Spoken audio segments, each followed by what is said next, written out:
All right. We got to talk about this. We got to talk about this. Okay?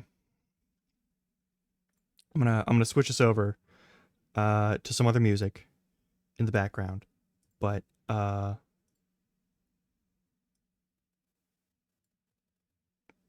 that's too happy. We can't do that.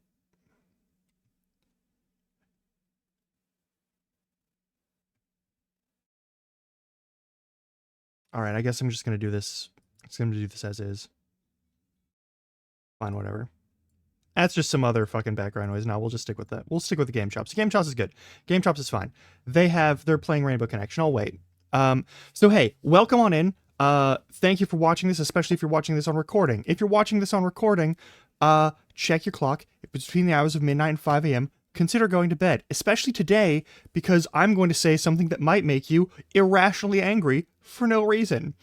I do want to be clear, anything that I'm going to be saying here is going to be pretty low stakes, but in the grand scheme of things, but it's something that is near and dear to me. I talked about Chrono Trigger yesterday because I played Chrono Trigger yesterday and I wanted to discuss it, but there's something that got brought up that I did not cover in sufficient clarity, and we'll go over that in a little bit. Now, I do also want to note, if this makes it to YouTube VODs, and you're watching this on YouTube, then most likely I forgot to delete this one.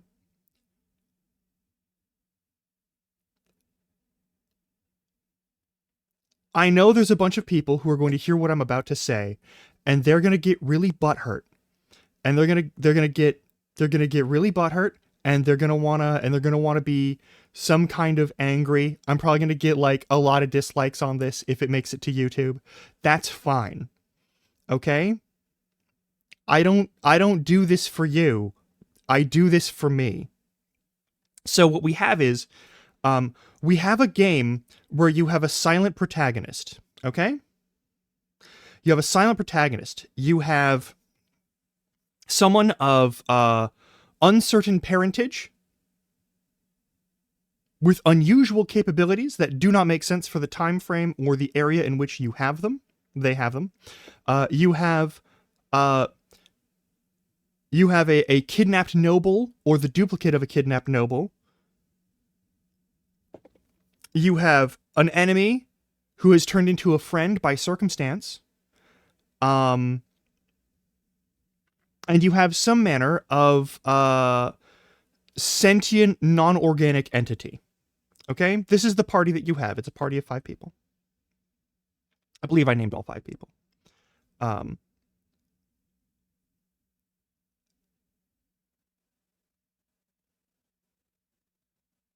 This is Chrono Trigger.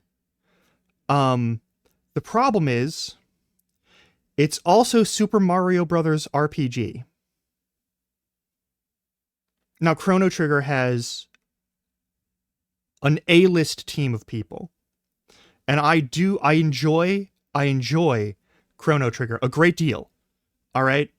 My problem is, Sea of Stars, the game that we have been playing, oh man, already? So soon? So quickly? I'm so surprised. Hang on, let me just boop.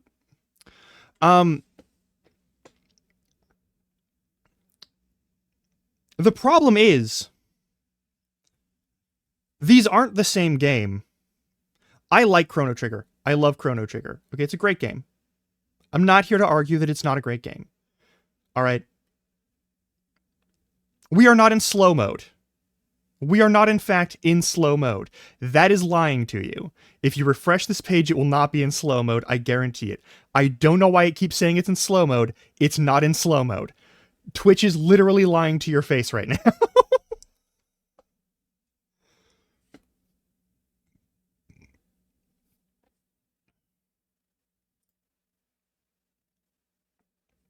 Like, it's just one of those things. It keeps doing this. It is not in slow mode. We are not in slow mode. There is no portion of this upon which we are in slow mode. I'm checking settings. We're not in slow mode. We're not in follower only. We're not in subscriber only. We're not in emote only. We are Yeah, we're not in it. So you should be able to type as fast as you like. So here's the thing. Yes, thank you, thank you. So I like Sea of Stars. I want to continue liking Sea of Stars, but there's a problem. There's a problem. I saw something and I smelled Chrono Trigger on it. And that's not necessarily a bad thing, but we have a difference in narrative that makes this not work the same way that Chrono Trigger works. Also, warning, spoilers for Chrono Trigger, a game that was released 30 years ago. Just fair warning. Game was released 30 years ago on the Super NES. And I'm going to spoil the story. In the story of Chrono Trigger, at some point, Chrono is killed. You die. As your main character dies.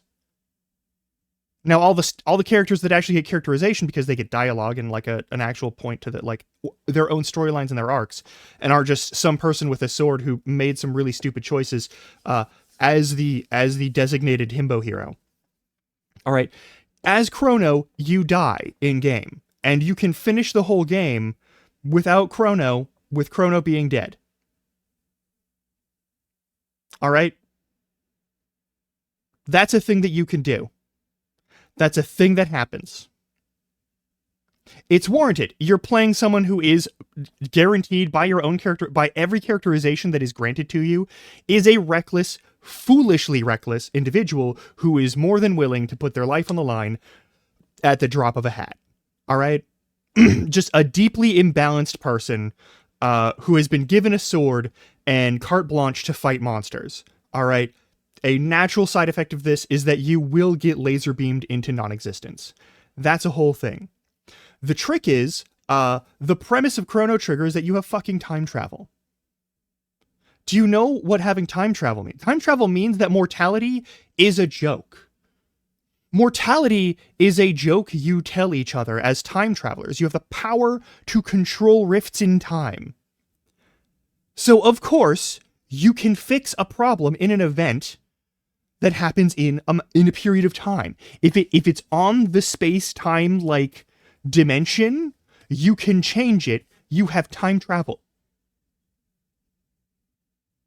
And the notion of being able to change this is seeded early on because the first thing that we did was change something that was fucked up by time travel with more time travel. So clearly this death is preventable, and you find out that there is a way.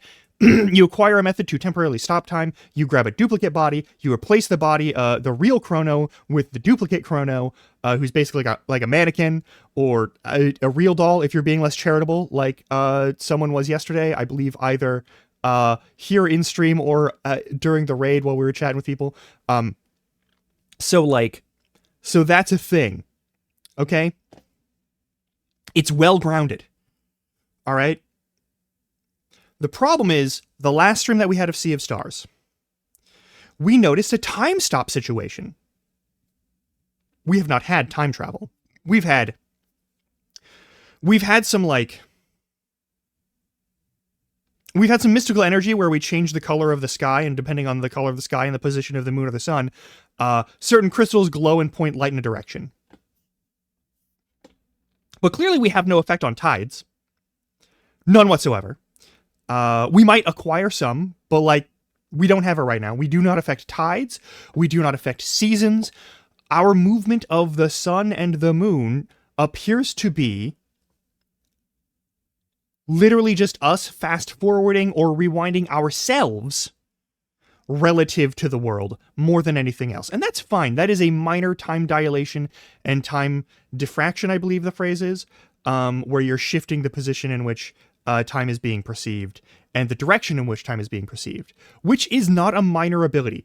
It is a major ability in terms of what you can do with yourself, but it doesn't fix the problem, and it doesn't give you carte blanche to do a time stop. Now, I'm scared for two reasons. One, I was like, that's a time stop, just like what happened in Chrono Trigger, except in Chrono Trigger, you were saving a person, and in this one, the two immortals who are having some sort of lover's quarrel, and are able to build dimensions, I fucking guess, just have some witty repartee that is almost flirtatious, and then they do nothing, even though the stakes for them are basically just you caused The good guy caused bad guy some butthurt, oh no. I'm like, fuck that. That's an idiotic concept. I am absolutely here for. Okay? That there are two immortals who are just using mortals as playthings. That's fine. That means our ultimate villain is both the Fleshmancer and the Alchemist. I want to be clear about that. Both of these people are villains. These are both evil people.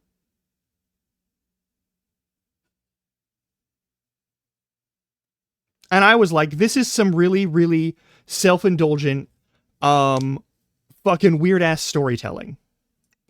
I'm kind of here for it. But I wonder who the writer is and what they have to say about it. And so I'm very good at avoiding spoilers. I know when I read something, I can check the context of the initial section and be like, oh, there's spoilers there. I'm not going to touch it. And I've avoided spoilers for this game. All right, I feel pretty good about avoiding spoilers for this game. But we have this problem here. I looked this up. So you'll notice, first one is Sabotage Studios, talks about that. All right. Enriched by Prince of Persia, Batman, and yada yada. I'm going to be honest, the Prince of Persia games do not have good storytelling. That is not an enriching, I don't know what he got from that for that one second from the bottom. And then we have Interview with Sea of Stars creator Thierry Bollinger, creative director, and writer. Fans of classics, SNES, RPGs, yada yada yada. But then we have this third one, the middle one.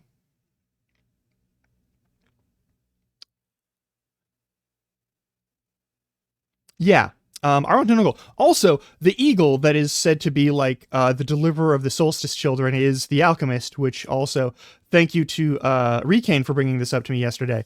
That means that the Immortal Alchemist is our parent somehow.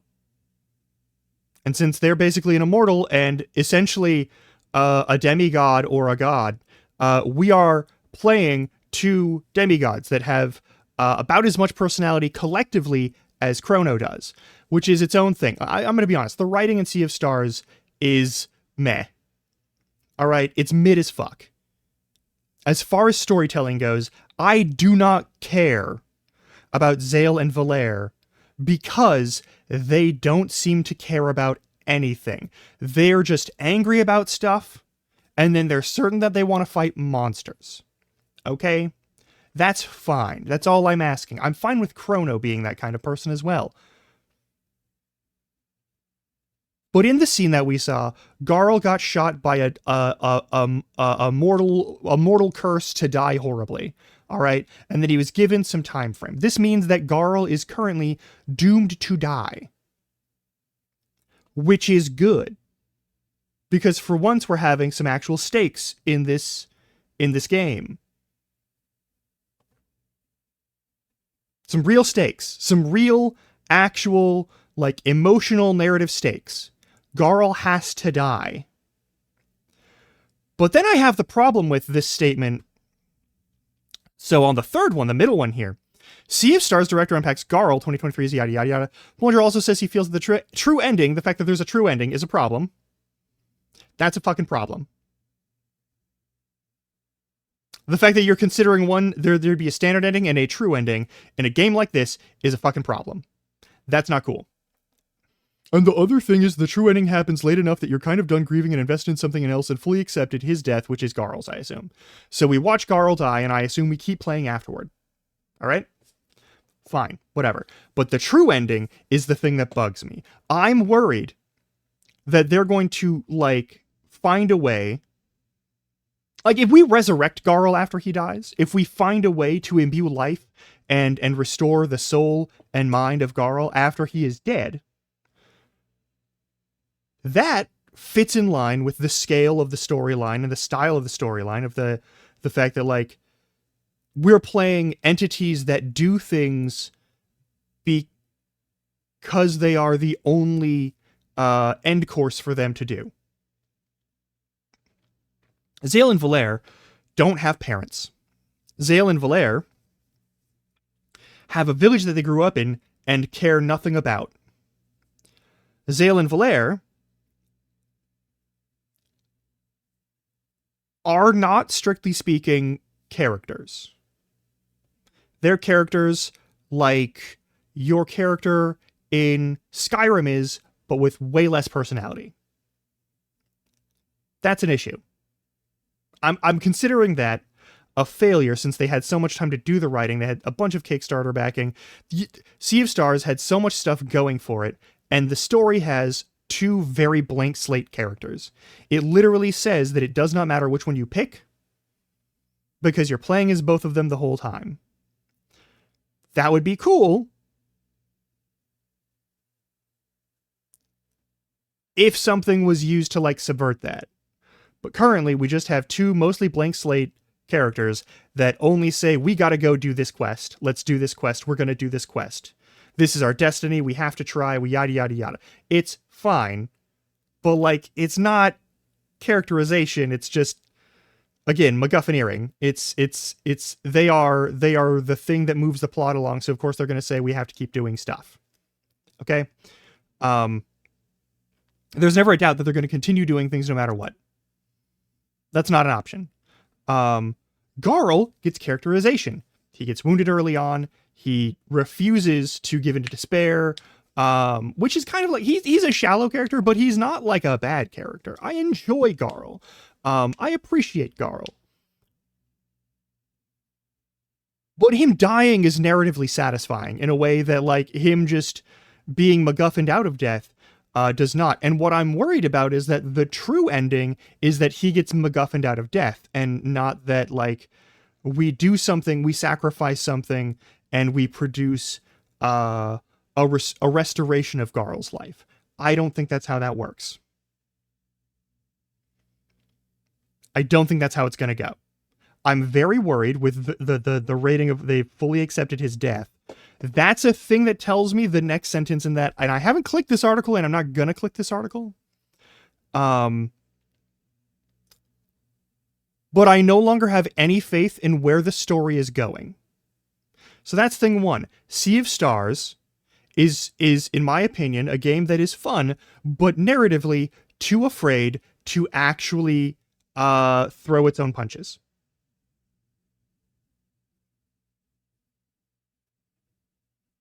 That's thing one. Thing two, I think they're copying way too many of the story beats and elements of Chrono Trigger. There's too many of them. For something that is supposed to be like some other person's, and I'm not saying you can't remix ideas, but these aren't really remixed ideas. They're just sort of like sitting there like, oh, hey, isn't this fun? We're doing it like Chrono Trigger did. And I know that everyone loves Chrono Trigger. Chrono Trigger is a fun game. It's a great game. Okay? Don't get me wrong. I like Chrono Trigger. I enjoyed Chrono Trigger. I will continue to enjoy Chrono Trigger. I'm probably going to also play Chrono Trigger all the way through on here, whether I want to or not, because I feel compelled to do so. That's its own thing. I'm not making a promise about it, but I am saying that it is entirely a possibility that I will play the rest of Chrono Trigger on here to show, if only after playing the rest of Sea of Stars, to show where the things got weird for me in Sea of Stars, so that you can have some proper context. The last thing is, I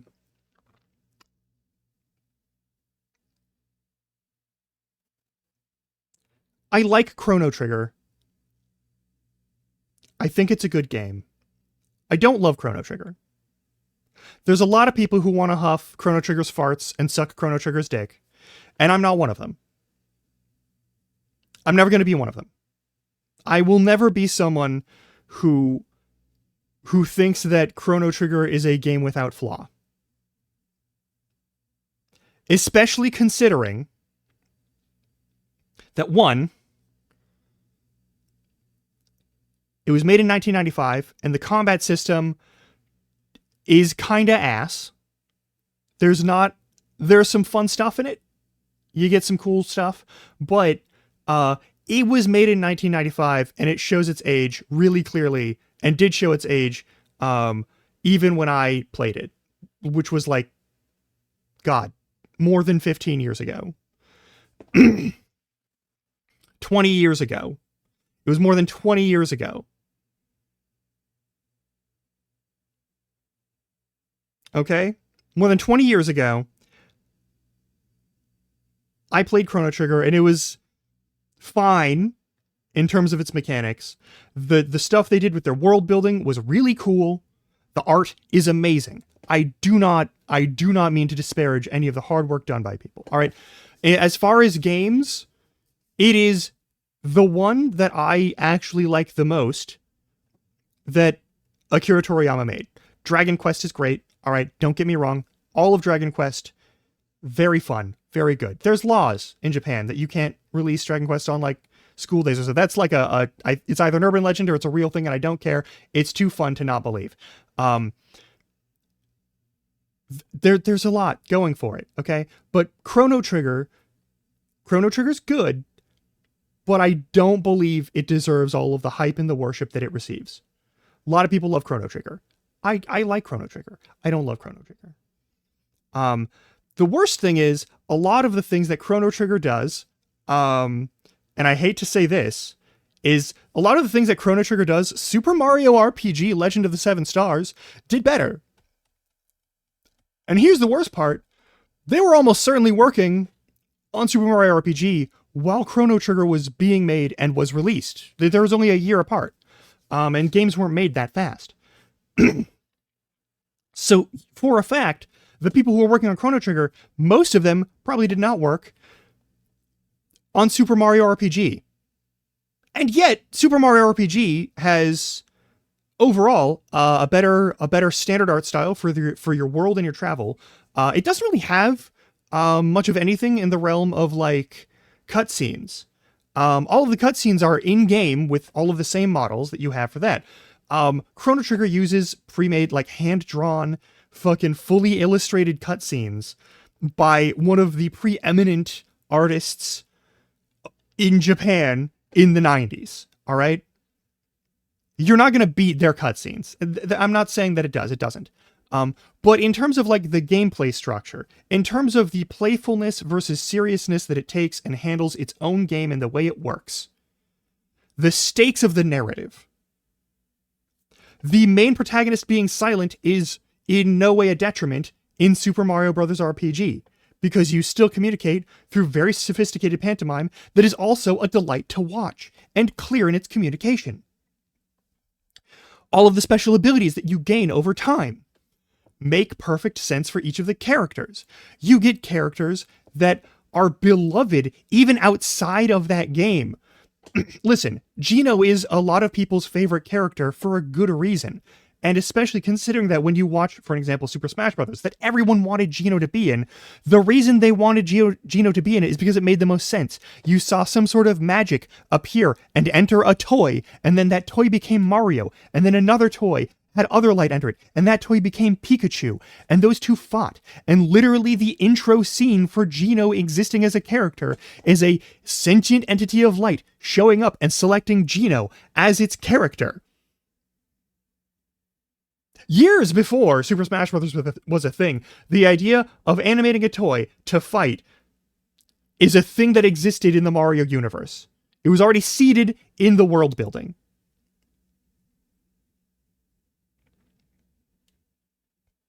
Yes, literally, it is a fan favorite. Of course, as soon as they didn't put Geno in the first Super Smash Bros., I knew they were never going to do it, but like that's neither here nor there. The problem is, everything outside of the cutscene art, okay? Everything outside of the cutscene art that Chrono Trigger does, that Super Mario Bros. RPG Legend of the Seven Stars also does, unfortunately for the top tier A rank team that made Chrono Trigger, Super Mario Bros. RPG Legend of the Seven Stars does better.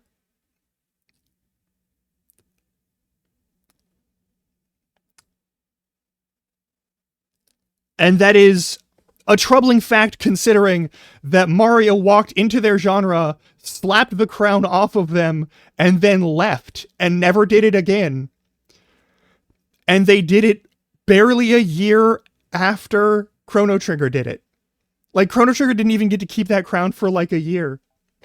That's my problem. This is my problem. This is my main problem. And listen, I want Chrono Trigger to be as good as everyone thinks it is. Everyone says it is. Everyone earnestly seems to believe it is, but it's not. Okay, I'm sorry. But the puzzles in Super Mario RPG are better. The fighting mechanics in Super Mario RPG are better. The plot beats and how they are like executed and how they function and work together are better. The twists, the few twists that do occur in Super Mario RPG's storyline are executed with honestly like more on-brand geniality.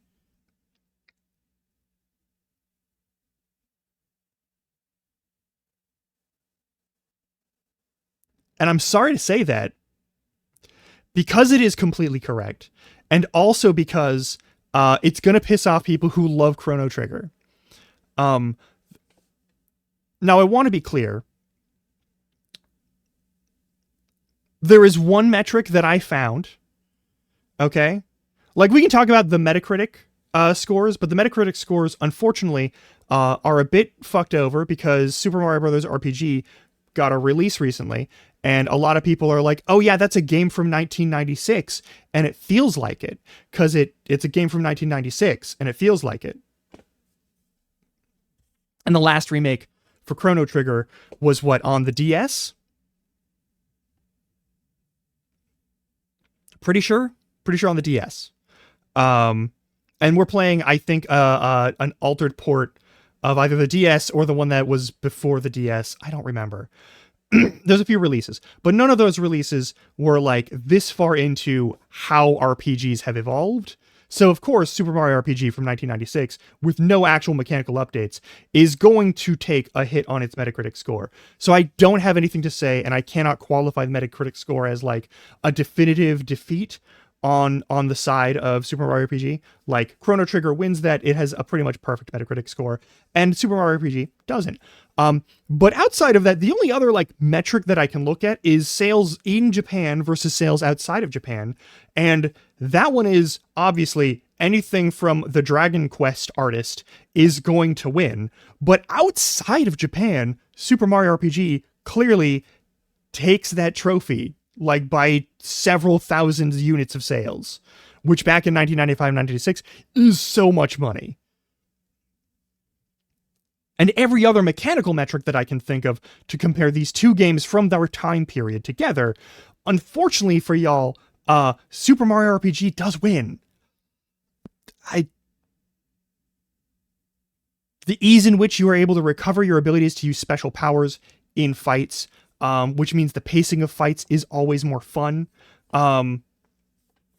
Yes, Mario Isn't was more recognized, and that's why I'm like, I can't consider those to be like, I can't say that that's a valid metric to say that like Super Mario RPG is better or Chrono Trigger is better, because they both won in their expected zones of victory. Like, of course, the Mario franchise with the Mario character on it is gonna sell more than something that doesn't have a direct and like known character attached to it. And of course, the thing that has an artist attached to it that is beloved unanimously by Japanese youths is going to get more sales in the area where that person is known, i.e. Japan. So like, yeah, like, of course those are going to go that way, okay? But like,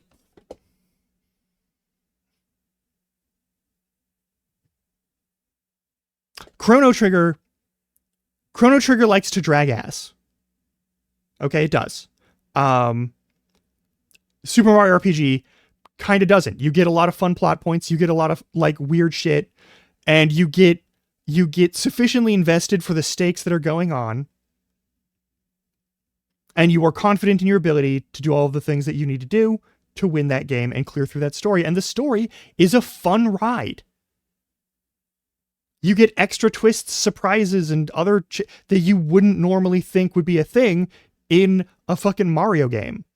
Not only that, the Super Mario RPG does have a spiritual successor in the Paper Mario series, which has some of the best story writing for any Nintendo properties ever. Chrono Trigger has the follow-up of Chrono Cross, which is tragically a mess because it wasn't given the same kind of focus, time, attention, and passion that Chrono Trigger was given. And Chrono Trigger was filled with people who loved what they were doing, were at the top of their game, and were ready to just knock that shit out of the park. And in 1995, they did. Unfortunately, in 1996, Super Mario RPG did it better. I'm sorry, but it did. It did basically everything that Chrono Trigger did, and did it better. There's like one difference, which is the world building structure of using time travel as a thing. That's it. That's the only thing. That's the only thing. And that's just like part of its actual like storyline and its own internal world building. I don't think you can say, well, you know, Chrono Trigger has like time travel and Super Mario RPG doesn't, so Chrono Trigger's better. That sounds like a bananas statement that makes no sense. All right. That's all that is. I'm sorry. We're going to continue playing Sea of Stars today. And if the true ending involves stopping time again, I'm going to be pissed. Like, if our thing is not space travel and not dimension hopping or whatever the fuck it is, I don't know what happens with those triangle gates that the fucking Fleshmancer keeps opening. But like, fucking, if we travel through one of those and I see the time travel thing that's on Chrono Trigger, I'm gonna lose it. And if we save Garl by some bullshit MacGuffineering that involves like a time stop body swap, I think alternate universes are fine. I think if we're traveling between dimensions, it's fine. Whether it's dimensions or planetary travel, I'm okay with that, because that is technically traveling between worlds. I'm okay with it. All right. That is a convention that I'm fine with. But if we're going back in time somehow, that's totally fair. Hey, that's totally fair, Robo. Hey, that is reasonable and fair. I have a suspicion that it's going to be planetary travel, because I don't think we're going to be dealing with like differences in how magic works. It sounds like magic always works the same no matter what world is made, which means it's probably the same universe. These people are literally building planets from scratch. That's why we're on a planet that doesn't seem to have like, it has a lot of structures on it. Most likely from like previous iterations of the Solstice Warriors Fleshmancer fucking fight. Dwellers, however that's angled out. But like,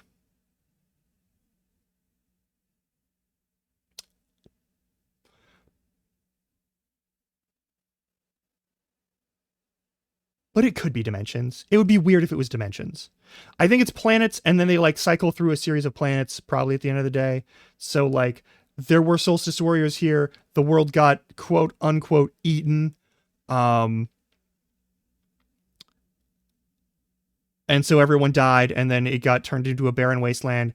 And then the Fleshmancer picks up his winning monster and then uses it to make a new world, or does something else with that thing, or absorbs it to like claim its power and continue his immortality, or whatever the fuck happens there.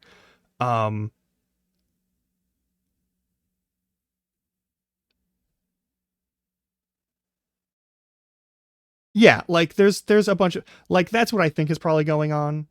And so you have like probably like a ring of planets in a solar system, or between two solar systems that are in the same galaxy, and you're like traveling between those two, and that's how they're doing this thing, and their game is just like in that level of the cosmos. It'd be weird. It would be weird if it was like between universes, but it wouldn't be unheard of, especially considering like alternate reality structure and that sort of thing, and like having like alternate realities as the structure also makes sense. I don't know how that ties into the Solstice Warriors, and I don't particularly care. I don't care what happens with the Solstice Warriors. Either the Solstice Warriors are like a fucking Elden Ring goddamn rune bearers and are potentially demigods or whatever the fuck, and then you like do something, you kill big enough dweller and you absorb their power and you become a god. I don't fucking know. I don't fucking care. That's fine. Okay, you want to do that shit. That's your business. All right, I'm not going to complain about that in the story. That's a perfectly acceptable way to handle that element of the story. That's cool. My thing is Garl got hit with a death ray, and he has a ticking clock on how he continues to exist. All right? He has to die. He is doomed now by the narrative and by the death ray. All right? He was still, ultimately, that little kid that wanted to protect his friends, the only people he really knew and had as a family. He jumped in front of them and lost his eye the first time, and he jumped in front of him and he lost his life the second time. And as much time had passed, he was still that kid who gave too much of a shit and was too reckless with his own life. And that is commendable. That's good. He went out doing what he felt was right in the moment. All right? He laid his life on the line, and the story should respect that. And if it doesn't, I'm gonna fucking riot. All right? I'm gonna be so mad. I'm gonna be so goddamn angry if they're like, let's just do the Chrono Trigger time stop body swap thing. Like, restoring him to life with like semi-deific power, I'm down for. But if you're gonna like, oh, we're gonna body swap, because the problem is the reason it works for Chrono Trigger is that Chrono, the character, dies and is vaporized. Chrono gets fucking atomized. There is no Chrono left. So when you throw the fucking like mannequin in his place and do the thing, there's no evidence. There's no indication. But Garl, if Garl got body swapped, then who the fuck are we like fighting alongside and adventuring for the rest of this? And why is it not obvious that it's not him? That's not cool. It doesn't make sense. Now, if for the rest of this, we see Garl knowing things he can't possibly know, and doing things he can't normally do, and having abilities he doesn't normally have for the rest of this game until he dies, then we're getting somewhere. Then we're fucking cooking. All right? But I got dangerously close to spoiling myself by looking up the story writer and wanting to see what else he had done.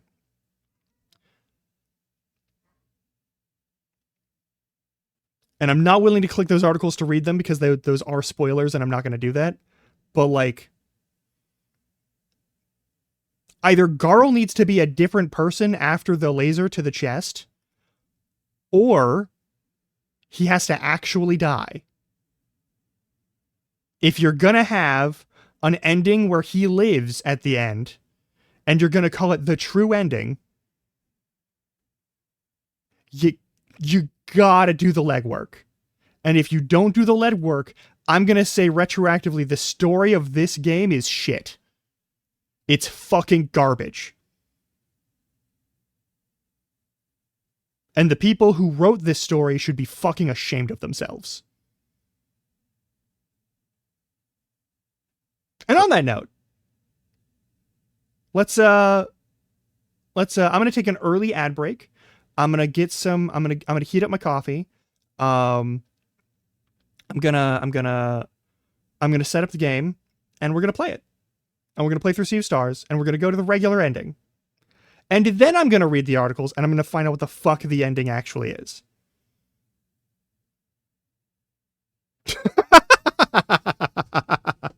Hey, don't listen. I will renew my passport and I will fly to Quebec just to beat this French Canadian man. I will do that. I will take his teeth out of his fucking face. All right? I'll do it. I said I'd do it last night when I had this rant earlier. Like, I had this same rant last night, and I was like, no. Y'all should have to hear this too. All right? Yeah, he's Quebecois.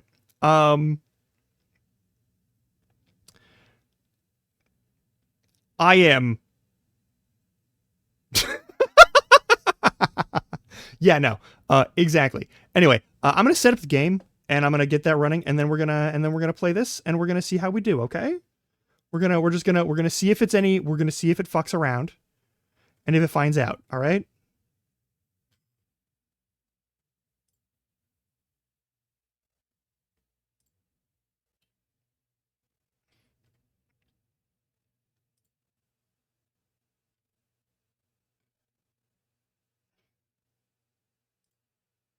All right, let's plug this in. Now, if this doesn't properly capture,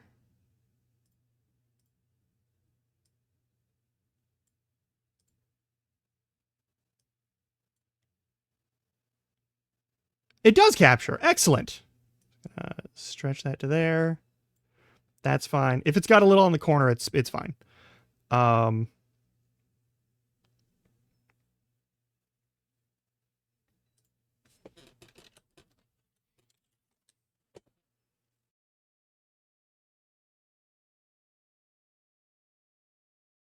And I'll be back in a couple minutes. But I really need to reheat my coffee. Okay, cool. If you find out any spoilers, don't bring them here. I want to be clear. If you find any Sea of Stars spoilers, do not bring them here. I want to stay out of the spoiler zone. And I've worked really hard. I work really hard to keep myself unspoiled on things that I don't know in terms of like storyline stuff. But I'm very tempted on this one, and I am ready to get really, really angry. I am like, I've smelled enough Chrono Trigger, and I've seen enough like weird, like laziness in the story writing of this game that I am prepared to be extremely displeased.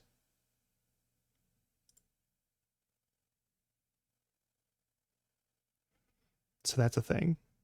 Anyway, be back in a little bit.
Okay. I'm back.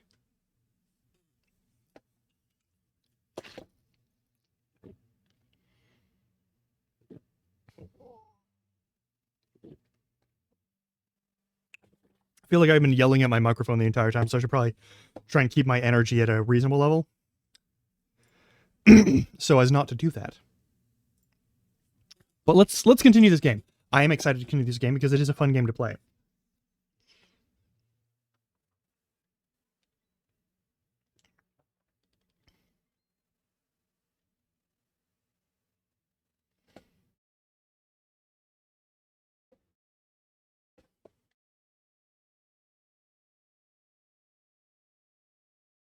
I need to add audio output.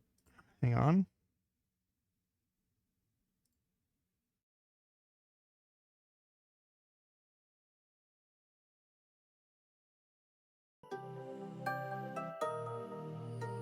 There we go.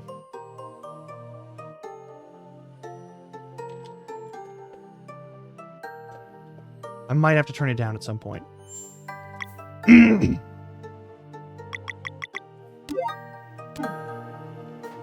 All right, if I remember correctly, I need to do, I need to go travel. I need to do the travel thing. Right? Or do I? Hang on.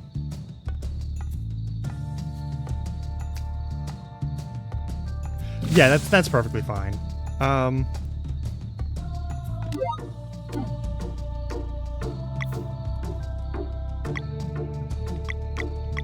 Our next journey is here. Oh, that probably means I need to sail. Okay. That's fine.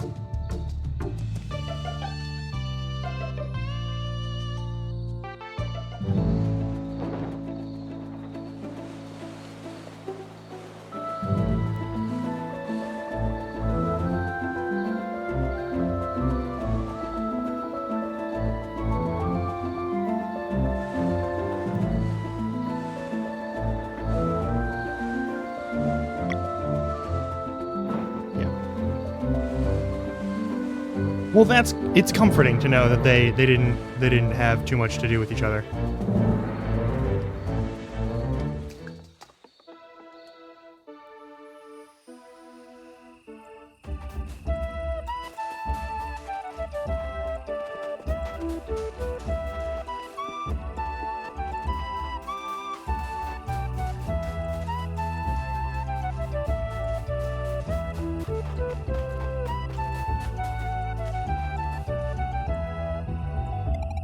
Try new size. It's that thing over there?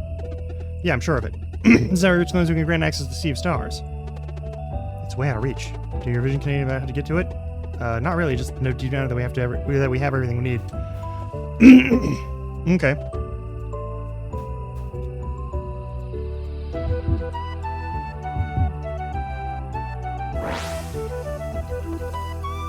Paths on water, huh?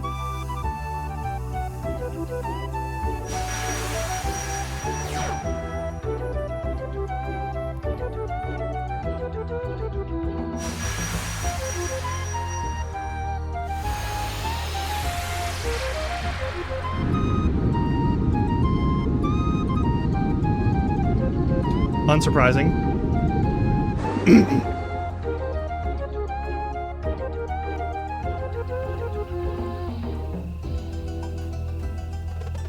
Way to go, Valere. Yeah. But impressive. How did you know? The Oracle of Tides. He said I could mend the connection. It wasn't real, and we get to walk on it now. Come on.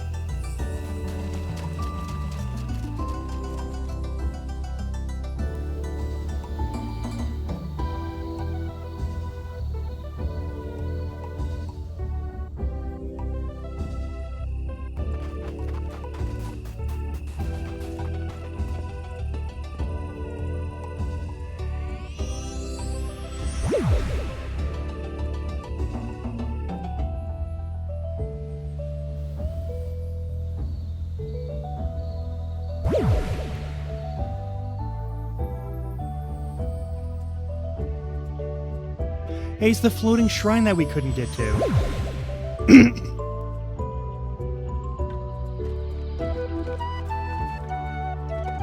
got tickled. Did it work? Sure did. This is definitely the place. Let's go. Alright, cool. Alright, those are not chests. I was hoping. But that's okay.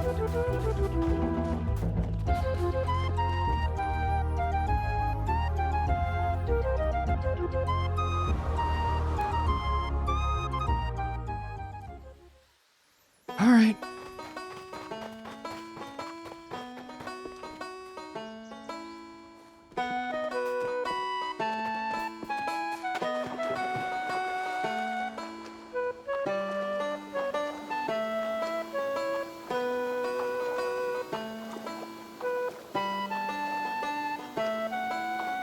That should be climbable.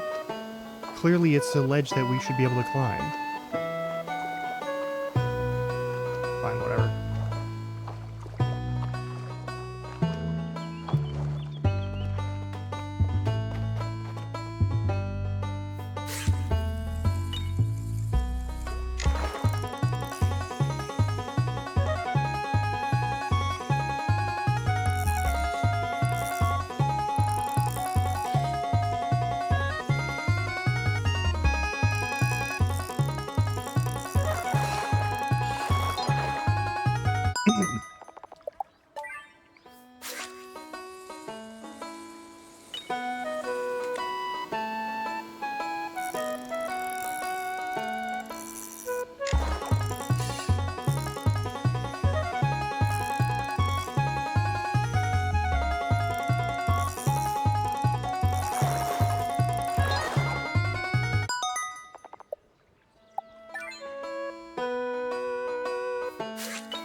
No, I wanted to skip that.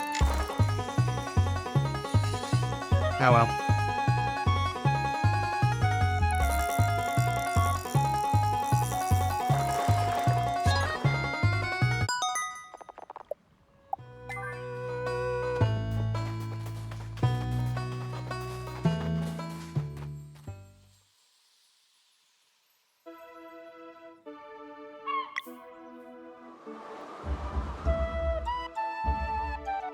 I know the big place is the place we're supposed to go.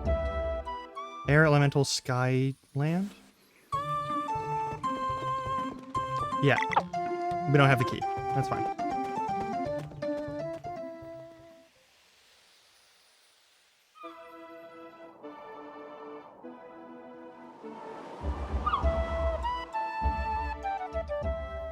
The Cloud Kingdom. Ooh. Whoa. Who'd have thought, huh? You know what it is you seek out here? An audience. What? There's a council thing, I think. Let's look around. So he was given magic knowledge when he got the Flask of Borrowed Time.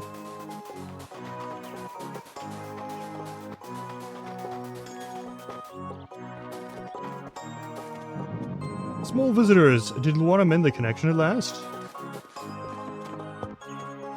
What? How?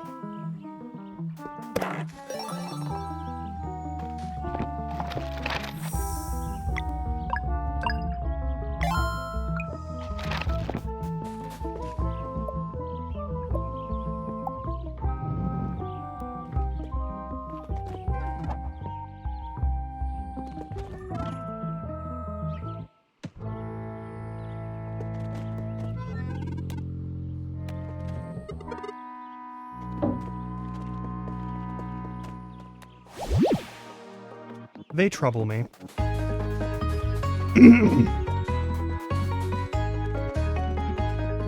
Little ones, are you going to meet the council? Yes. If so, I wish you luck. They can be very difficult. Alright, cool.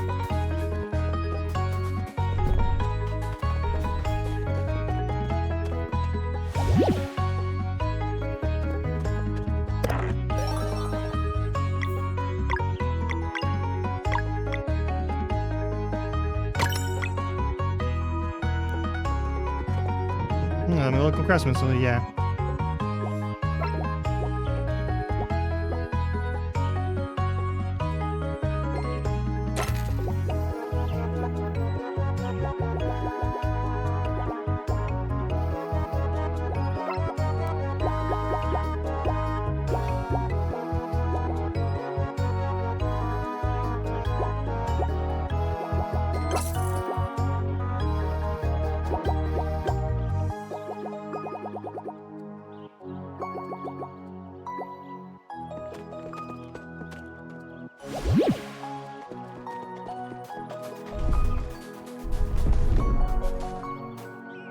I can see you, don't worry.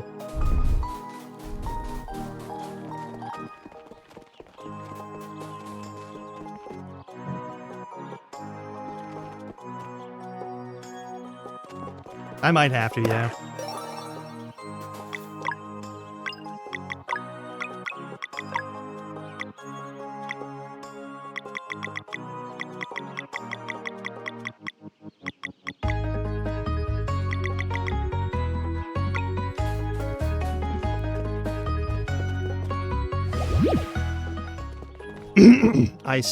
I see that rainbow conch right there. I see it. Who demands audience? Present yourself.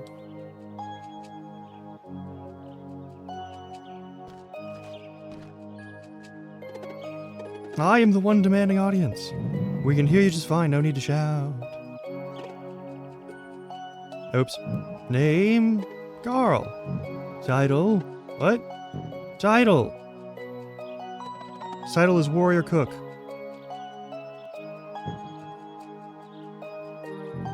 Luana?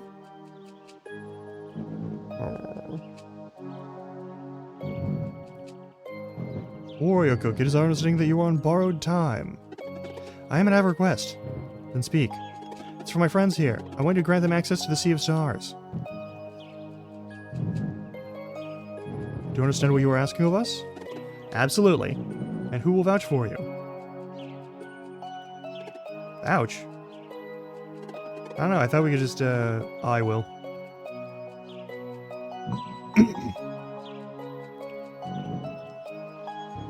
Great Eagle, you honor us with your presence. Tell us then, do they possess the key? Yes, they have reclaimed the Vespertine.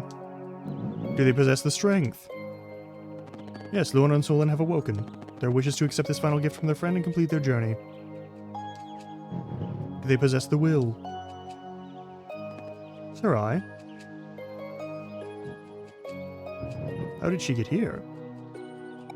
Determination. We deem this group of travelers satisfactory. This leaves only the matter of the deed. What does the warrior cook intend to offer in exchange for his friend's passage? Hope you have a plan. Well, what do you propose? I will wake the sleeper. You would bring total destruction to this world? What makes you believe we would accept such a proposition? Don't worry, I'll make it friendly again. The Elder Mist once told me that I might soothe the long-tormented soul. This is what he meant, I'm certain of it. That is a tall order. What is your plan? The ruins in the moorlands. I wasn't sure at first, but now I know what they meant. There are no more ovates. How then? I will complete the ritual of the elements by cooking with them. We agree to entertain your plan. How will you use water? Magic Dew to instantly grow the crops I need. Sea monsters are extinct. Magic Dew will not manifest without an enchanted scale. Don't worry, I know just the place to find one. How about fire then? Natural heat from the volcano without a name. Lava monster would kill you instantly. It's okay, my friends are pretty strong. Earth? The volcano will be terraformed by magic, so I can use its summit as a giant oven to bake my creation. And I suppose you know just the wizard? Sure do, that volcano will finally have a name. Kiln Mountain.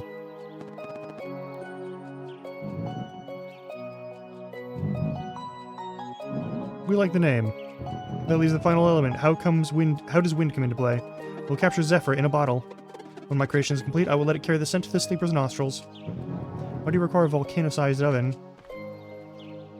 Because I will bake the biggest loaf of bread the world has ever seen. This is silly, I'm into it.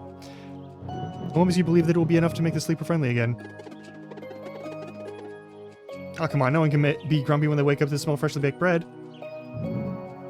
It's true. You find no valid counter-argument. If you can truly soothe the sleeper, we'll grant your friends access to the Sea of Stars. The volcano is now open. You will also need this. Sweet. Right on. Great job up there. Yeah, that went well. I've never seen the council so easily swayed. Alright, let's go back and plan this whole thing.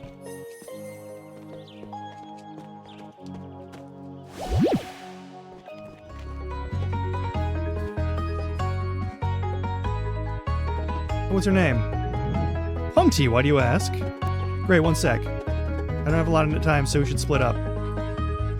What? I'm staying with you. There's no time, just trust me, okay? I'm in charge of Earth anyway, no danger with him on my path. Where's that? Remember Malcolmwood? He promised he'd come around if a good deed demanded his magic. You think he can terraform a volcano? Yep, plus the design I have in mind is pretty straightforward. Anyway, Zale, you're in charge of air. West of here is a skyline you can access using the wind key they gave us. Find Zephyr and bottle it up. Alright. Valeria, you got fire. Go through the volcano and defeat the lava monster, then we can redirect the heat and terraform the summit into a giant kiln. Alright, so that leaves water. After dropping Valeria off the volcano, get Hortense to take you back to the Sea of Nightmare. But please don't kill Hydralian, we only need 1 scale. Okay. Once you have the scale, just take it to Teeks and Marth. The villagers will come together, go and harvest the crops. Get as much as you can on the Vespertine and meet us at the volcano. Well, that'll be Kiln Mountain by then, I guess. First, with those who will use the boat. Villa and Sarai, please stand in front of Punty here.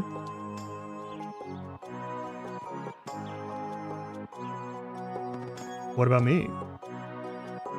I assumed you weren't allowed to help. This matter isn't related to a dweller, I'm free to choose. Okay, well, the 4 elements are assigned, but I guess you can join one of the teams. Won't mean a danger on my path, though, so who else do you want to help? All 3.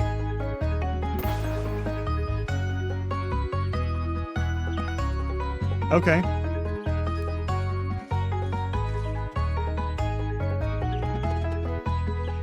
Kukar.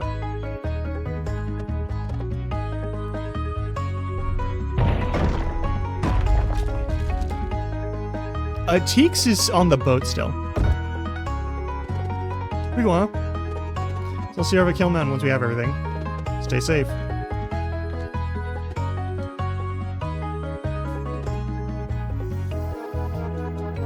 Don't worry.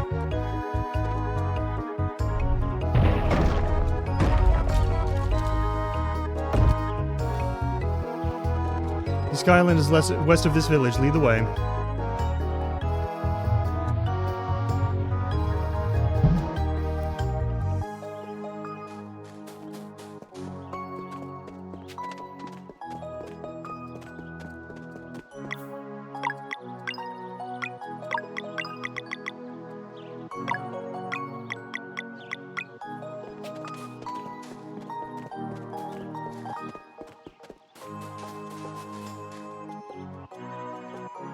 Talk about that in a minute.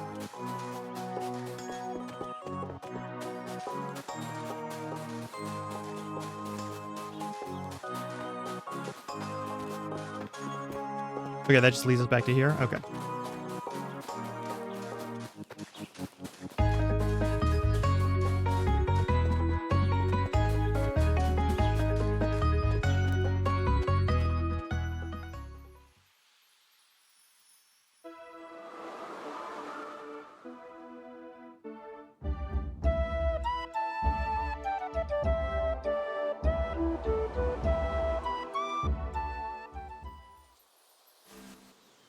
Thank you. I'll do that now.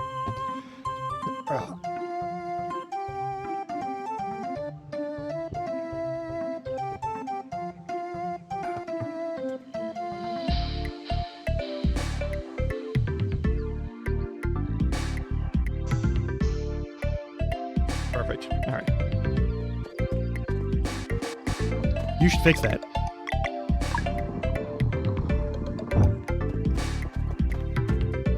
Alright, Zephyr's in there, but we'll need something to shatter the crystal.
Got to push the button.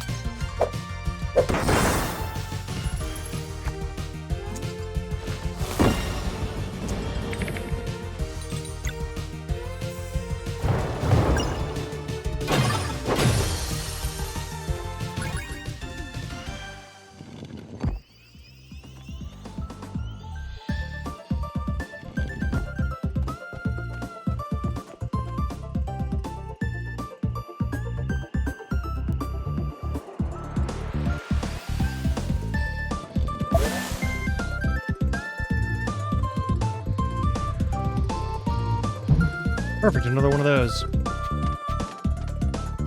I forgot to pick up the rainbow conch.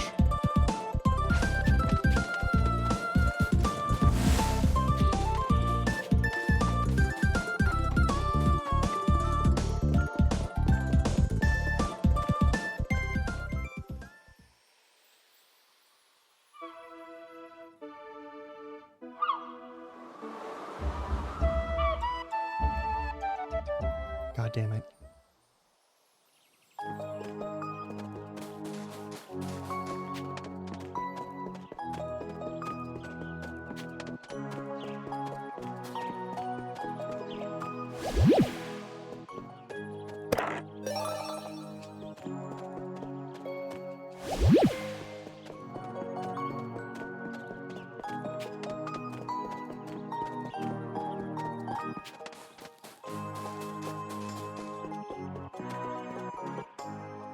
Alright, let's continue. That might respawn the enemies, and I don't care.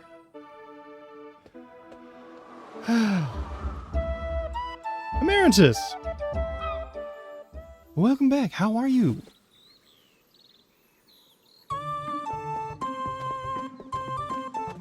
We're doing some Sea of Stars today.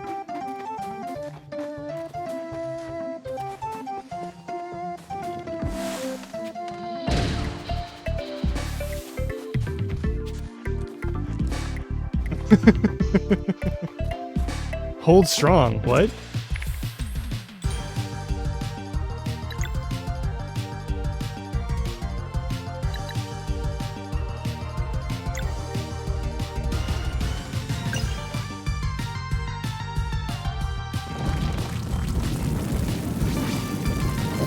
Oh well. I goofed it. That's fine. Yeah, I'm doing good. I'm doing good. That wasn't my best work.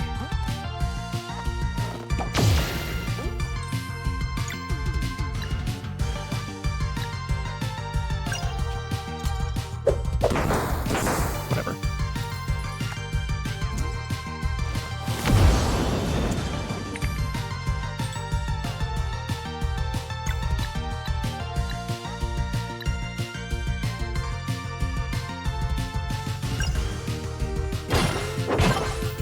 Let's focus up here.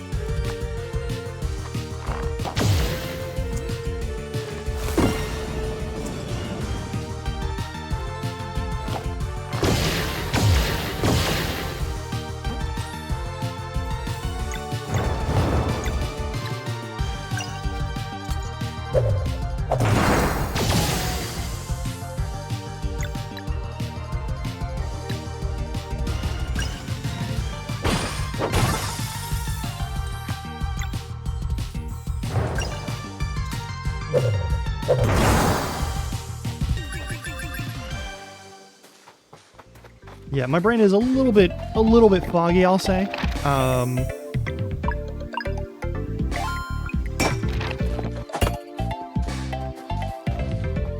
But for the most part, I'm doing pretty alright. Oh, I see what goes on there. Alright. I'll see that section later. Hang on. Is that a climbable surface or no, it's not? That's the drop down for this later.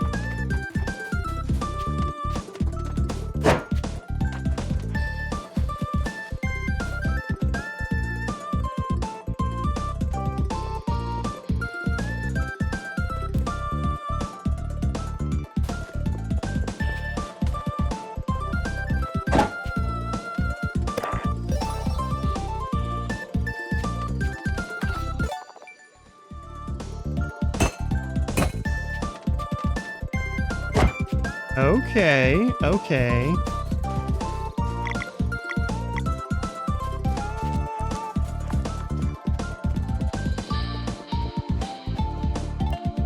Huh.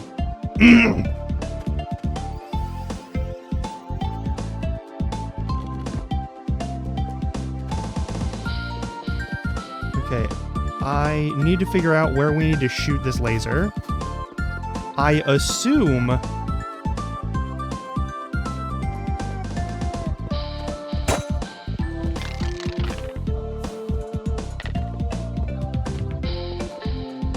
this away?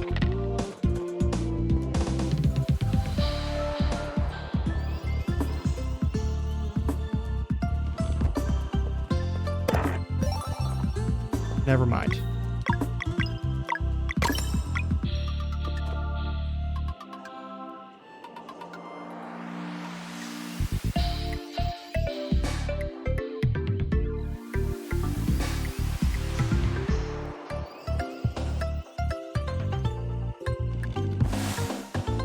That's what I fucking thought. All right.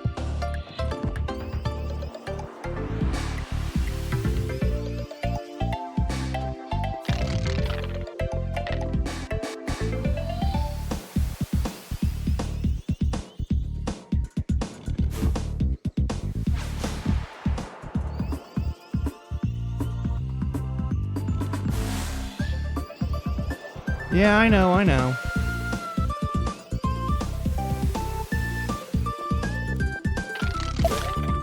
There we go. Yes, cat? Is it time for you to be awake and demanding attention of me?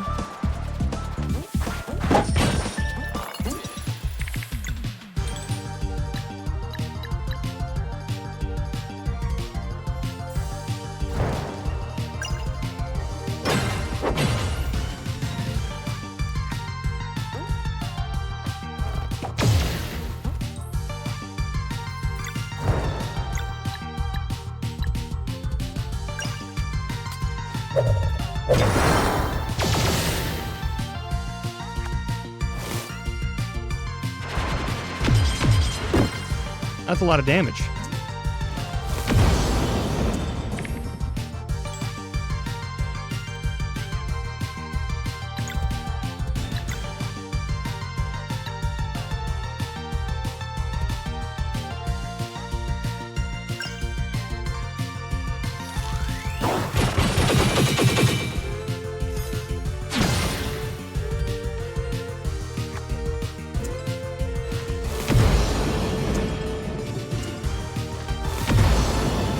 We'll give you pets.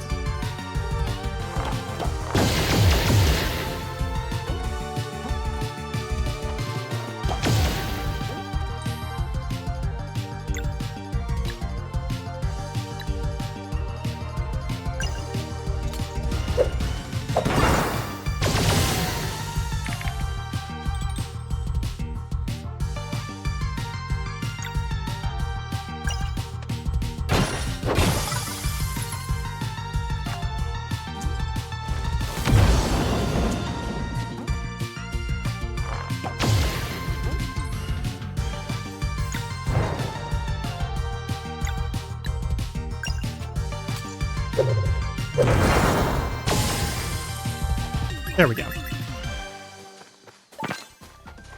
Just a bunch of bones. All right.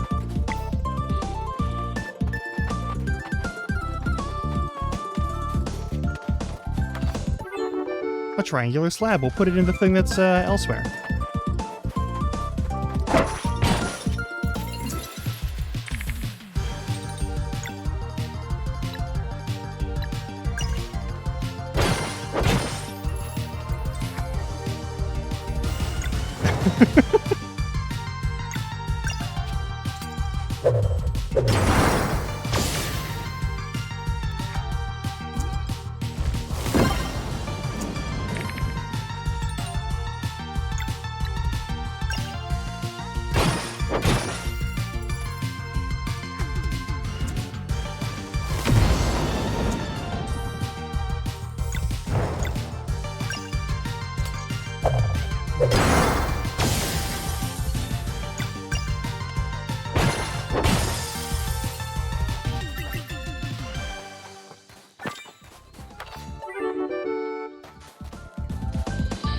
Okay.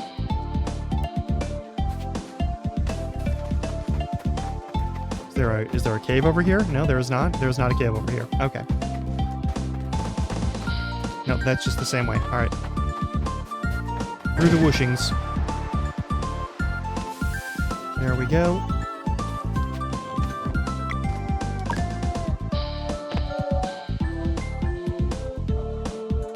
Beautiful.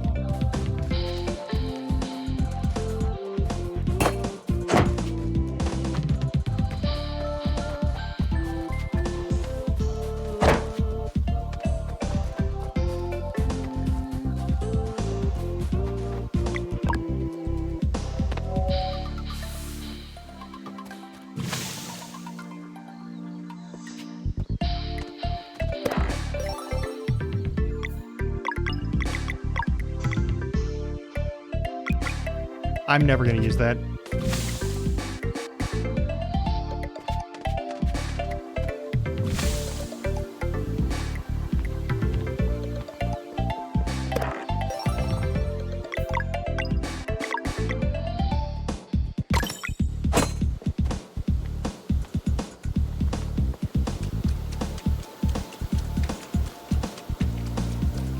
Okay.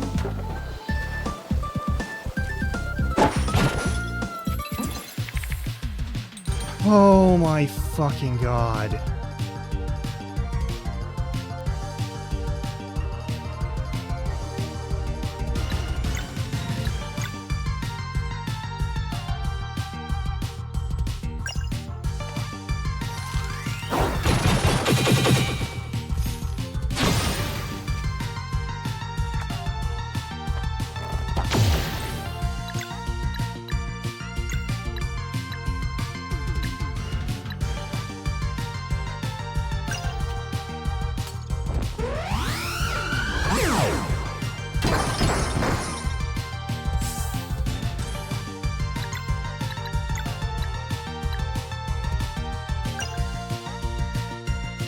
It'll be fine.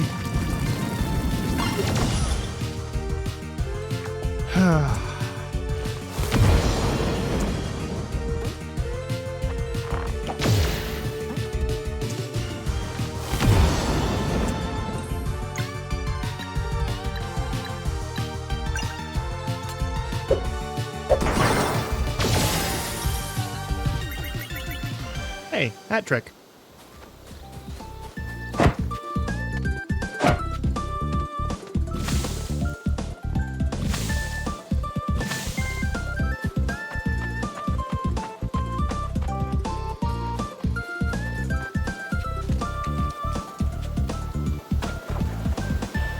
Okay. You know, the combat is fun here, alright?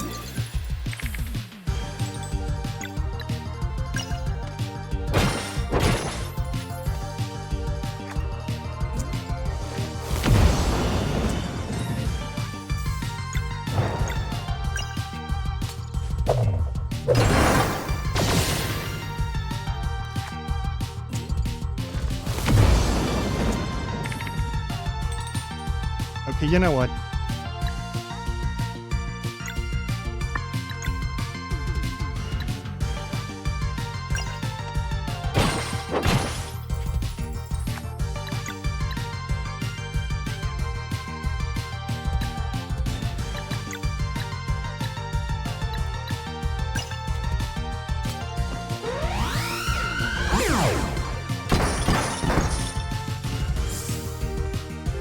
I'm sick of your shit.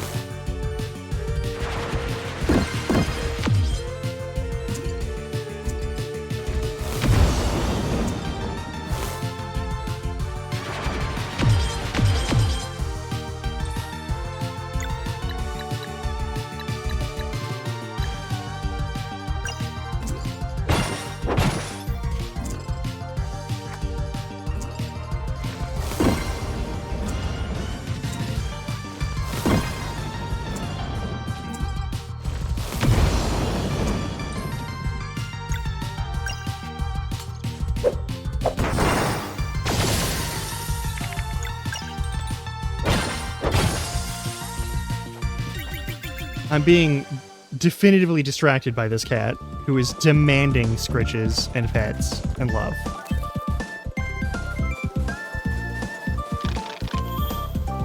Oh, that's all you needed? Okay. Okay, but yeah, I need both hands on the controller. I love you, but I do need both hands on the controller. You are a wonderful creature, alright? You are a joy and a delight. Alright. We're gonna lose the laser, and that's fine.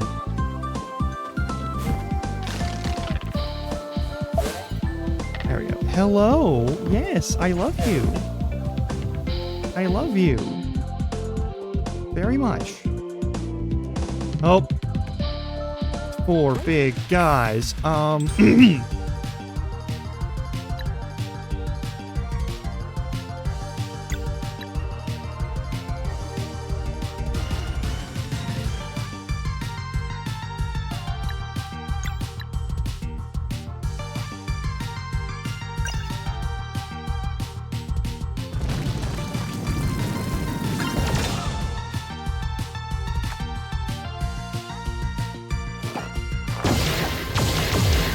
Yeah, okay, so here's my first complaint about this game. I should retain combo between battles. Just straight up, I should retain combo between battles.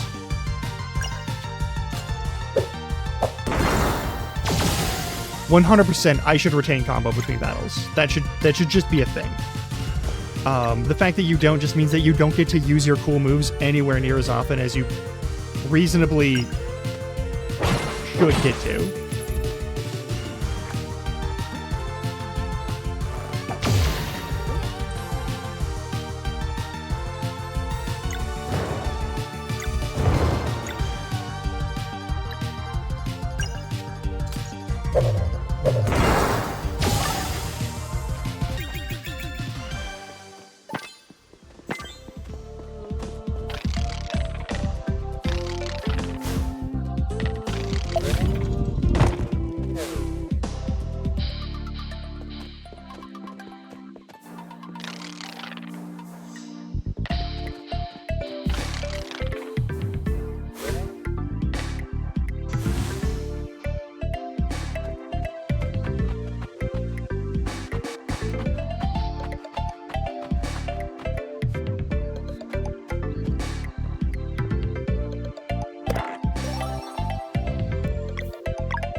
Yeah, that's no great sin.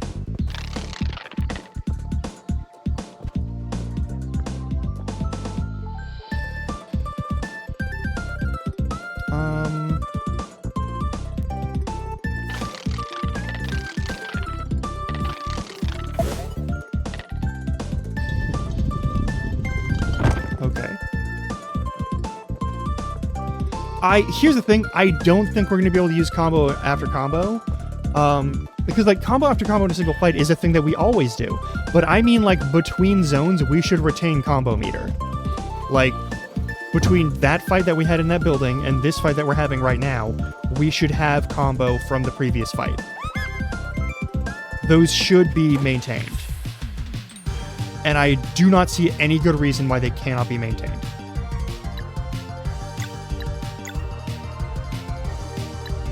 It's just like, it would not trivialize combat. It would make combat more fun.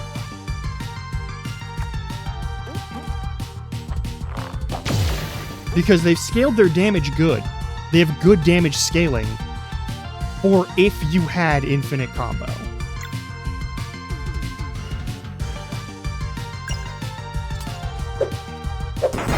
I don't respect that decision.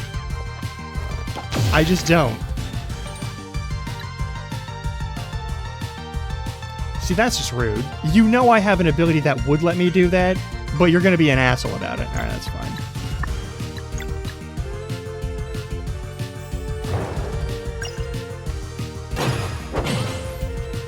Also, if they want to have, like, an attack that's just a guaranteed, they shouldn't put combo bar on it. Like, it's weird and kind of mean-spirited, in my opinion, to just have combo bars show up with one round that requires way too many things to actually, like, undo.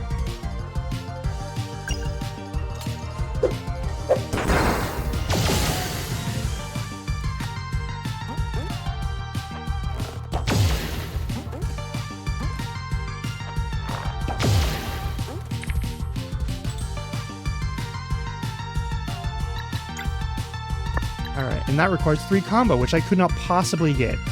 Also, I can't imbue other elements onto my characters. Only one element per person. And it cannot change.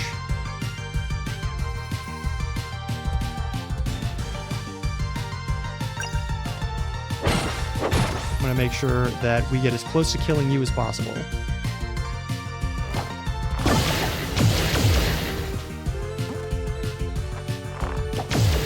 Whatever.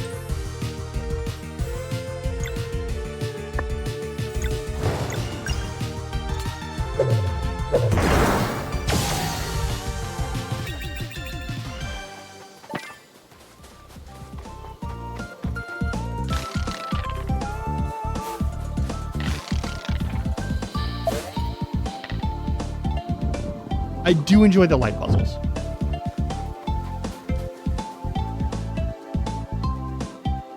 And you know what this is?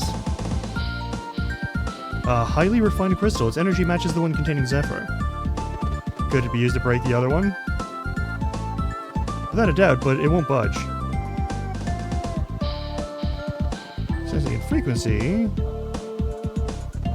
So there be a magic item with a proper handle. How about the coral hammer? Let's see it.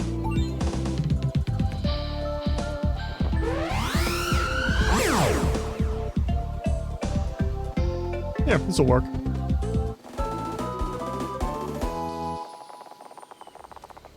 Nice.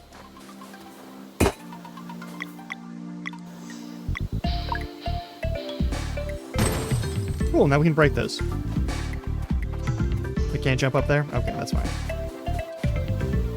I was hoping, but that's okay. That would not save you.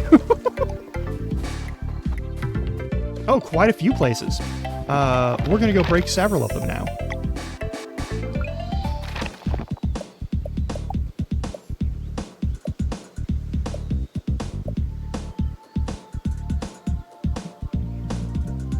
Need more apples. I see.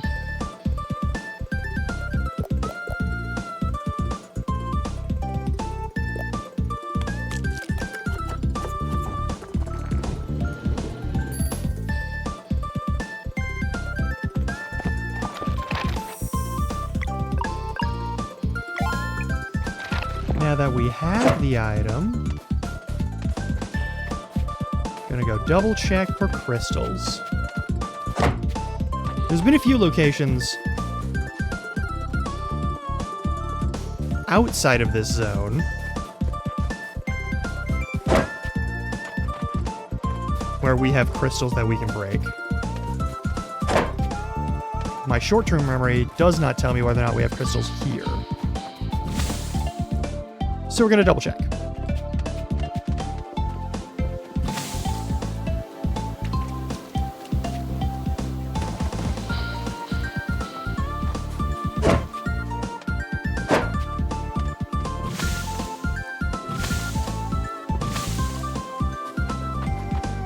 Also, there's that zone, and I haven't gotten to that zone yet. Or if I have, I skipped it too soon.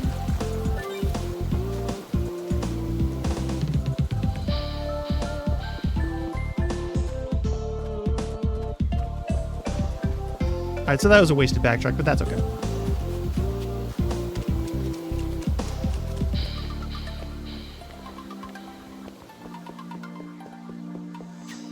There we go.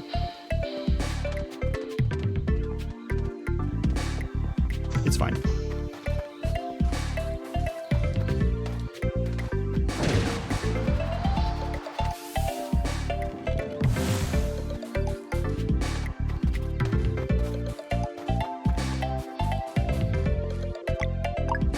All right.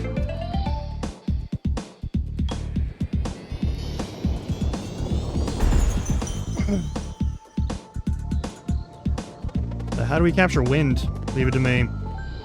Yeah, you have a magic flask.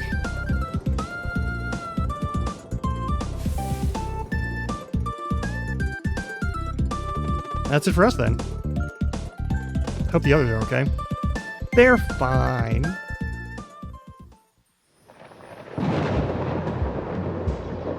Alright. Just throw this pearl into the water where you fought Stormcaller. Needs a little something for the fight. Best of luck.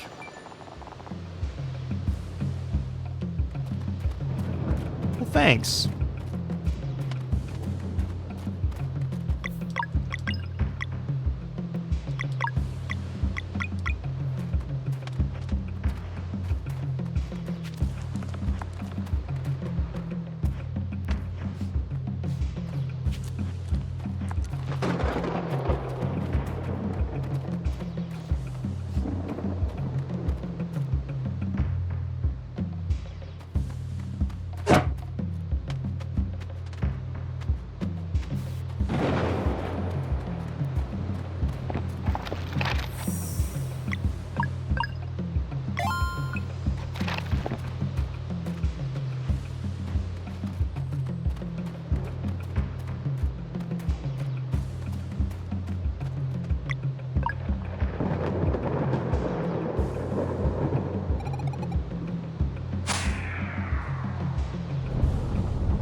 What's up?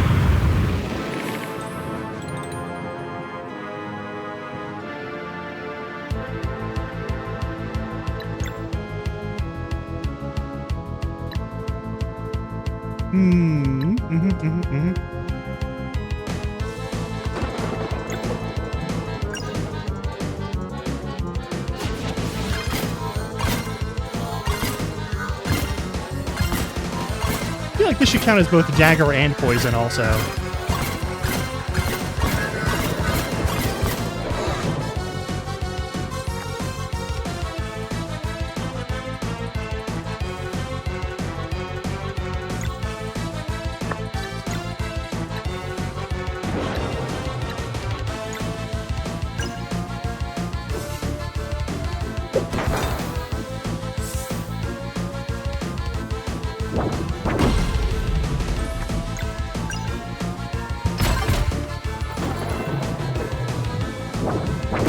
I deserve that.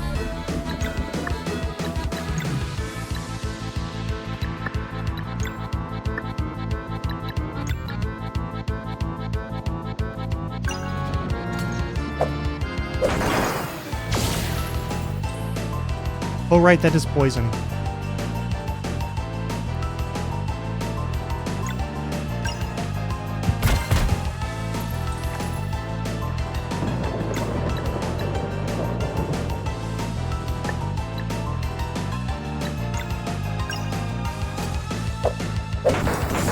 Whatever.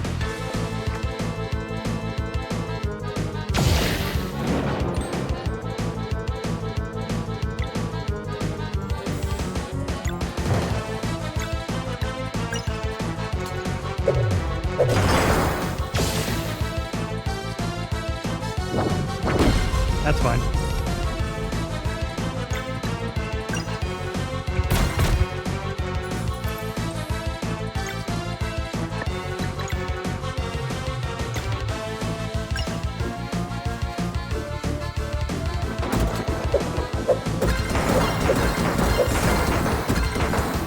Okay, that's fun. You're doing fine.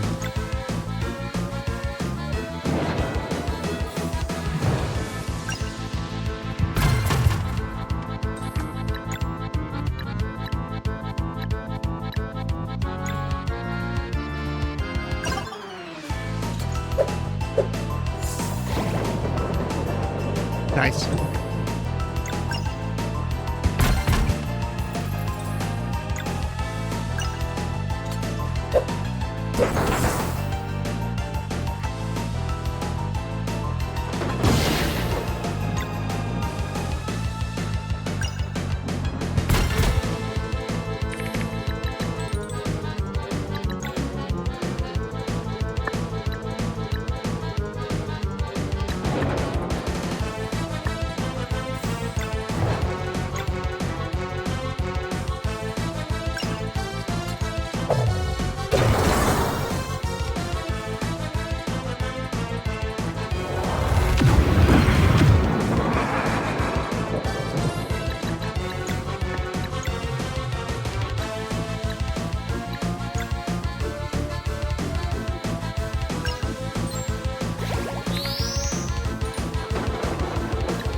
Yeah, fuck it.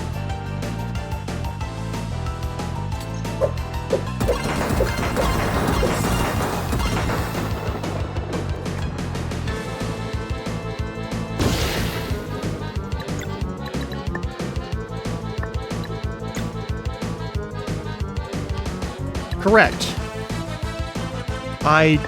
There's like no option to like steal, which I think is like Sarai should have steal as a command. I'm sorry, but that's a thing she should have.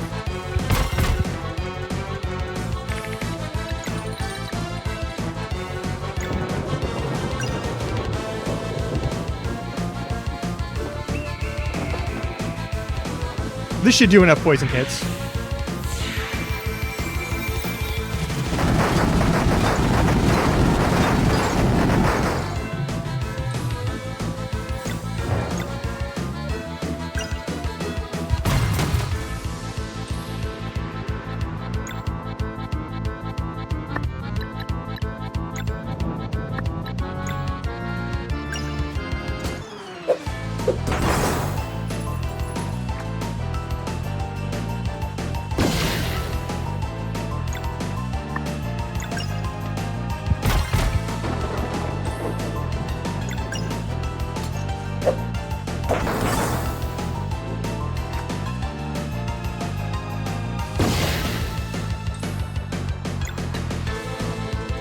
Fine.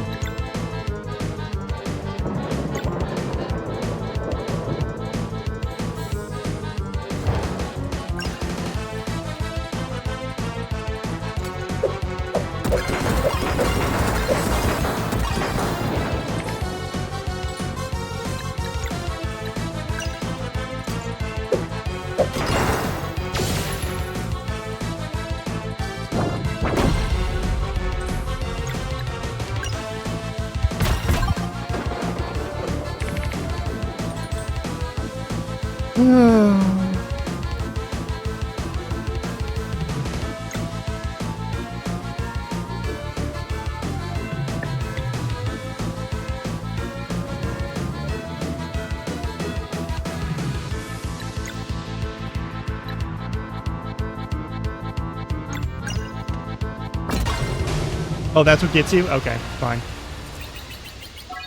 Cool. Everyone levels up.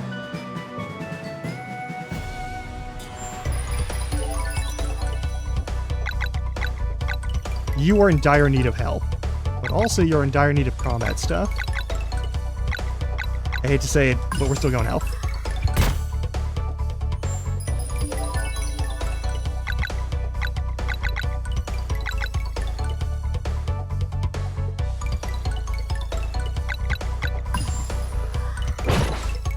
Alright, we're good, we're good, we're good.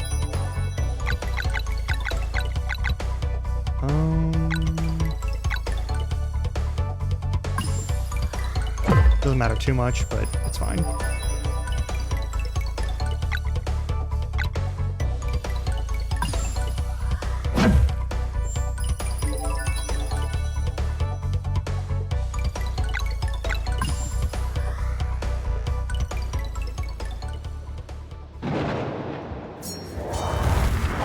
There we go. Yep.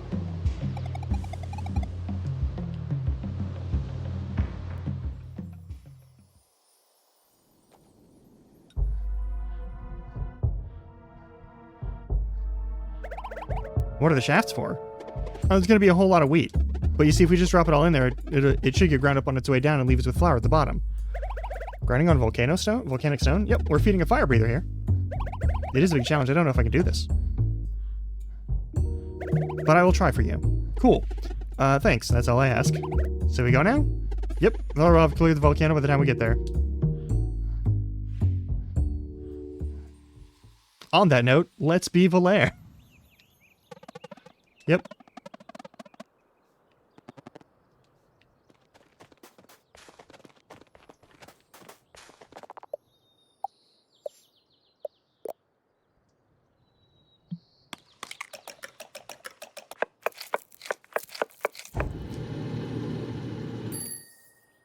Beautiful.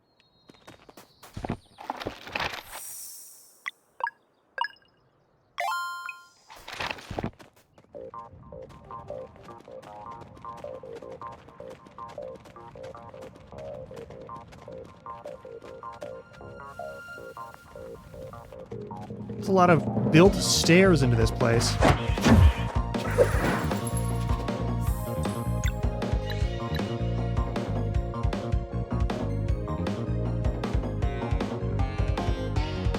Oh, I covered the right guy's portrait. Wonderful. Let me fix this then. Hang on. Just put myself over here and then just nope, don't mind me. I'm just gonna be tiny over here. It's fine.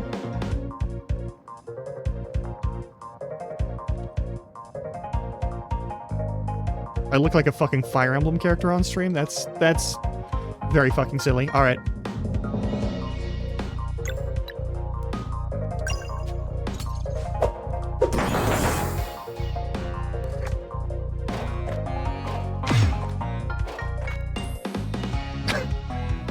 Yeah.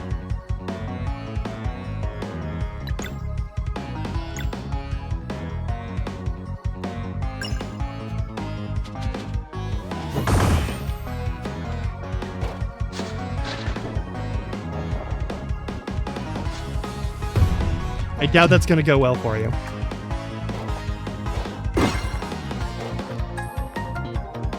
Got a lot of metal bits on me.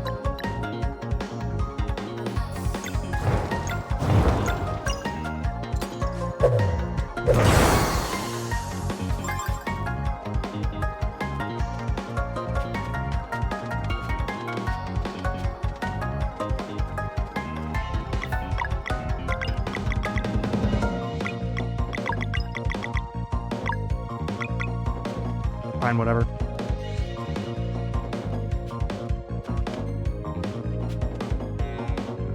But I wanted that treasure chest.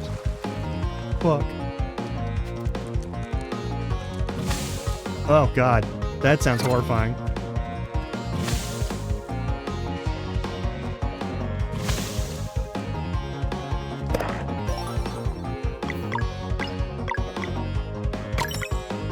Seems like a bad thing to make a staff out of, but okay. Volcanic rock, igneous rock. It's really brittle.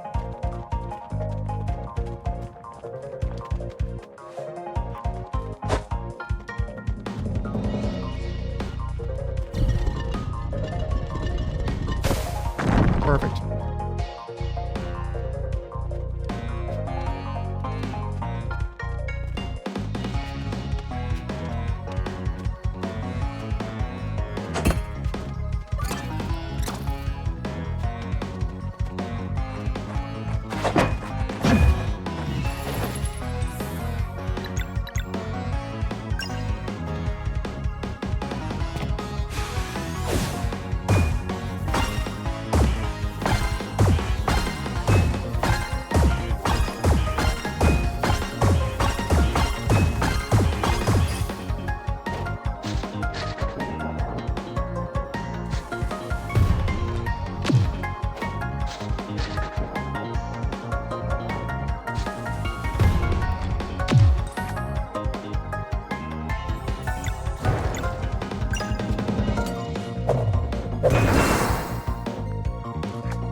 Nah.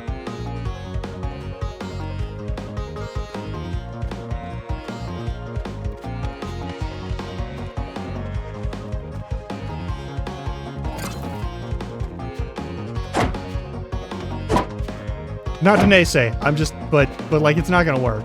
I'm not actually small. It's just a trick of, it's just a trick of the camera.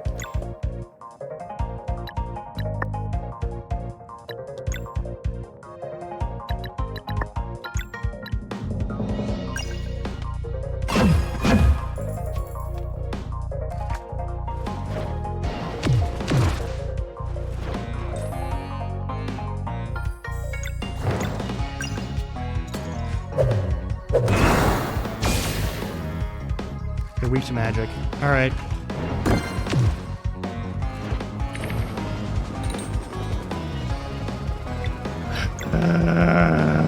This this is getting fucking annoying.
Oop. Yep. Yep. Yeah.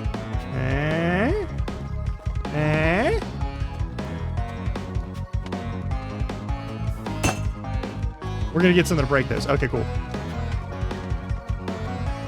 A second upgrade to the now Cobalt Hammer.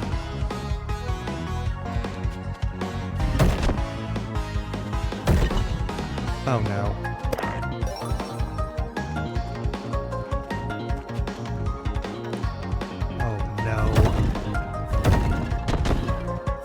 I was hoping we get something to bust that.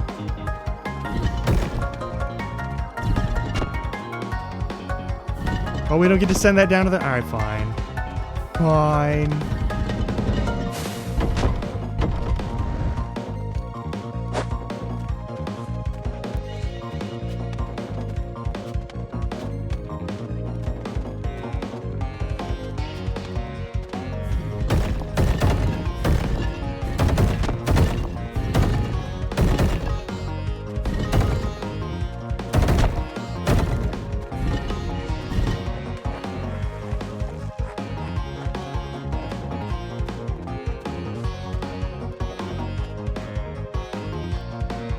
Treasure chest.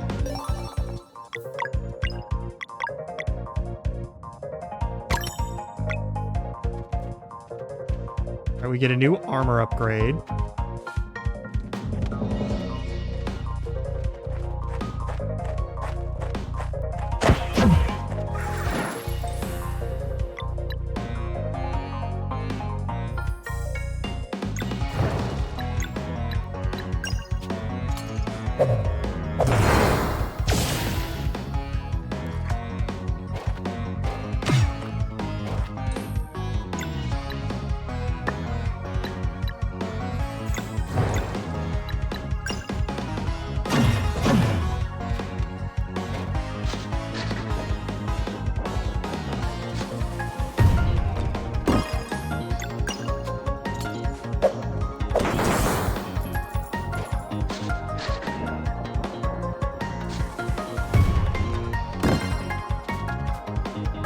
Well, I guess that's that.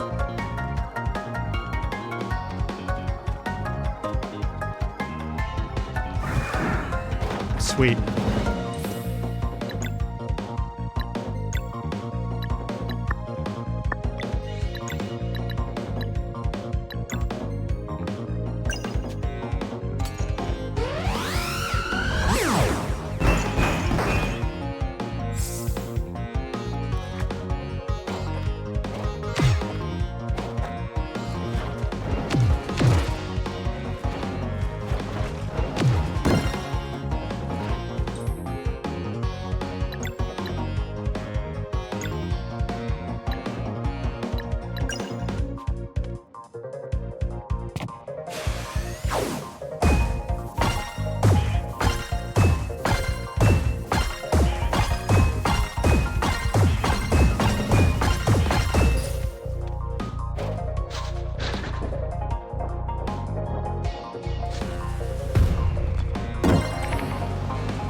that stops one of them anyway.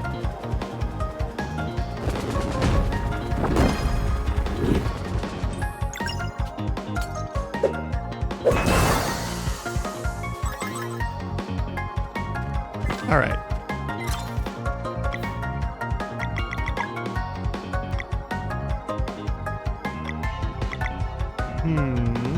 I still like that one. That one's a permanent one. I feel like that might be good just to make fights a little bit faster.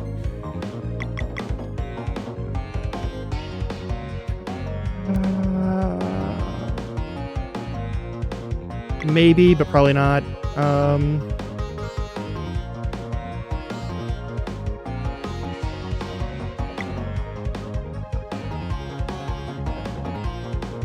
I don't know.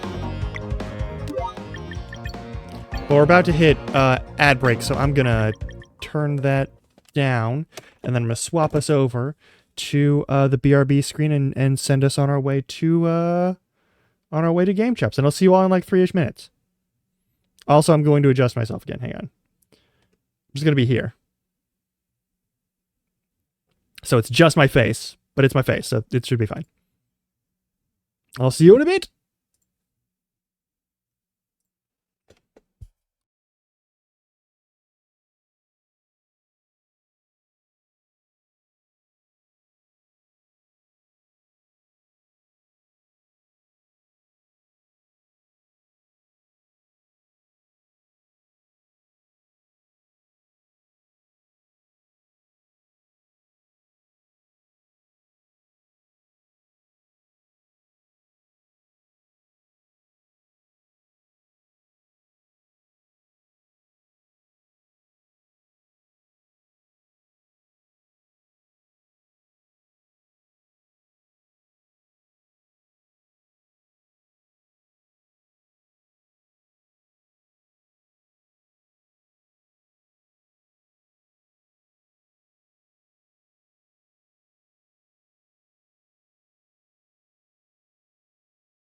What the fuck? Hey, so, I moved my chair, I did my push-ups during ad break, and I saw this, like, shiny object, and I thought I fucked up, and I dropped a vitamin D, which I need to take, and I'm gonna take right now. I forgot to take that a little earlier, when I actually had, like, lunch. But it was a piece of aluminum foil. In a shape that I've never seen before. Like a perfect, like, you take a little half circle and you attach it to like a rectangle. But it was like the size of my pinky fingernail. I don't know what the fuck is going on there.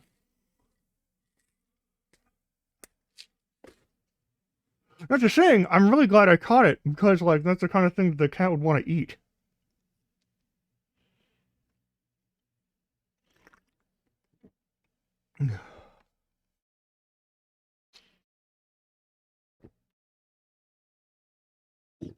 Good, good. All right.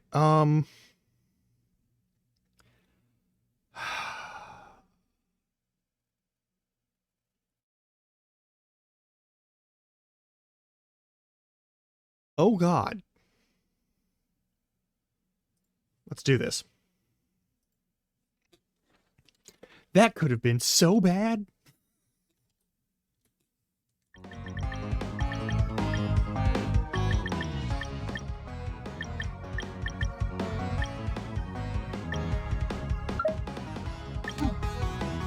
Indeed. Okay, so I'm gonna turn on more relics because I'm getting tired of this.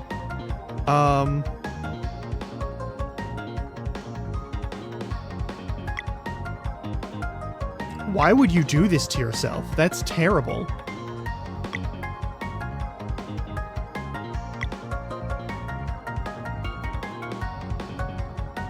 Yeah, I'm garbage at blocking attacks. I'm gonna turn this on. And I'm also gonna remove that. I'm also gonna add that. Yes, I'm playing this on easy mode. No, I do not give a shit. I don't really give a fuck about the damage challenge difference. I don't.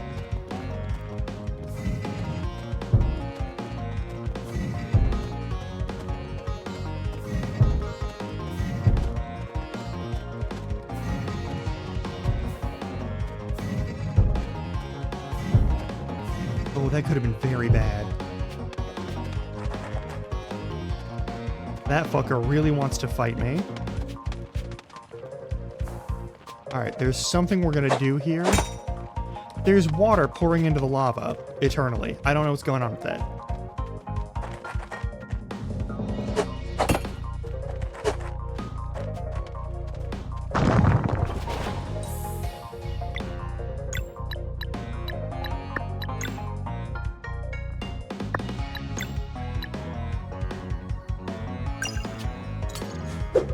I did it backwards.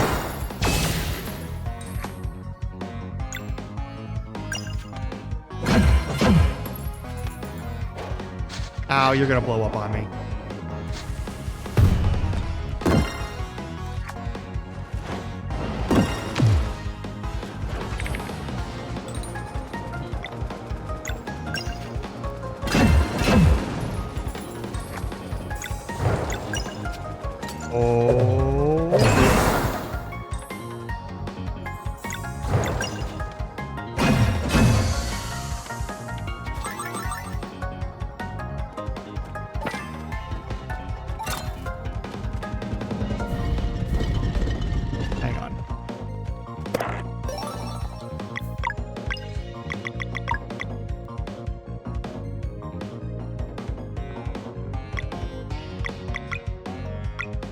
I'm equipping that to someone else later. Holy shit, that's good. Actually, no, I'll equip it to you now, because this isn't doing a goddamn thing.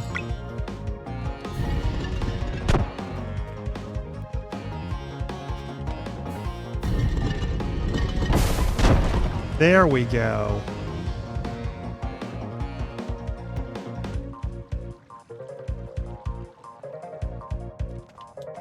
The fact that it won't let me, like, push any buttons to slide this and like just follow the boulder is kind of disappointing.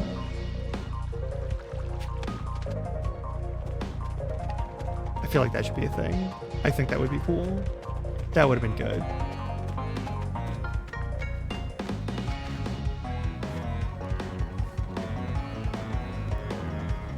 Hey, it's a buddy! It's a buddy! Hey! I posted and mentioned you becoming. It came after grabbing what I could. Do you need anything?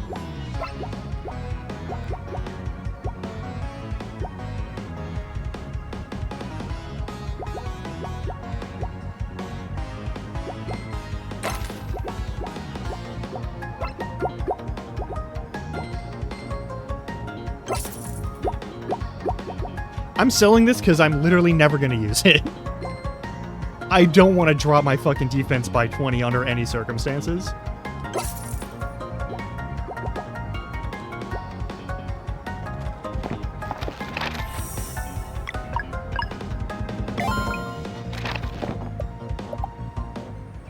Take a short break in this volcano with this campfire, which is warm and comforting, in the volcano, which is warm and not comforting. It's fine. Why are there water jet... You know what? I'm not gonna...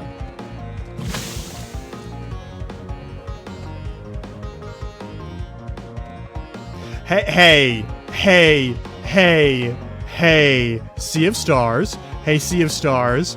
That is not an appropriate image.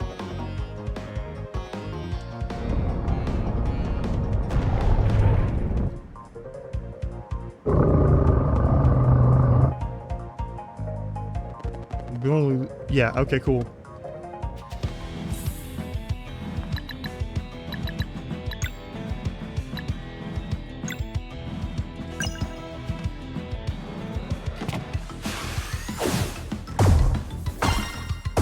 This one's pretty straightforward.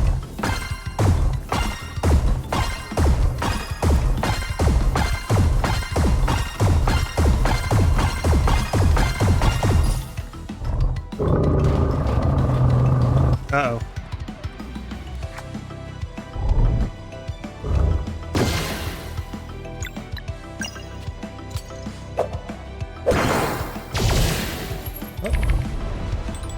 It is. It is.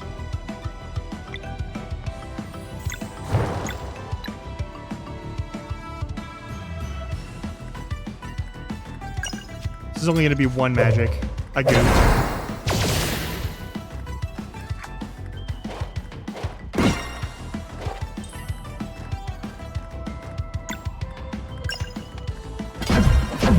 Oh, cool. So it doesn't matter that I didn't break all of them.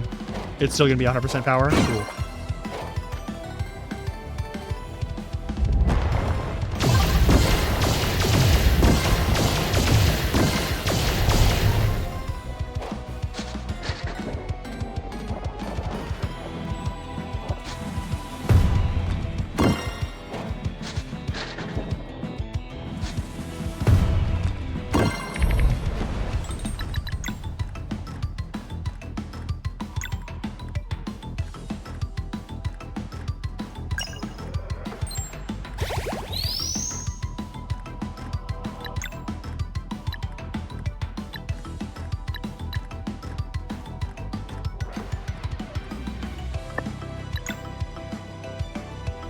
That's not going to do what I need, because I also need poison. Ah, cool.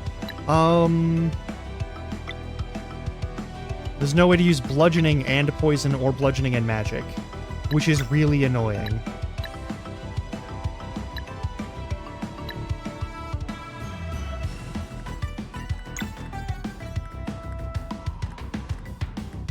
It literally doesn't fucking matter.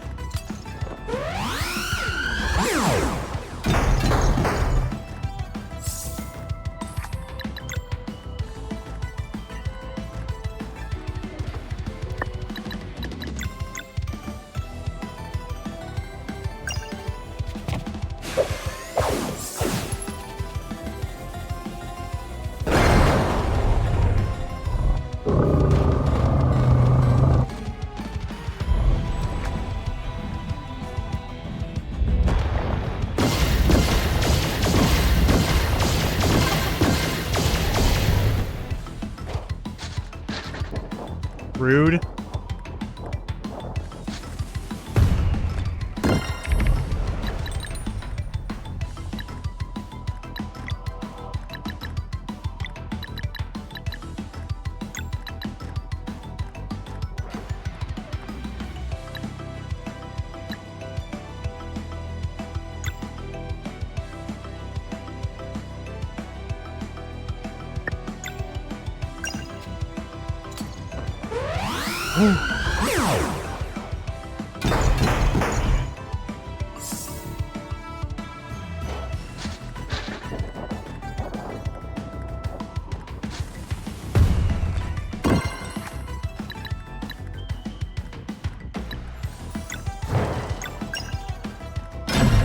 Somehow jumping on the lava isn't a problem. Cool. I'm good with that.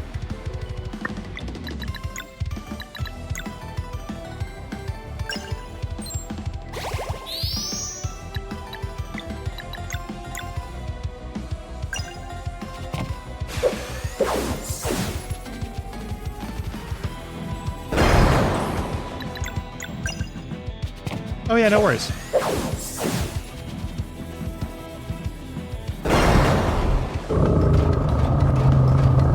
That's a lot of critters. Okay, that's a problem.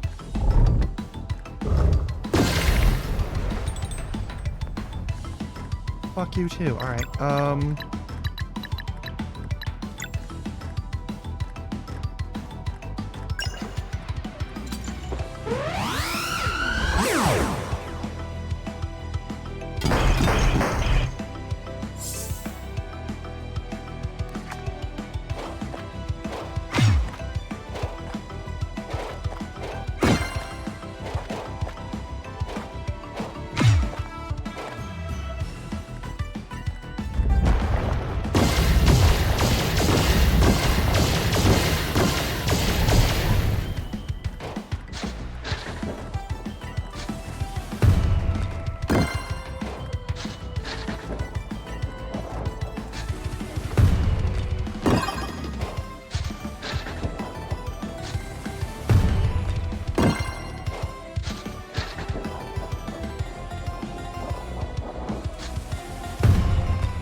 defeat the Toadcano. Nice.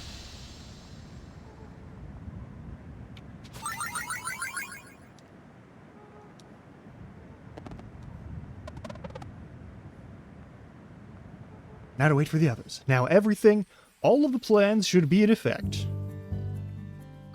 Teams come together for his final wish. For Garl!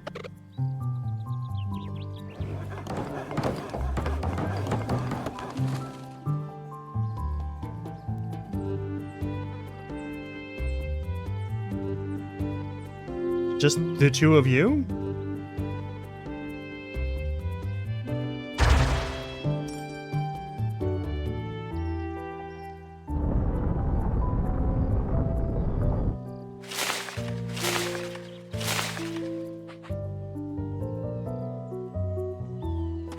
Don't know how that works.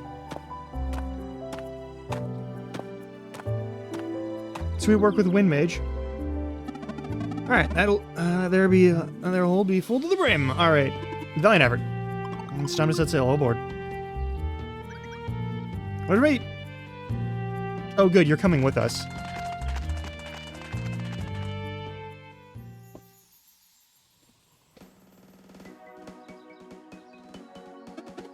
The face on Zale too. Nah. Girl, do you think? Zale. So you got Zephyr? Right here. How about Malcolmwood? He's still working on it. We'll need time anyway. Lots of crops in the Vespertine. Alright, let's go. I'll go and... Oh, God. I'm dying. I'm okay. Just need a moment here. I'll carry the crops. But, yeah, you're dying, dude.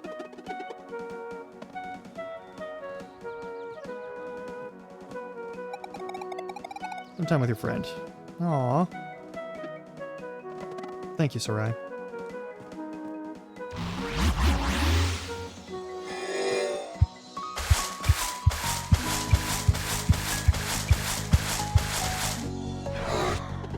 That's one way to...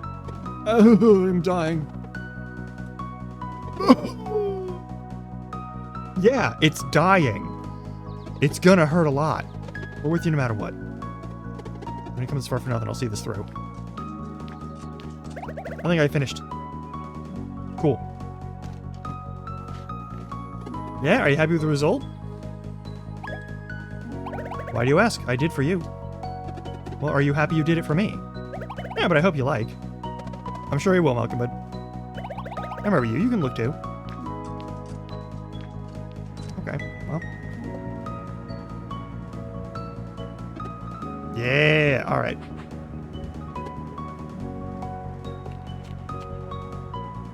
So the crops go up there, chuck them in. Flour fills up here for mixing. For a little kneading, bring it up there, need some more, let it sit with the heat, and... show us how it works. You don't have to explain it all. Alright, yeah, it's perfect. I'm gonna follow your plan. This is gonna be huge. Can we help? Of course.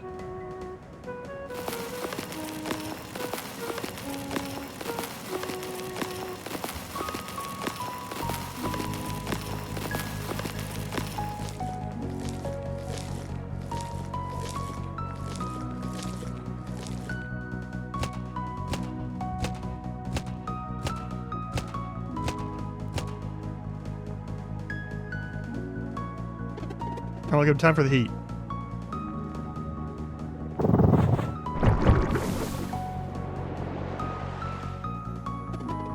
Alright, now we let it bake.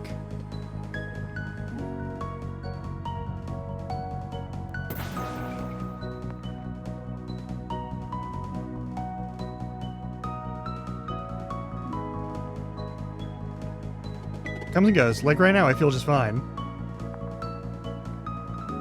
Let's just share more memories, okay? That's all I want. Remember why I brought you cookies while you were at the academy? Yeah, you never told us how you managed to make the flying platform move. With a monocle. Huh? Was it a magic monocle? No, I just used it to focus sunlight directly onto the rune. It made sense, so I just went for it and it worked. The beam wasn't very strong, though. It must have taken hours. Sure did. 8, in fact. No way. Yep. Well, 8 hours of sunlight to be exact. That's excluding the night I spent halfway up in the air. How did you not get caught? I got caught, but I was already out of reach by the time Grant saw me. I wish you could have seen her face. Oh, believe me, I wish I hadn't.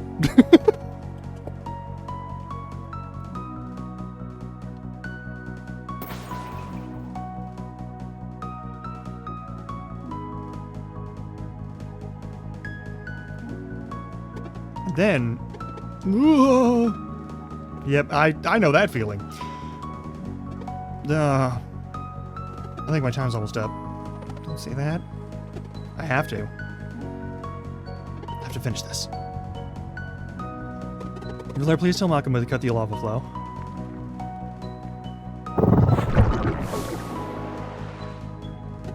Still, I need Zephyr now. Here. I hope this works.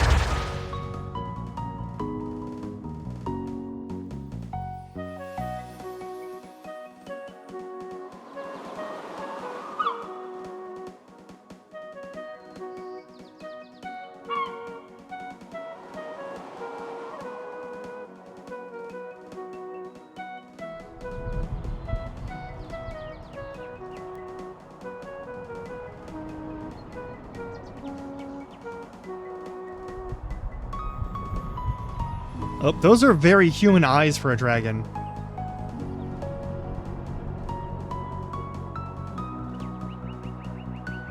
Does this dragon just, like, snarf up the whole loaf?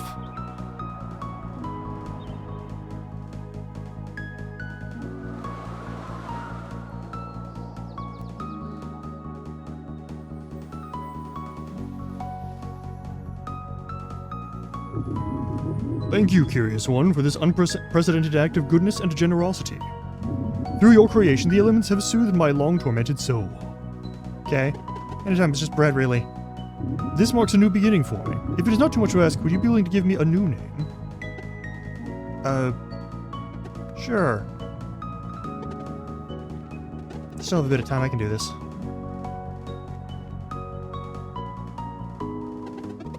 What are your ambitions? My past was one of anger and destruction, but you have shown me the way to a higher purpose. I wish to honor your memory by becoming a devoted caterer. That's weird, but that's so nice you say. So, butler, huh? How about Sinclair? Nah, hold on. Oh, I know. For this new life, I shall name you Wentworth. Is it your money? Do you need it now? Once again, I thank you. Never have encountered such a caring soul. I understand your time is almost up. Is there anything I can do to repay your kindness? There is one thing, yes. For my final journey, I'd like to fly on your back with my friends. Oh.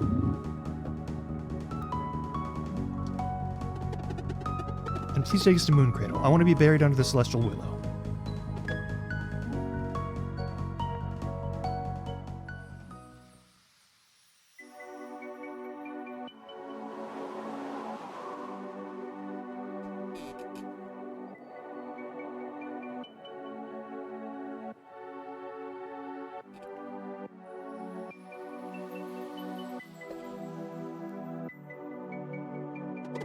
So we got to fly for a second time. That's pretty neat, huh?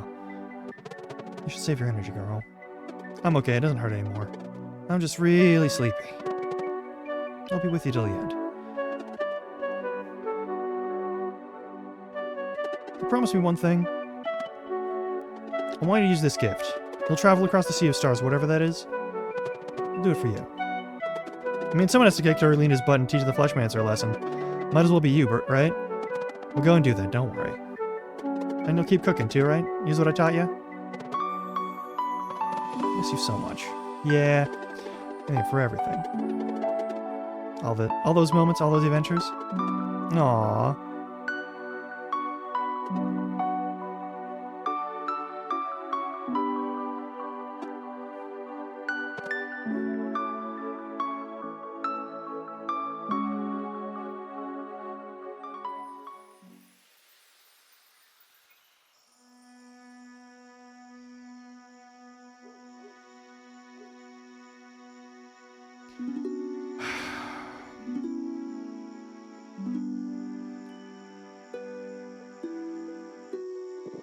We're gathered today to honor Garl, the warrior cook.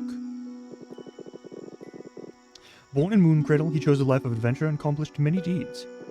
From fighting alongside Solstice warriors to founding the peaceful town of Mirth, he even managed to soothe the sleeper.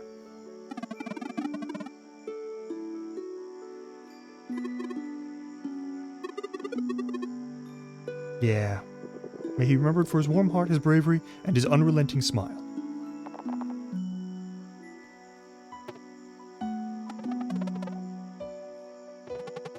Yeah.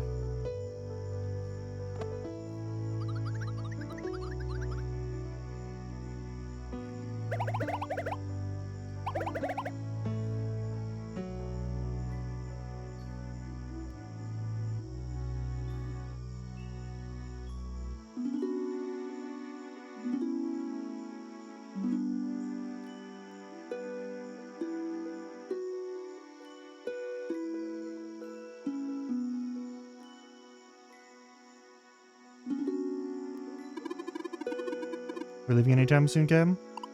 We're giving Valere and Zale as much time as they need. Yeah. Why are we having this conversation? Why are we having this conversation?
Alright, they finally have their ultimates.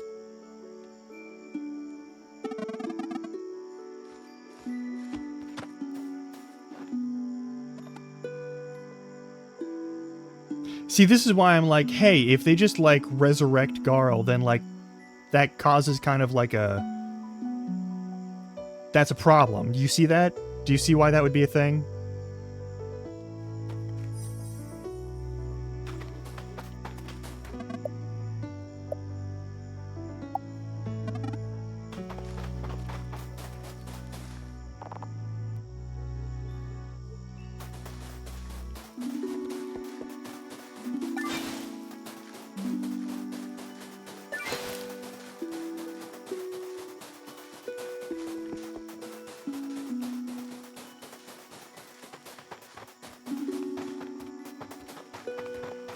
You know, there's nothing else. Wait, there's nothing else here. Let's just do this.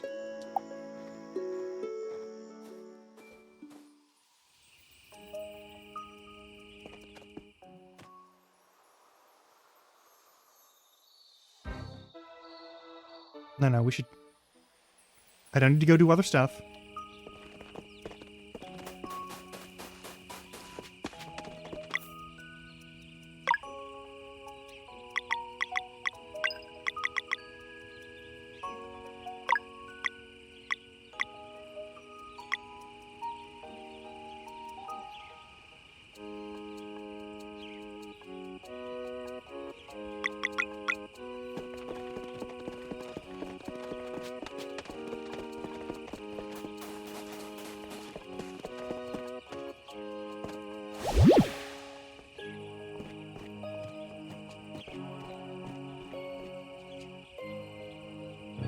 You have returned. We are sorry about the passing of your friend. Our world has lost a kind soul indeed. Thank you. The sleeper's been soothed and has awoken. So it has. You would claim the reward, then. Hey, there's the sleeper. Yeah. We demand access to the Sea of Stars. Are you prepared for the voyage? We are. Do they know what to expect? We don't know what Sea of Stars even is. It is the very passage you seek in order to see this journey through. It lies at the core of our world. The infinitely great within the infinitely small. How do we get to it? We shall get to that in due time. First, all travelers must be registered. Please gather your group. If you can make an exception, I'd like to go as Captain Cliché. My crew, they... We will allow it. Alright, let's gather everyone and form a line.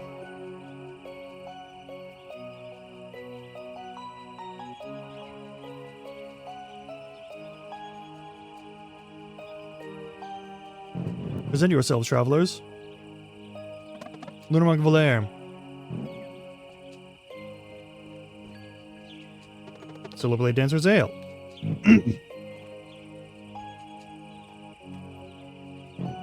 Next. They don't need to have him registered? Yeah, okay. Fire Captain Cliché. Next. I'll travel across the Sea of Stars, or my name is not Keenathan. Role and name, please. Pirate Wind Mage Keenathan.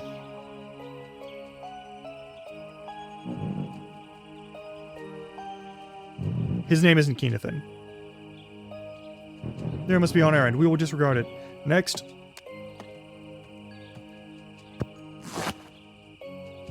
That's unnecessary. They're gods. Pirate Quartermaster Jaco Valshade. Yep.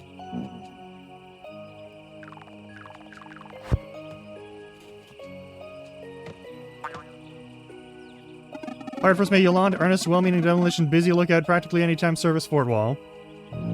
Found her. Next.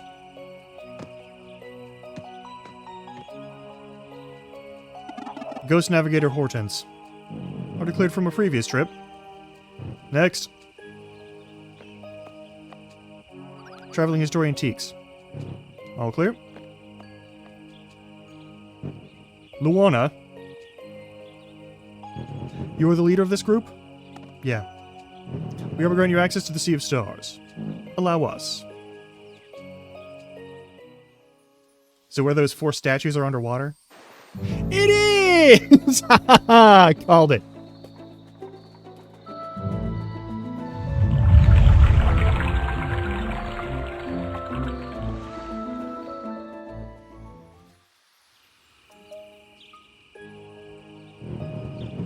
Forsaken Giants mark the entrance. Now go and sail away to where you are most needed. Alright.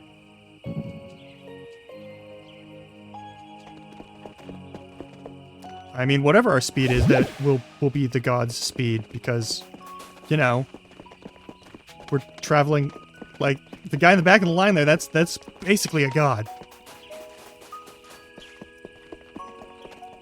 Just saying. Just saying.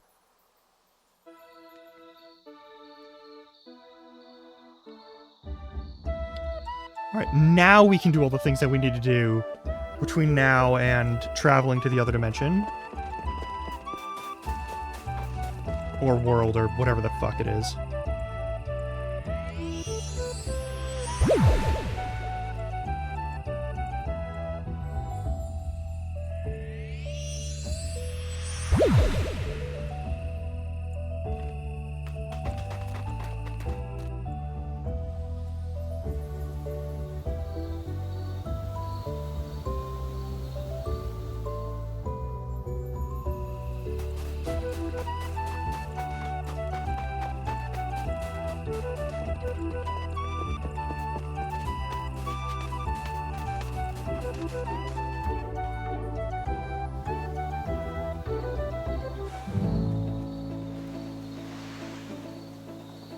I gotta give everything to Teeks.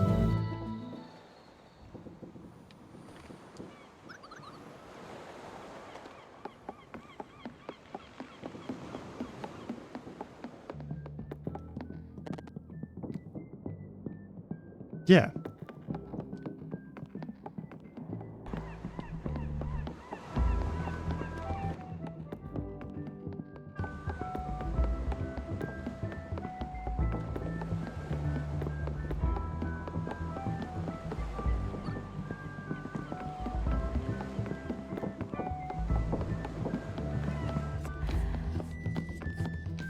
They found a new artifact. Let's see here.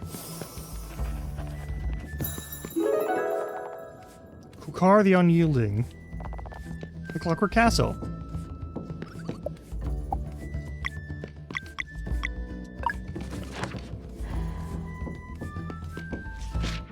There once was a botanist who attempted to trick death by growing a rose so pretty she couldn't bear to reap it. Spin death spiraled into confusion as she appreciated the beauty of life for the very first time. Whether her next action was fueled by jealous rage or opportunistic guile, no one really knows. Using wicked magic, she turned the flower into something even more beautiful, but very cursed indeed. The Vampire Rose, a thing of beckoning beauty, compelling all who lay eyes upon it to willing take part in their own corruption. Rumors of the magical rose reached all corners of the world, carrying a simple promise. A promise few could resist, eternal life, provided they could take it. Despite the elation offered by the initial touch, the price became apparent all too quickly. For every second spent holding the Vampire Rose, a year would be added to one's lifespan. But for every borrowed year, a thorn would grow on one of their bones. Stories say that of all the people that touched the Vampire Rose, most realized their mistake instantly. Having extended their lives by but a single year, they'd release their grip and live on, only with a very painful reminder felt in their every move. But there were others unable to stop themselves and became what few would describe as human or even alive. Though it is unclear whether the Vampire Rose yet exists, everyone agrees on one thing. It appears that in the end, death always gets the last laugh in the faces of those foolish enough to try and cheat her. The end. Alright. The Three Sisters. It is said that whenever twins are born on a solstice, fate itself flips a coin.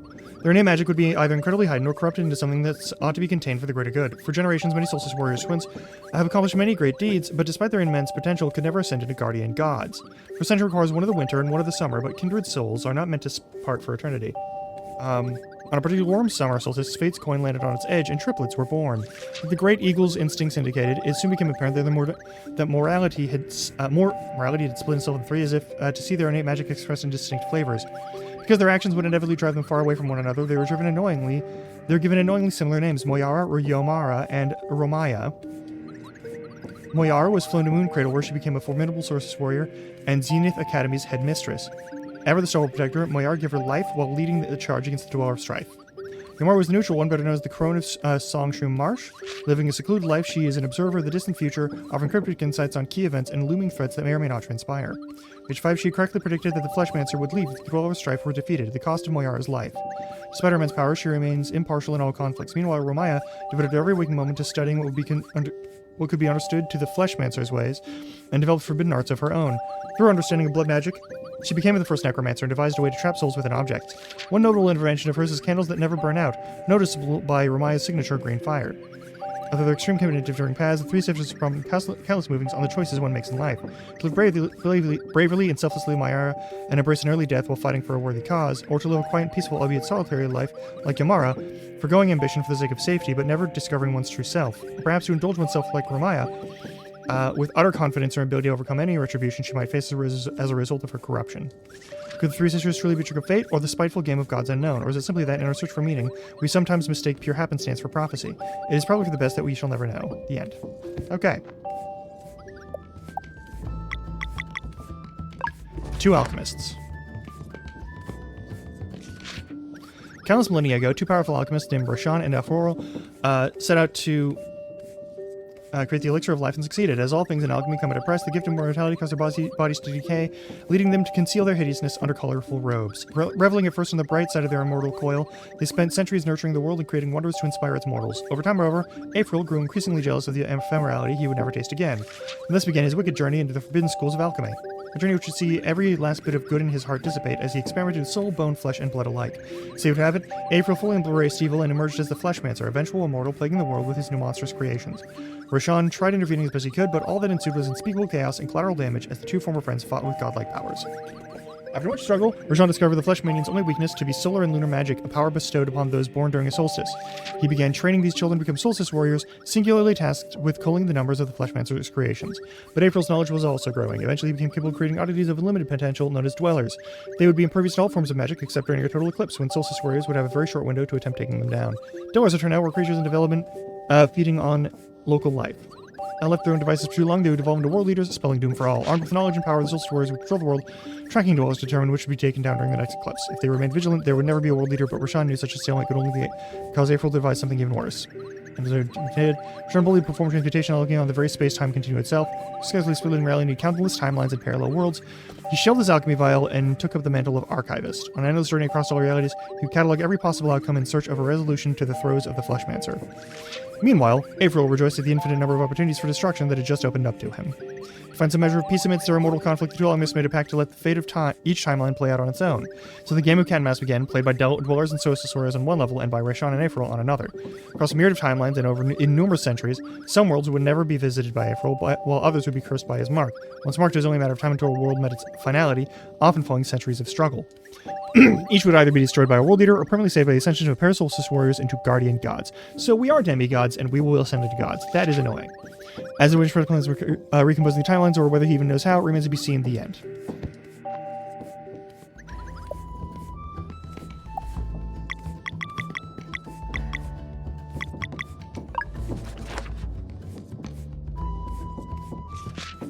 When Aphoril first arrived in our realm, he brought with him a group of kid geniuses. Stories are to be believed, Hale and his friends had struck a deal with him to free their people. In the Fleshmancer's new base of operations, they would toil away creating machines for obscure uses in realms unknown. But such a base had yet to be built, so as always, Aphoril set out to locate the best collaborator there was to be found. He needed someone morally neutral for Rose's execution he desired, not competition. For his new lair, he would prove himself superior to Roshan by building a castle that would control time within itself. The watchmaker was the perfect fit. She was only interested in her craft, and otherwise had no interest in April's machinations. All she asked for in return was a workshop of her own where she could be left to her devices. The deal was struck, and together they designed Clockwork Castle. The watchmaker began drafting schematics for the kids to start production on, while she had handled the more intricate parts herself. Meanwhile, Aphoril enchanted countless cogs and bricks, giving them an aura of magic that none could understand. Construction was almost complete when Kale and his crew made their move. One night, they flipped exactly the cogs so that once the castle's perpetual motion was activated, its core function would backfire. They had no goal in mind other than foiling Fleshmancer's plans, and in that respect, they succeeded resoundingly. What came to the sabotage was that time now came to a halt within Clockwork Castle, or rather, within its inhabitants. When they had played the trick so well, Aphoril didn't even know they'd done it on purpose. There'd be no impressing Roshan this time, but he could definitely see some upsides to a workshop that operated forever. As a final touch, he ensured that any mortal leaving the castle would see themselves age instantly by the amount of time they'd spent inside. Upon completion, Aphoril locked everyone inside for a century, ensuring that the watchmaker and the children could never leave, unless they die instantly of old age. The watchmaker thought nothing of it, and relished the opportunity to focus on her craft for an eternity. In this time prison, Kale and his friends would have to work day and night. But having done the right thing, it seems they are at peace with their situation. Perhaps getting to be kids forever helps, in a way. From day one, they would always deliver, while adding just the right amount of breakage to give the Fleshmancer countless headaches without raising suspicion. One can only feel gratitude when contemplating the suffering has been delayed or even prevented, thanks to their cunning game of wasting April's time. The end.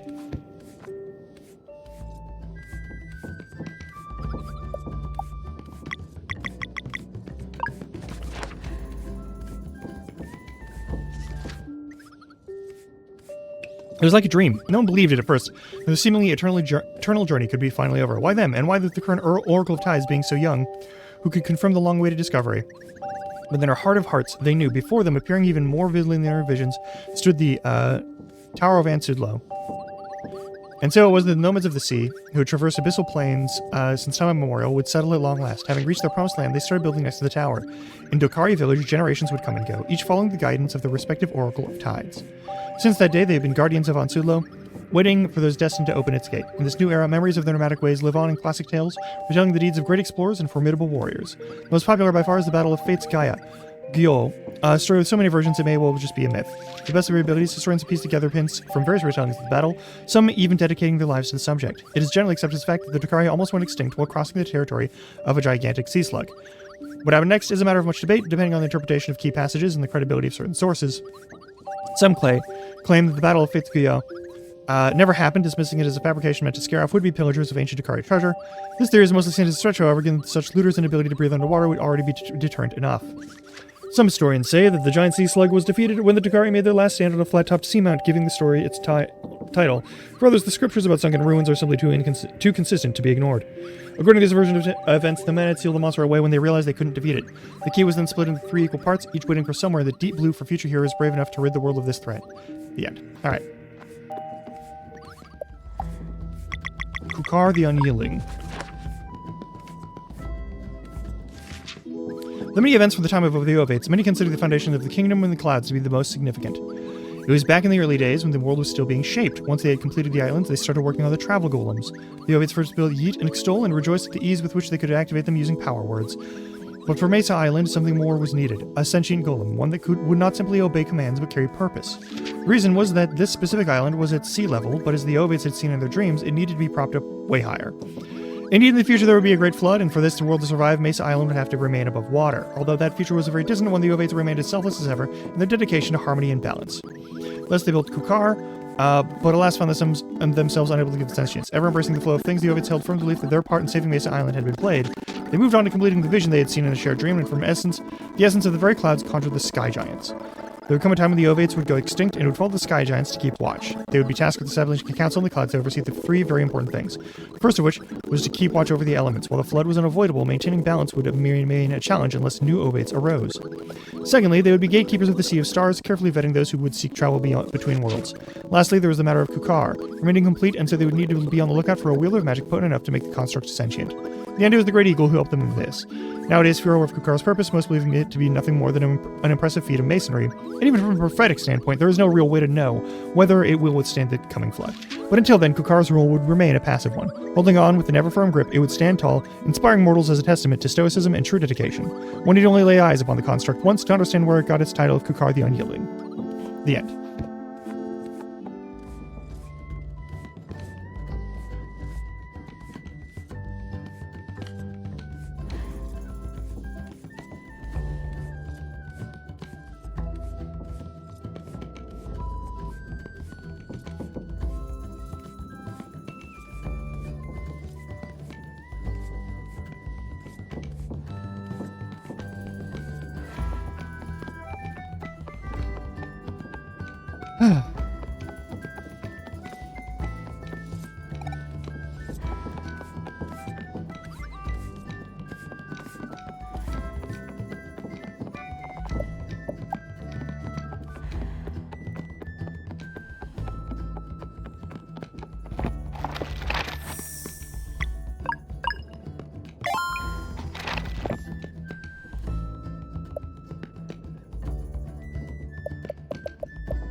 Welcome back.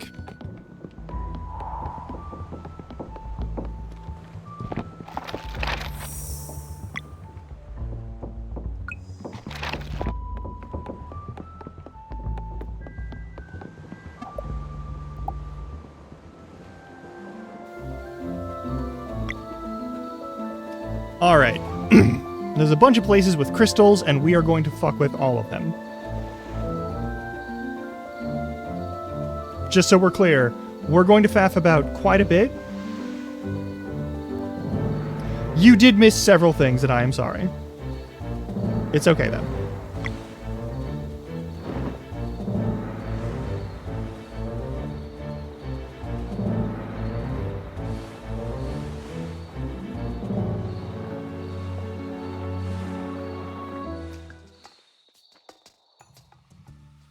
Wait, isn't there a faster way to get up there? Hang on. There's a faster way to get there.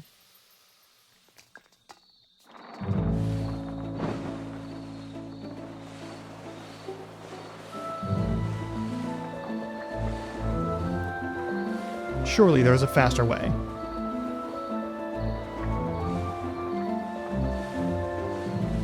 I suspect there's a way to open like a dock here that goes straight up there and goes around all the shit, but I don't know. Maybe not. We'll find out. Come on. There we go.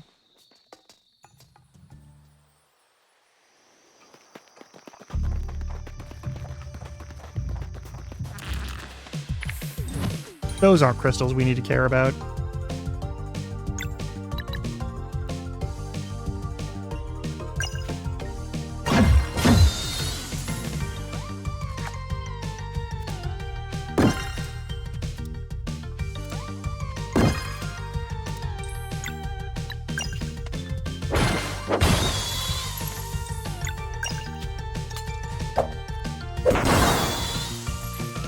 Indeed not. They're not the right crystals at all. There's so much stuff I gotta do here. Come on.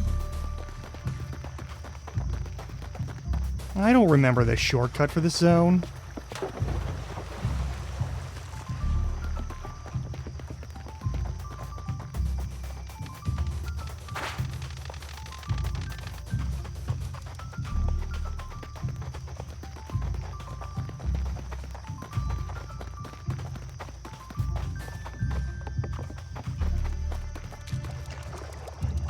That's not useful. All right, fine.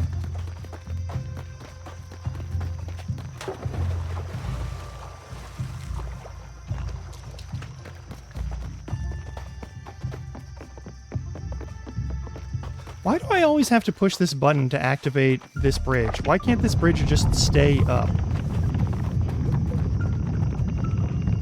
Whee! All right, come on.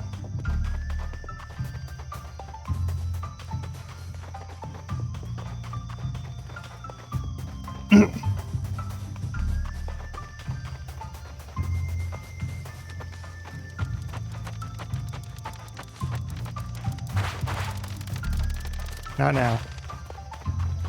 I'm working here.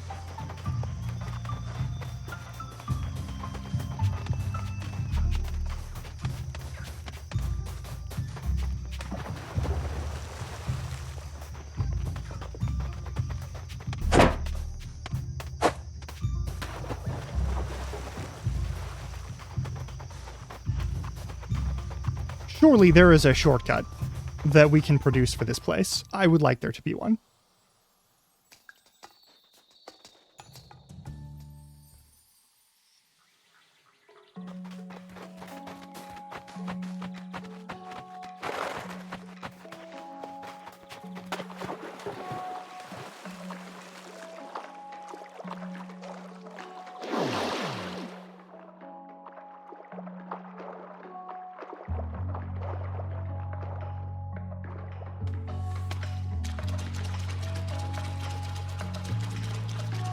Hey.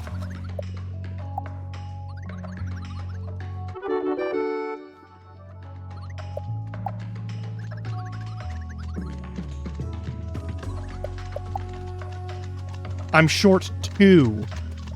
I'm short 2.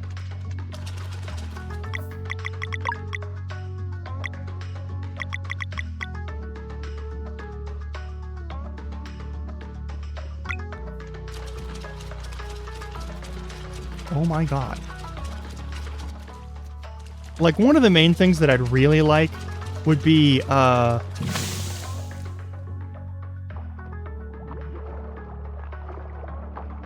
yeah, we have a treasure hunting parrot now, which is great. I would like that I would like that to be a thing that is functional more often. We're going to use it to collect as much treasure as we can. Because we probably have to go to a different planet or a different timeline or whatever the fuck it is.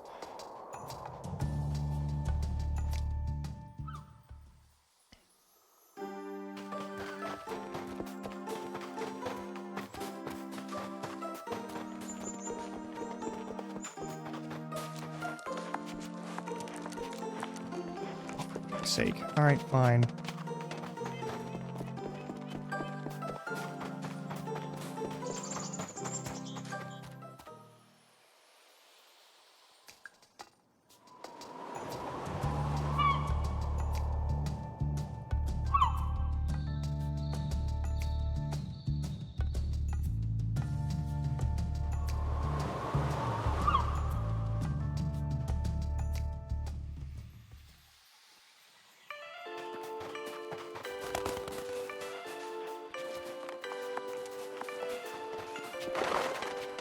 I don't think there's a lot that we need to, I don't think there's anything in particular that we need to do here.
Hang on.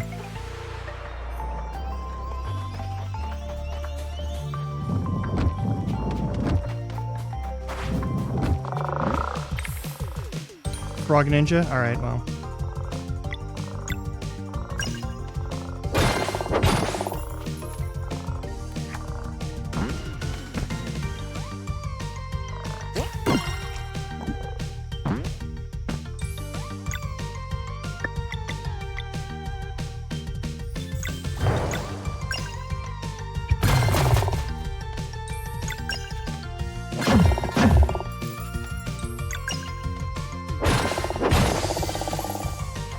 Oh, we're about to hit ad break.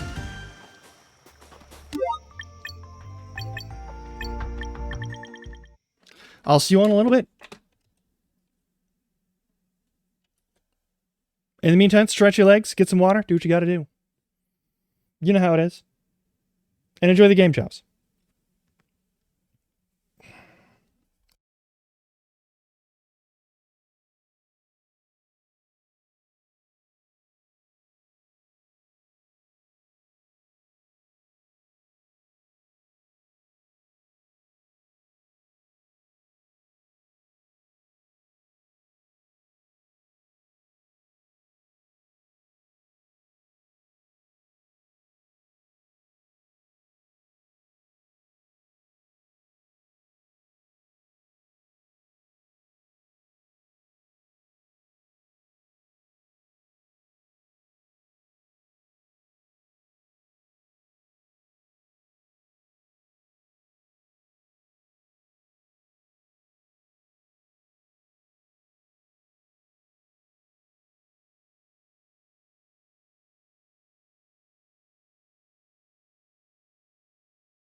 Um.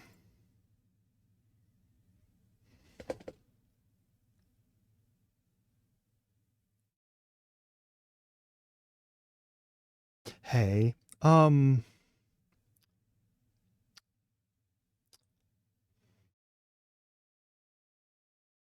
back. Let me just realized how far in the corner I was. Is that better? That was the wrong proportions. I was like, hey, I'm just ahead in the very corner. Ignore me. Anyway, also it occurs to me you were trying to do a bit with that like turning me miniature backpack. It did not register in my brain at the time because I was thinking on tasks. I'm so sorry I let you down, Robo. I'm sure it could have been a good bit, but I goofed it.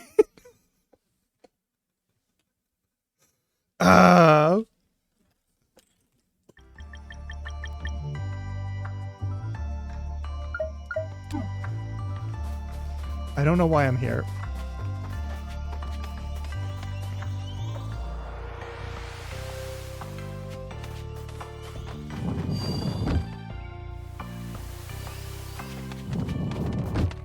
I didn't want to jump to the... God fucking name it.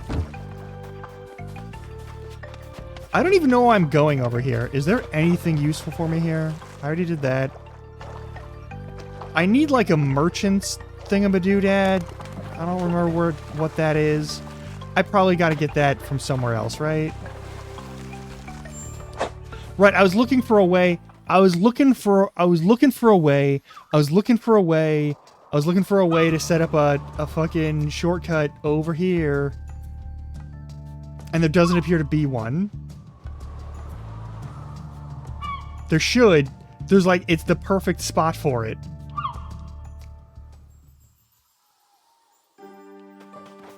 Yeah, I was looking for a way. Don't worry, my brain is like 20% on right now. It's not good.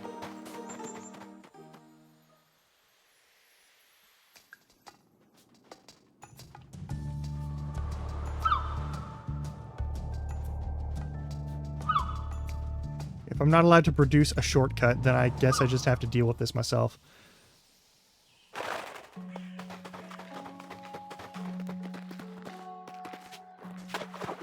But is it fashion? What? Is that from the closed captions? Oh my god, I need better closed captions.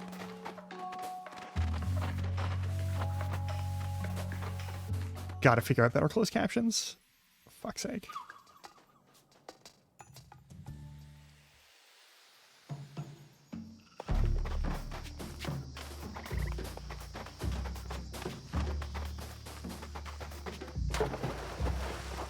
You should. You should absolutely send me the reference. I'm clueless right now.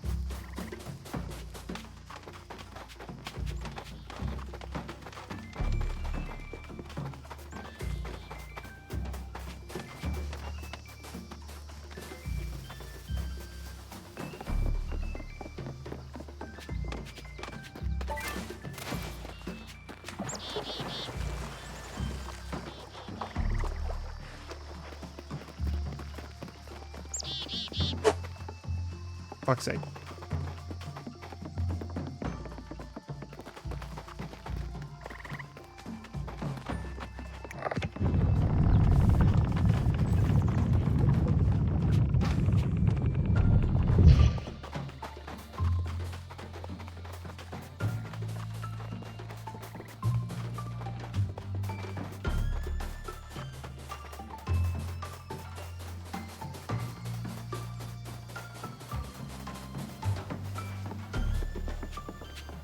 Damn it.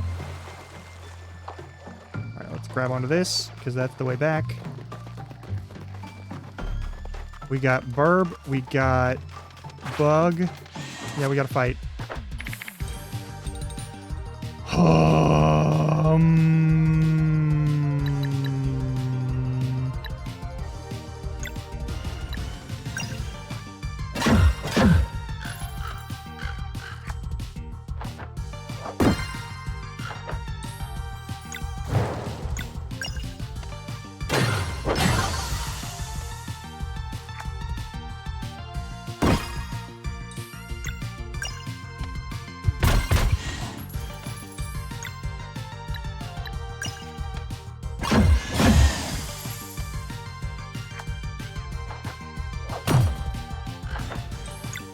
I love these birds, and I feel really bad about the fact that I have to kill them.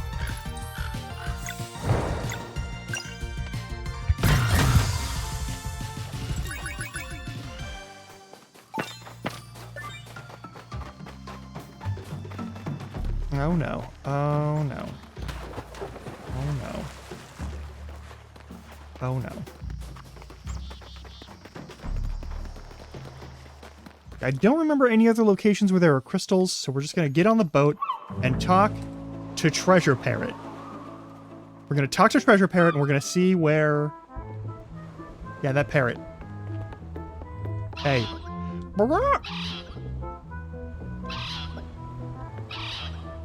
What? Are you not gonna give me information?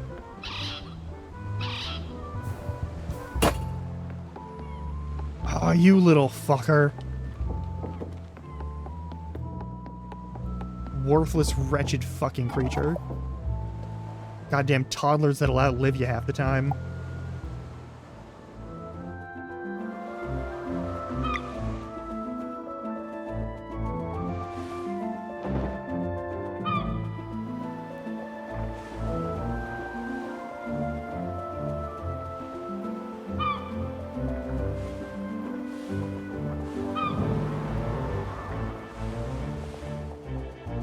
You know what? Fuck it.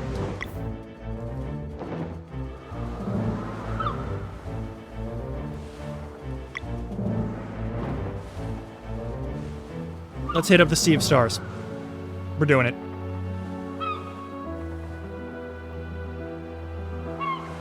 My brain is sick of this. Let's do this thing. I see that. What the fuck is this supposed to be?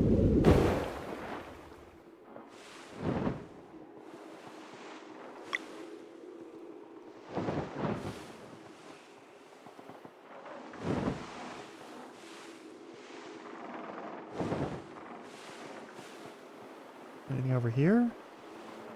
Nope, there's just... Okay. This is... I don't care for this.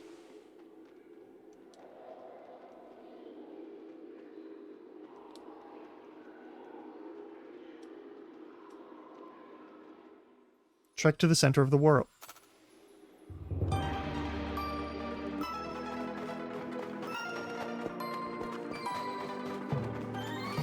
All right.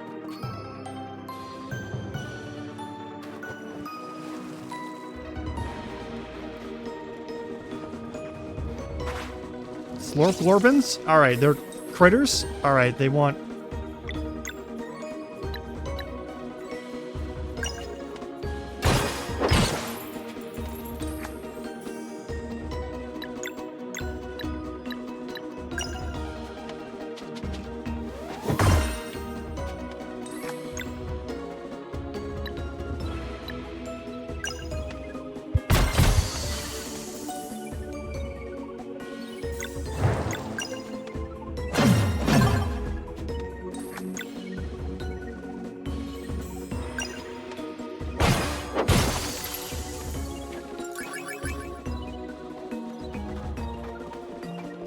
Don't seem very tough. I'm not seeing a lot of opportunities for treasure.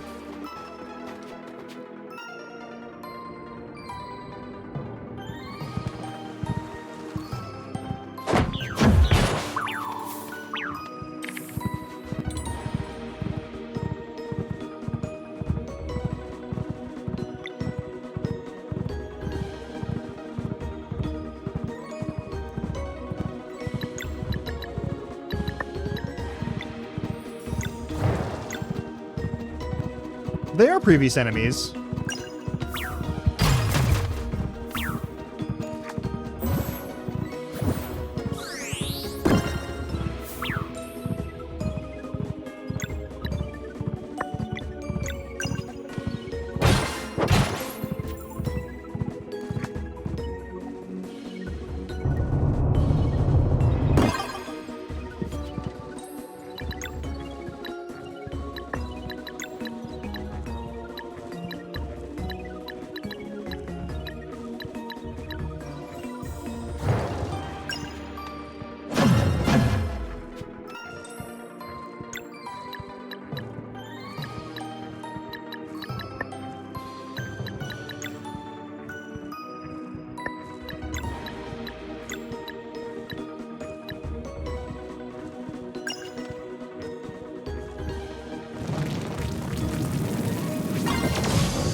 Sneak attack. All right.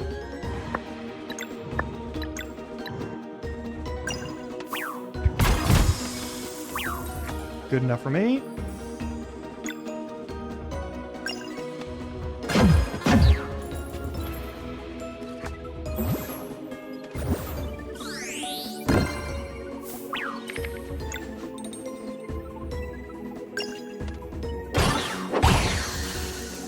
There we go. All right.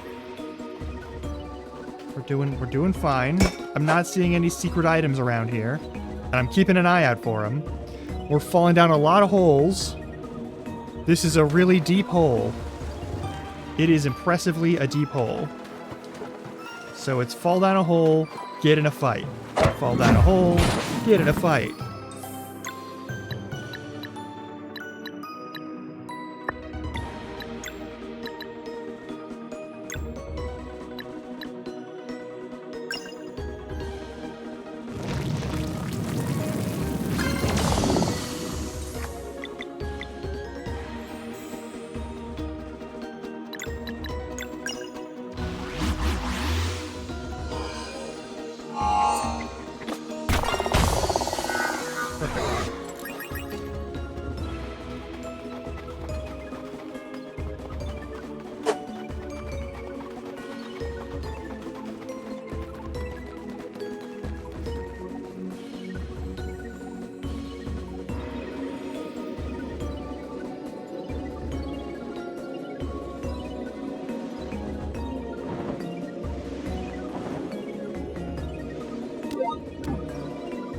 There's no map.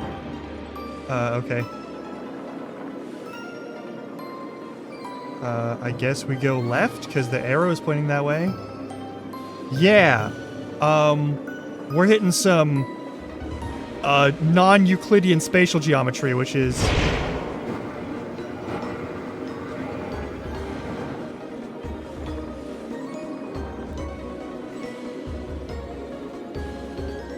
The fuck?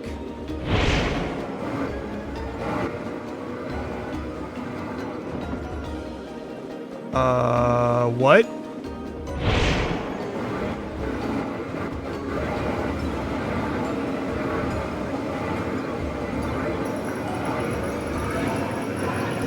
What are we gathering? What am I collecting? I'm collecting light. Okay. Okay. Okay.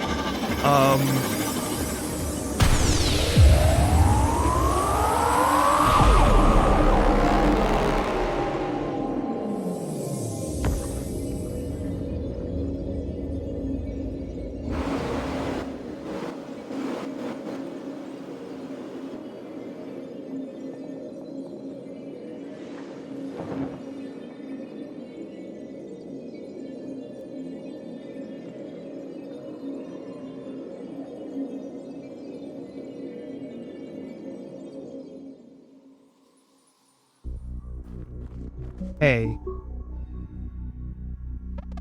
How far from home are we?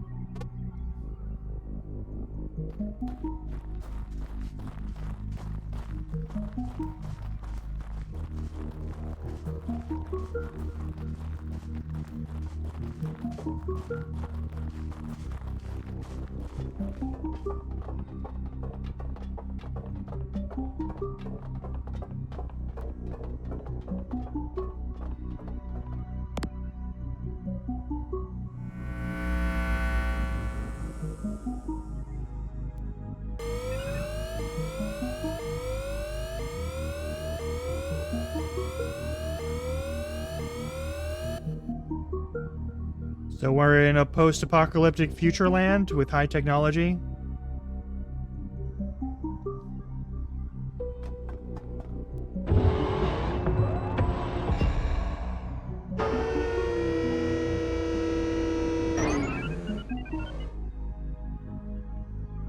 Okay. Okay.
It'll be resistant to poison because... Or it won't. Alright.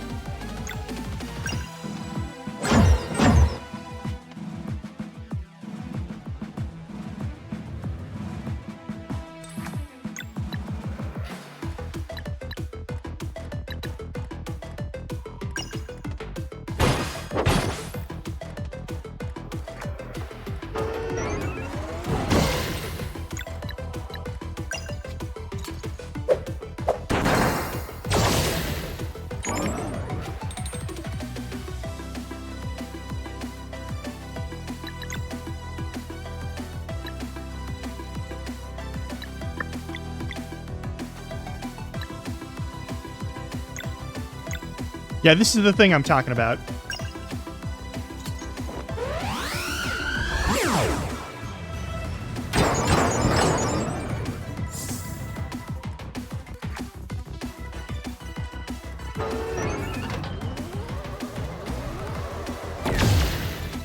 He deserves it, though, so I'm okay with it.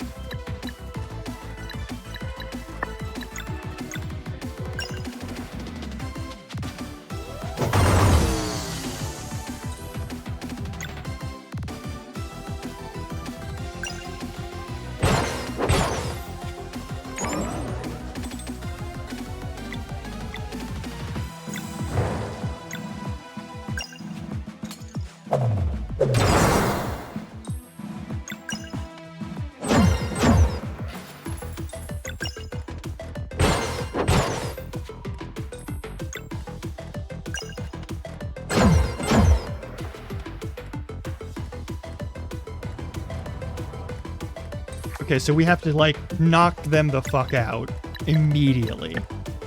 Alright, alright.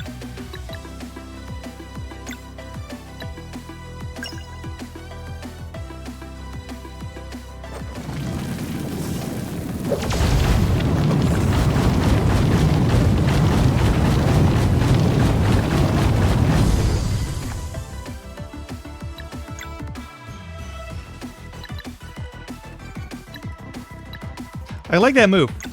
I like that move a lot, actually.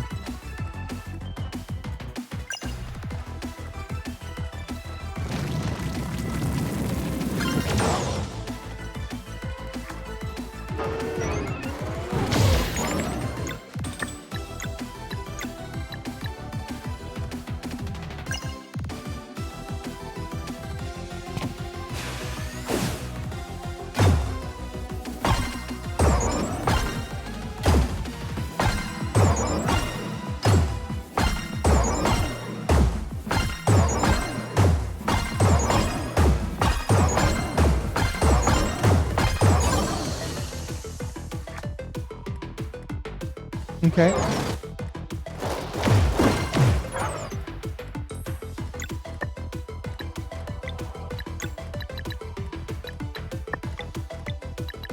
You know what? Let's see Zale's ultimate attack.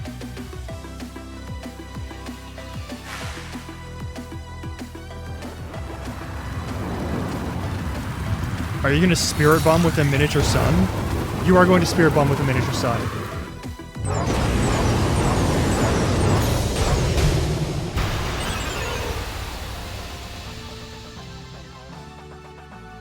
Yeah, that did exactly what I thought it would do. That was cool as hell. That was cool as hell. Place seems so advanced. There's nothing like this mentioned in any records.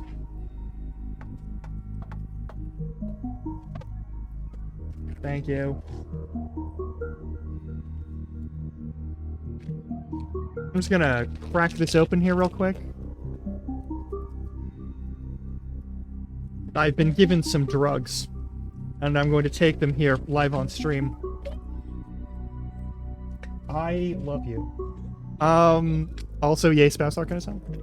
Yay, drugs comment? Yes, but also just in general. Hey, I'm just gonna take these pills real quick. They're very powerful drugs. They're called dicyclamine, and they're an antispasmodic medication.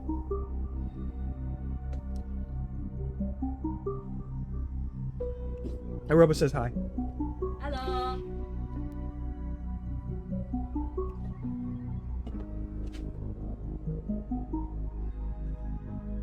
God, yes.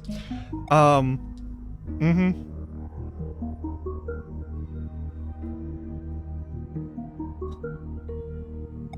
Welcome to my world.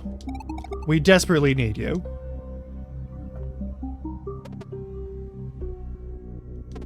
Why didn't you tell us? I couldn't find the words. Who would have... Would you have stuck around if you knew? Yeah. Yeah, we'd be nowhere without you. My world fell to the Fleshmancer a very long time ago. It's completely lost. Up above, Skybase produces nasty clouds that prevent sunlight reaching the surface, and the moon, he sank it into the ocean. Do you understand? No more children of the solstice. Yep. Where do we begin?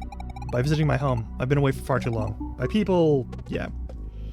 Like me? Yeah. One by one we were turned into cyborgs by the wicked Catalyst, a sentient evil machine. Cursed by our mortality in this form, my people linger helplessly while the Dweller of Dread slowly feeds on their souls.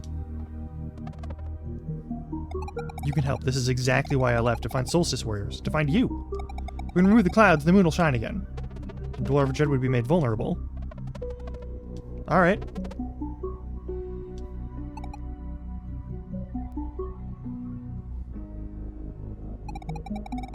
Easy, but a lead might have been found while I was away. Let's make for Repine, my hometown. I want to show you what we were fighting here. His lair lies on a flying piece of land. I have absolutely no idea how to get there. Alright, we can fly. That solves that problem. Repine is on Cerulean Island, east of the exit from here. The derelict factory might pose a challenge, but I suppose we've been through worse.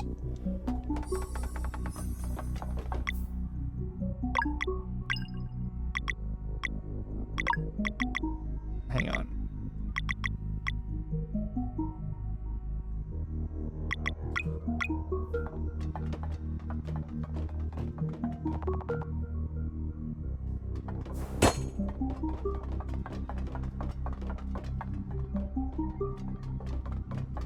I'm waiting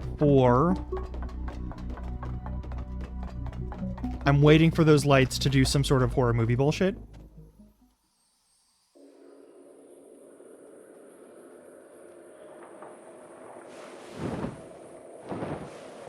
Ghost ship. Ghost ship. Ghost ship.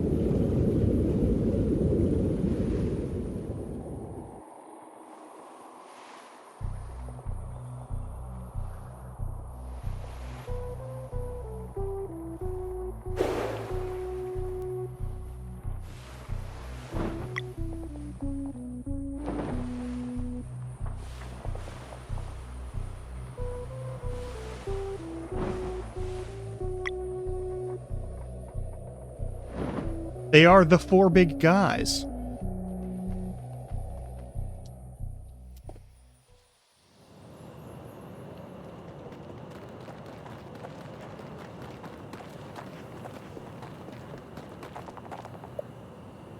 That's not a campfire, but okay.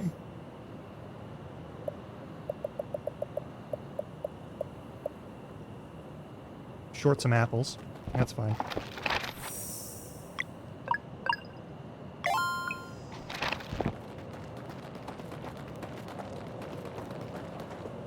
It's likely it looks like the roof is accessible.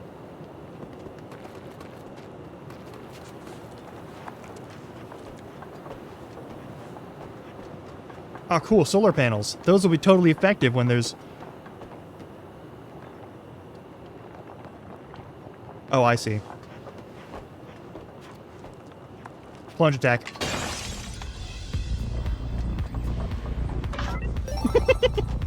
Sashimi? Hooray!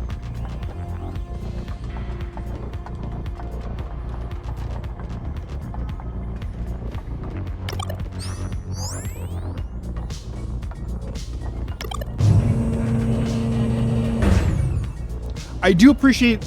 Okay. Pretty much always, we're gonna make some sashimi. Hang on, we gotta make some sashimi. This is important. I didn't mean to rest, I meant to cook. We have to cook.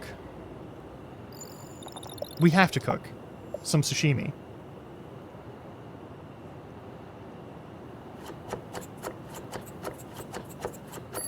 I should have kept all of my fish. I've made a terrible mistake.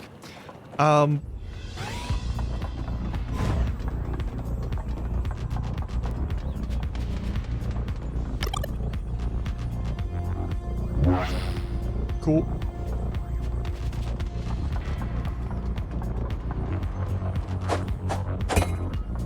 Alright, that's a way to jump back down.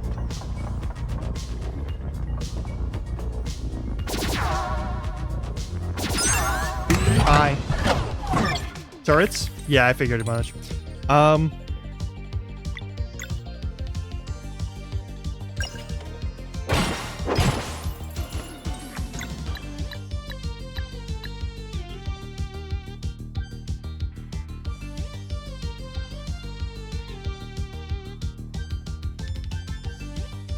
It's a techno remix, 'cause we're in a techno world.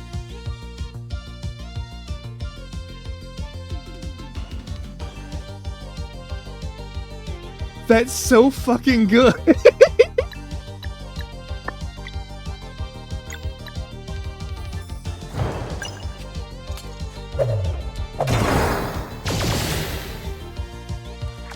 I love that. Can you not call it that? Hey, could you not call it heat spin? Hey, could you not call it that? Hey, Sea of Stars, could you not call it heat spin? No, Sea of Stars is doing a lot of... Sea of Stars does a lot of things right. Calling its attack move heat spin, one letter away from something very different and very bad, that's not one of them. But there's a lot of things that this game does right. I want you to understand, this is a good game. It's a good game.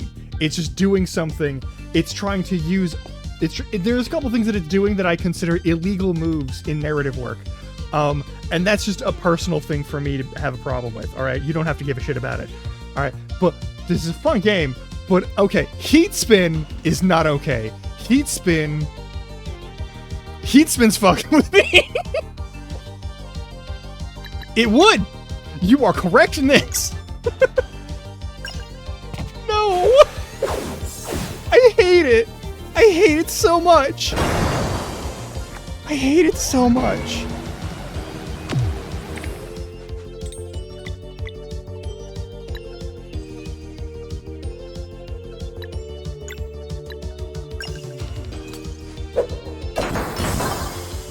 Oh well.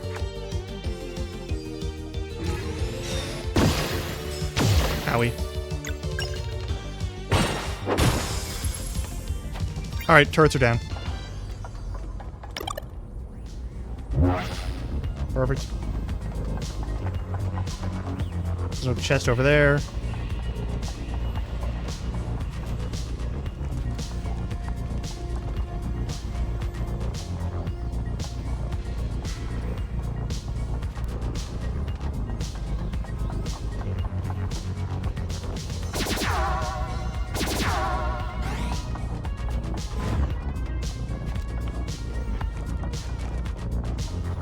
They did that on purpose. You cannot tell me they didn't fucking do that on purpose.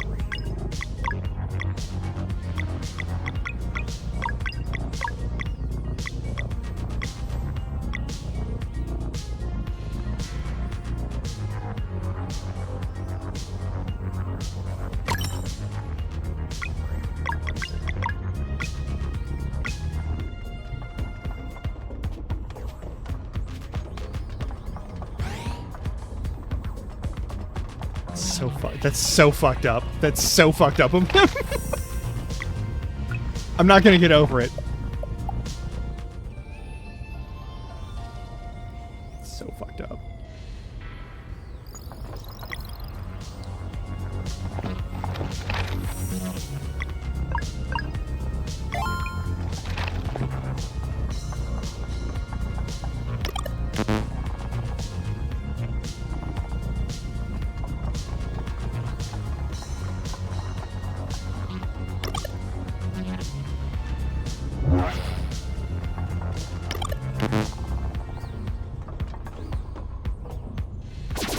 Okay.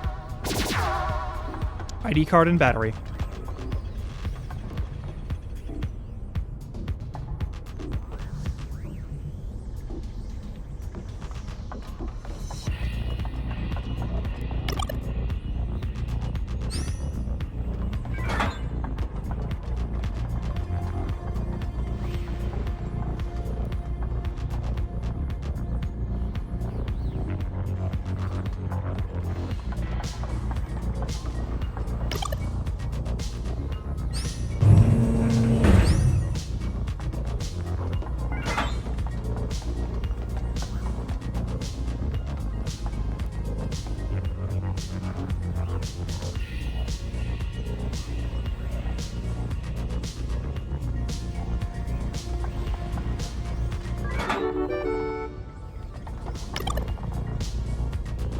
1 blueprint disc, 1 Kyber ore. Hey, that's not...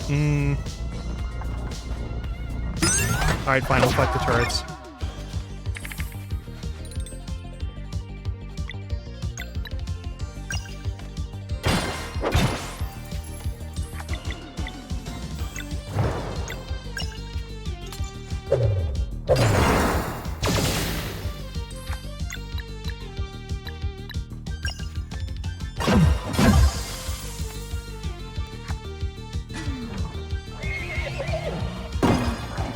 Robo Pony? Yeah, just shoot the shit out of him. I don't care. Robo Pony?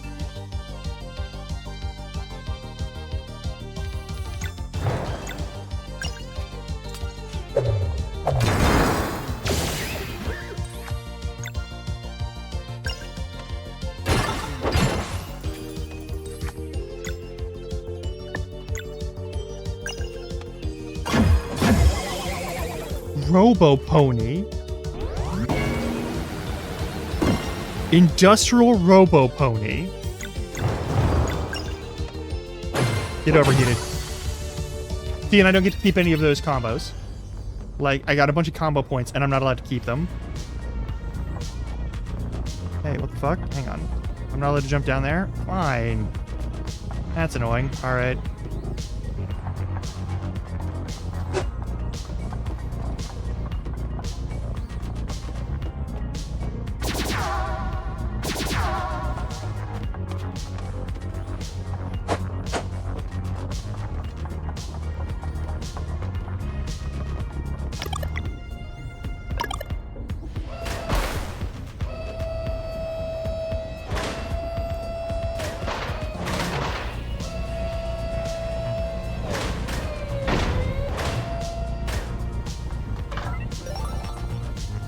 That should not be there.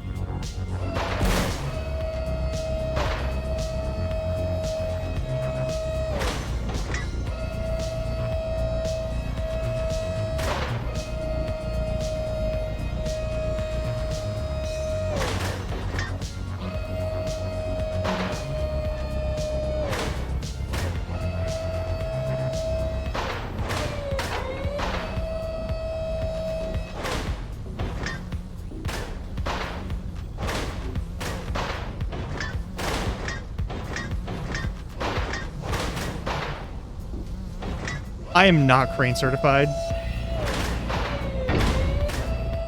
Alright, so that's apparently a one-way trip.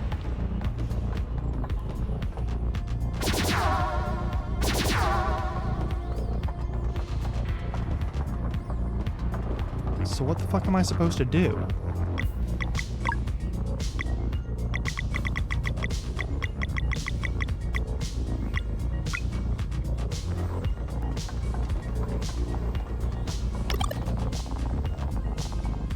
Blueprint disc, Kyber ore, power unit. Alright, so we need to find those things. There's not a lot of doors here is the problem.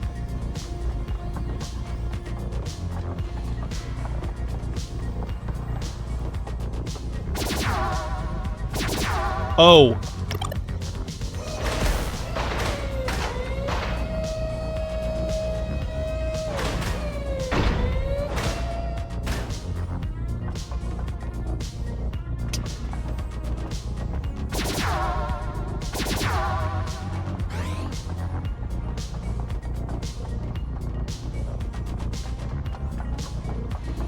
Alright, we got 3 special doors.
I goofed it.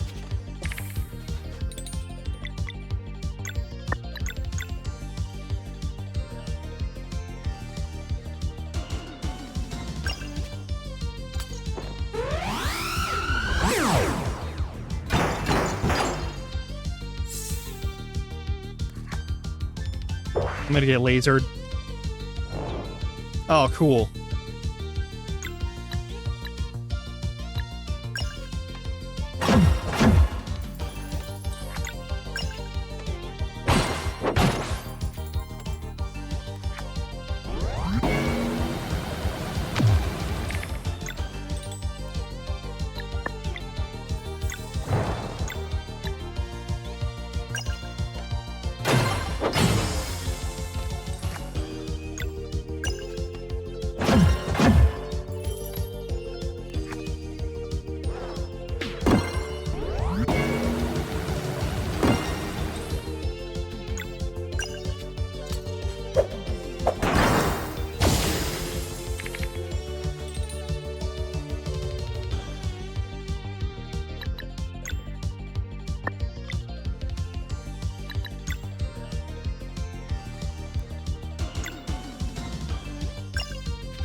This is a blocked off door. Why is it blocked off door? Why is that light flickering? I don't like how that light is flickering. Wait, what was that? Never mind.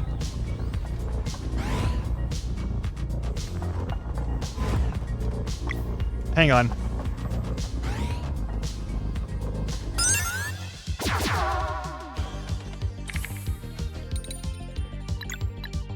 Oh no, what'll I do?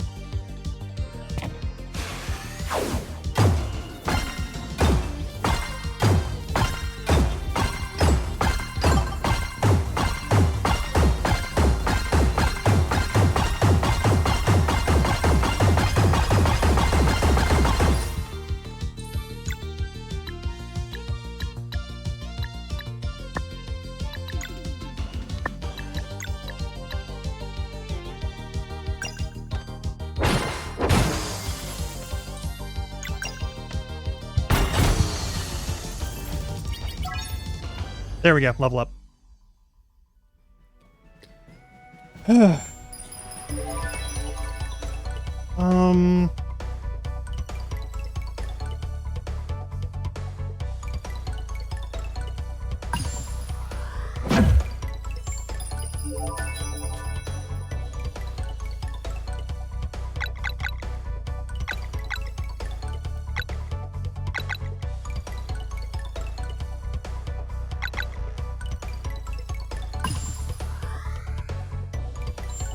Hello, cat friend.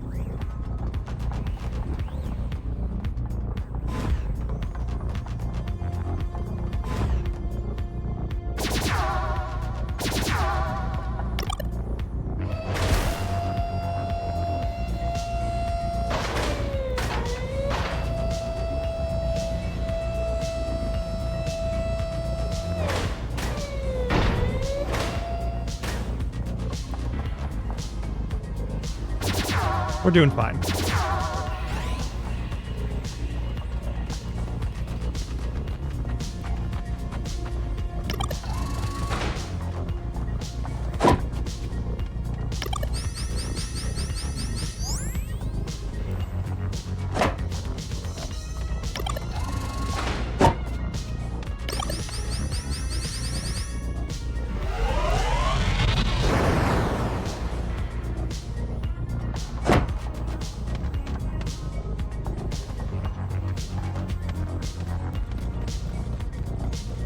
Oh, so Zale doesn't count.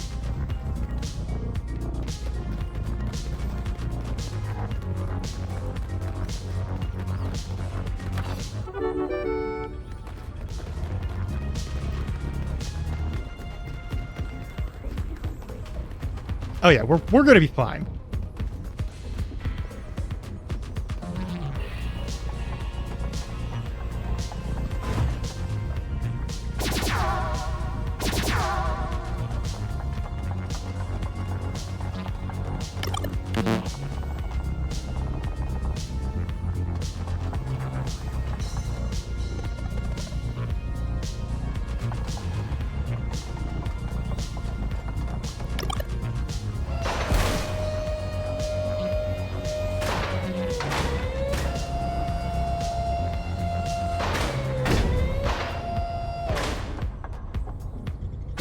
Let's make a battery.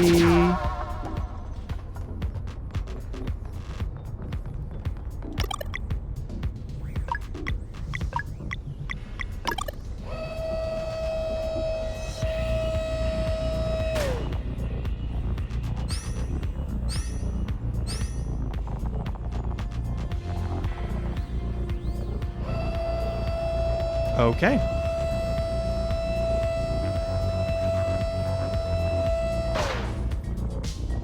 Okay.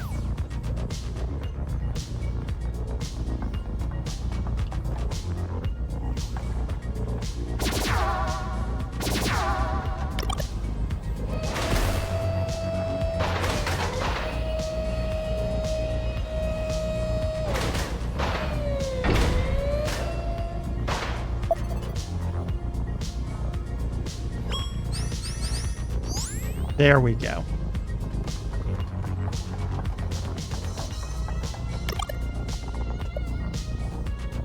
Yeah, let's exit the factory. Let's go. We have shit to do and people to save. Pet that cat. All right. It's time to do a lot of fishing with creepy fish. Love that music hasn't changed.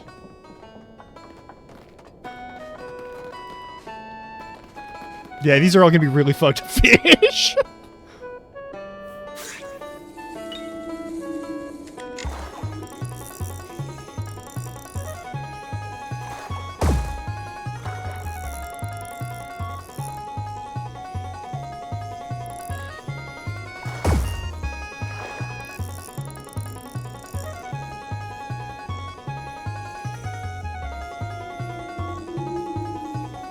What the fuck?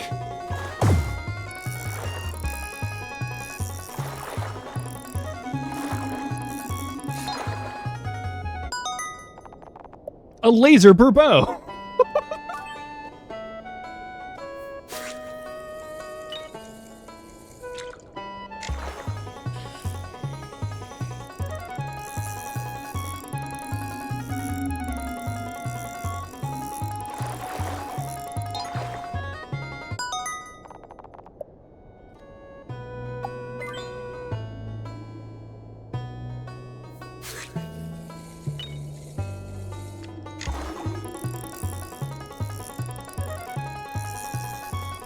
These are some fucked up fish.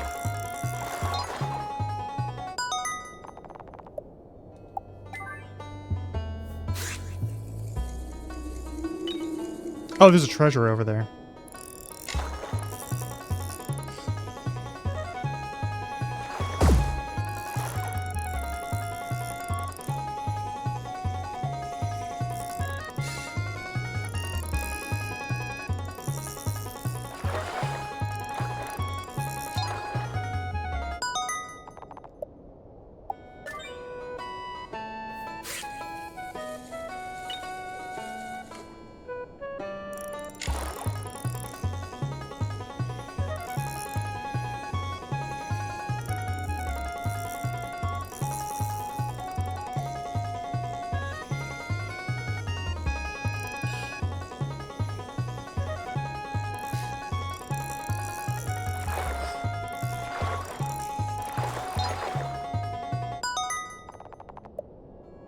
Oil flounders.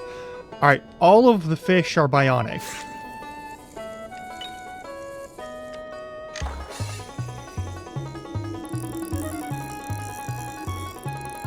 Also, that weird howling in the background is not comforting. It is also not well juxtaposed with this music.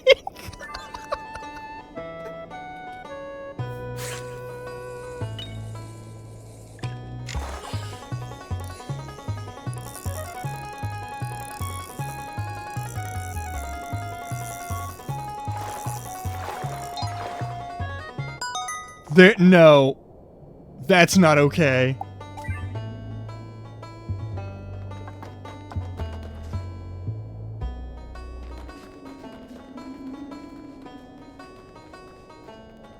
Okay, I'm not allowed to do that. Yeah, let's jump in. This water is totally drinkable and totally safe to, like, be in. A data strip. Don't know what it does. Sure, we'll find out.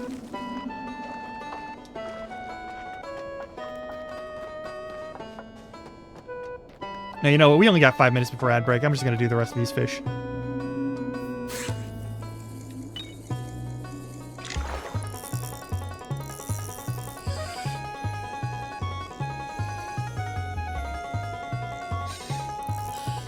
Well, that makes one of us.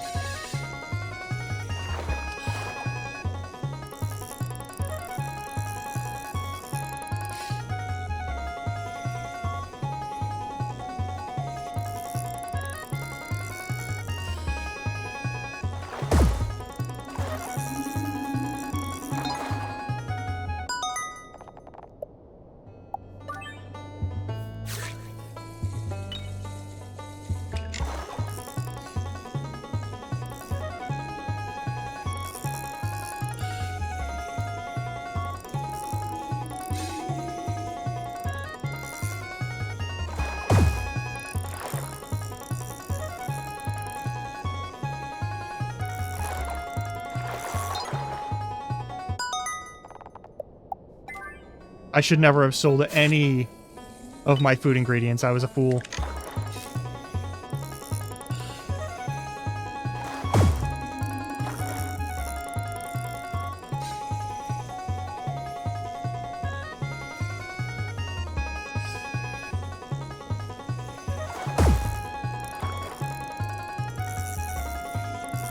Oh, I didn't do shit. All right.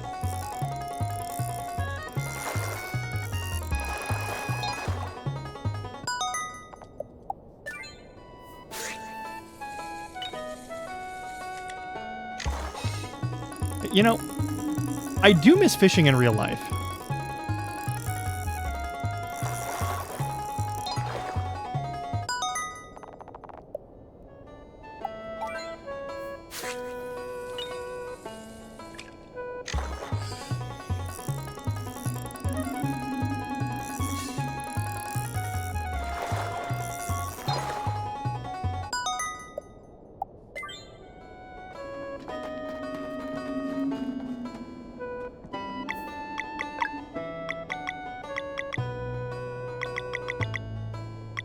We have enough for one more sashimi. I have a ton of shrimp, though.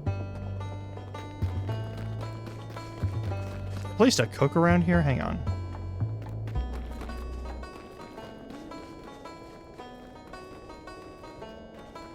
Well, the state where I live,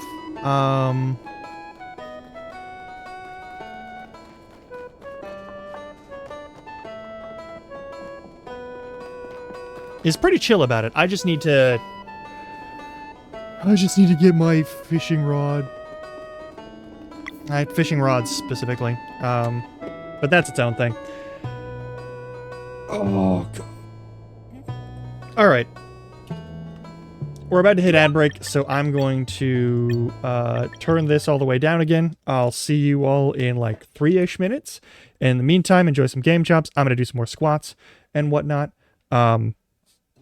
Refill my water because it's really, really low. And I'll see you all in a minute.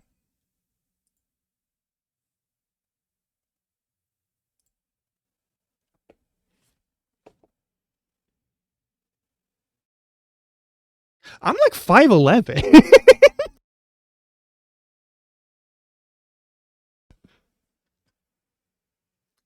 Like, I appreciate the sentiment, but like,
oh hey Libby,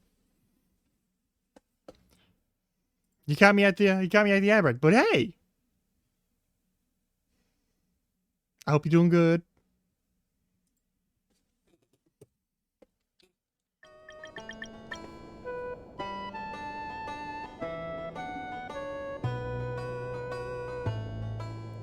We have some post-apocalypse to get through.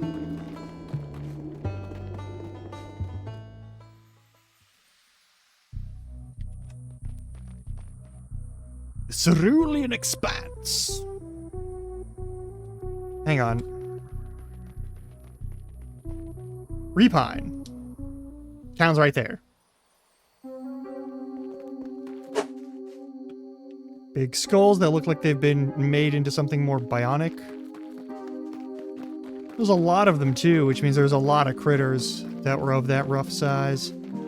I do not like that. That is not comforting.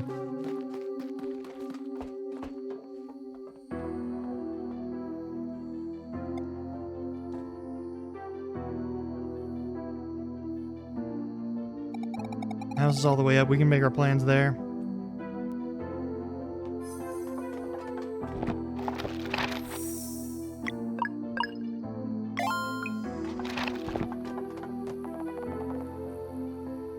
That's fucked. Alright, no.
No, not wheels. I don't want it. I don't want it. No. Okay, fine.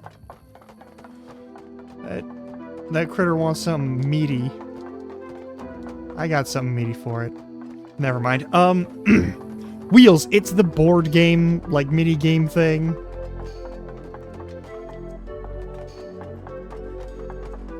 You know it.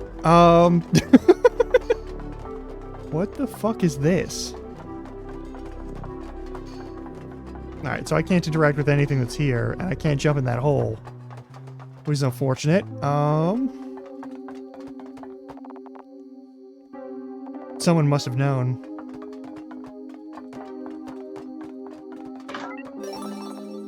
Another data strip.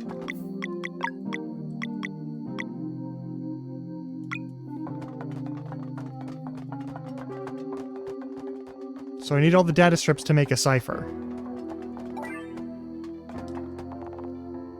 Why would you return?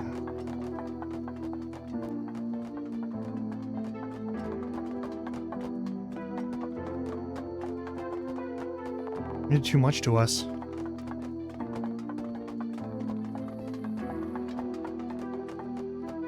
Get it out of my head. I still see it in my dreams. One way back to my mind. Wish that I could give up.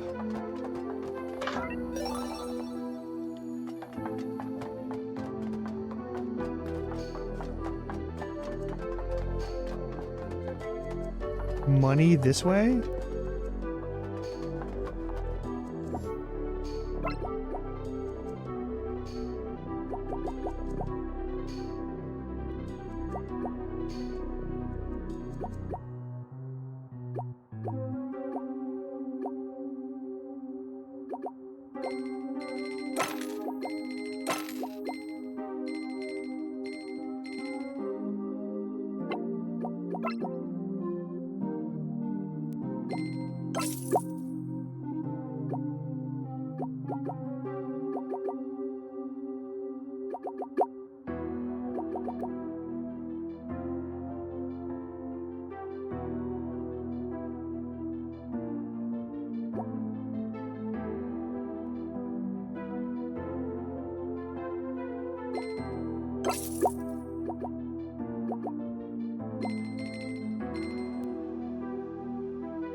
Hmm.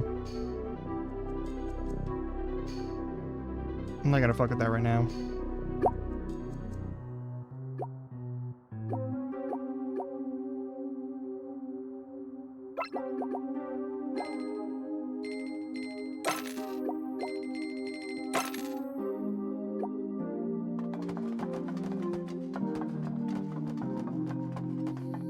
Not entirely sure what that's supposed to be. Not entirely sure what this is supposed to be. Hey! Why do you have a rainbow conch?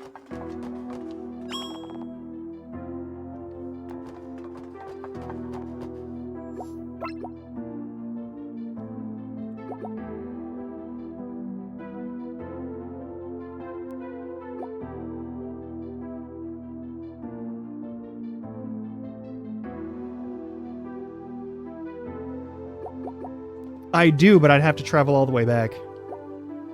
So it's gonna be a minute.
Okay.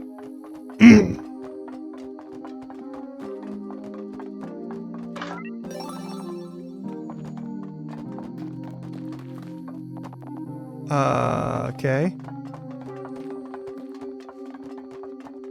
Let's go up to the building and I guess enter and see what's in there.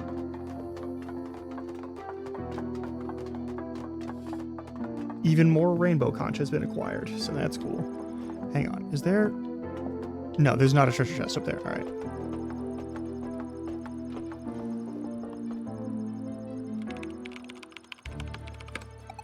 Good morning, Cedric.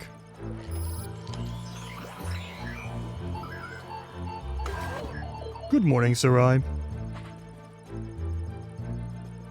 I see your journey to other worlds in search of Solstice Warriors has proven successful. Odds increased. Drastic. What's the status?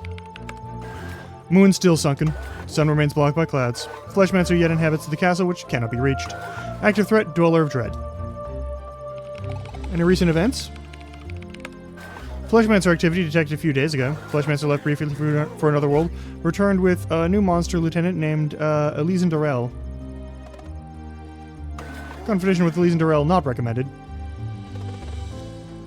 Recommended action, use Solstice Warriors to defeat Dweller of Dread.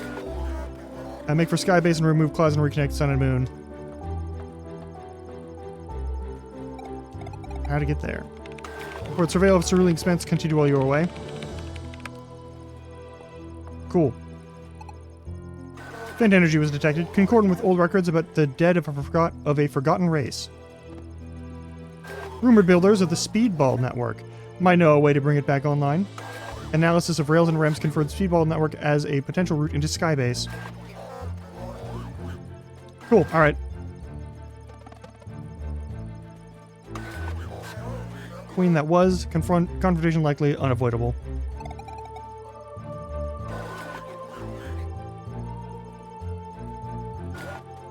Will be faster to show objects of interest. Thanks.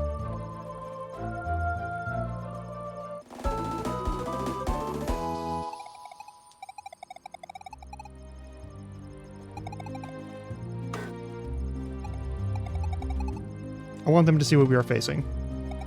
Show them.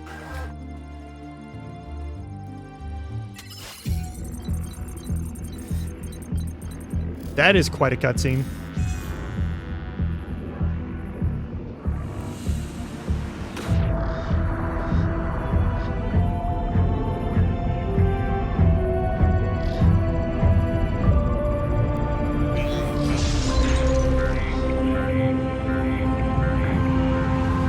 Oh, it's a Kraken!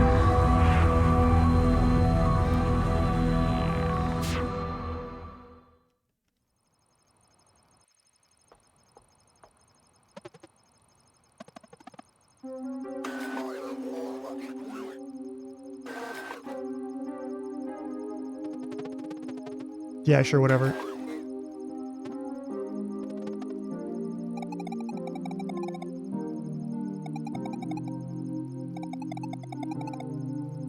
Okay. Teeks? I want to talk with Cedric. I'll catch up later.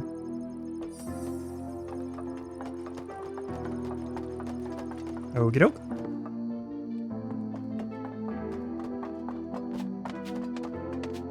I think I've done all I can here.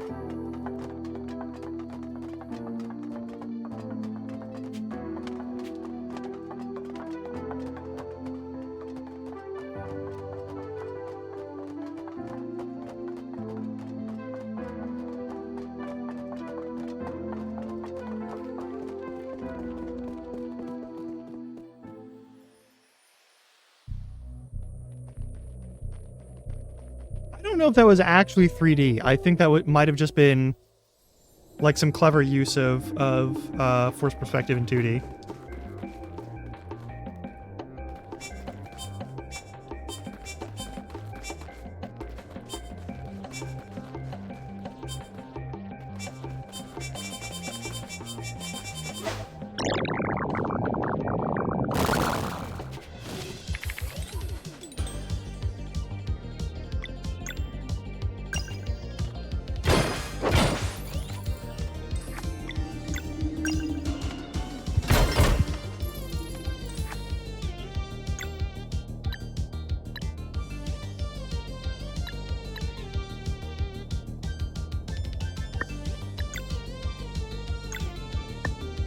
No, you need to regain mana. Let's just do some regular hits.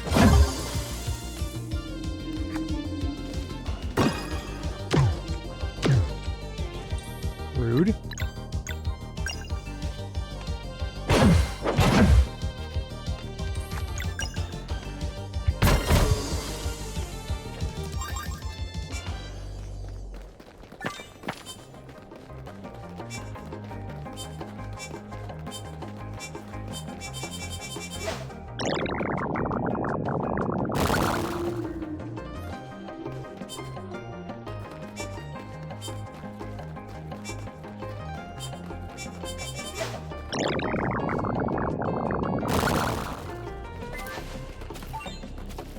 I'll take it.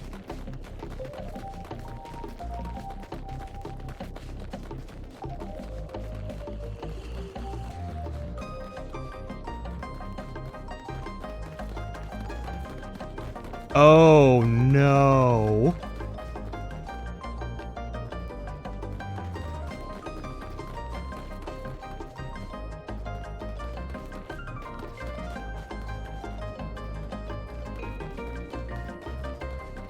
Hang on.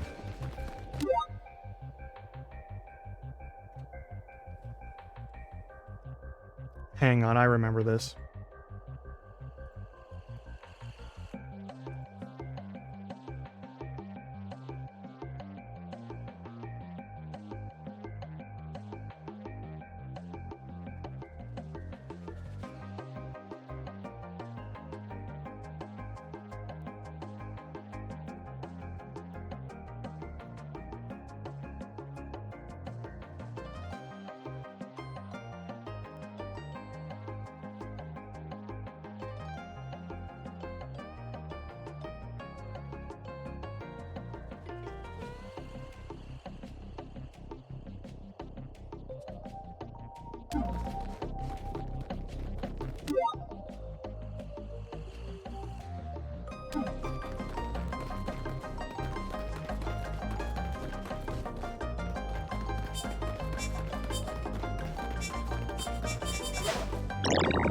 Fight.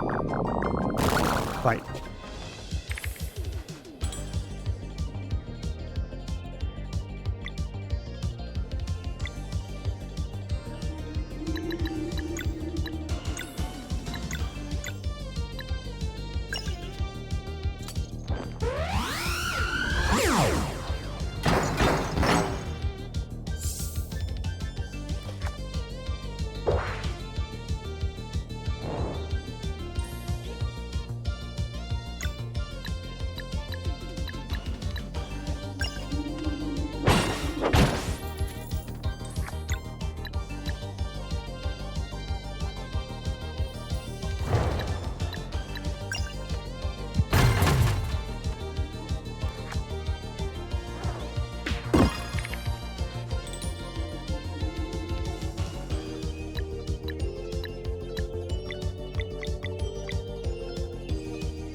Damn it.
Doing fine.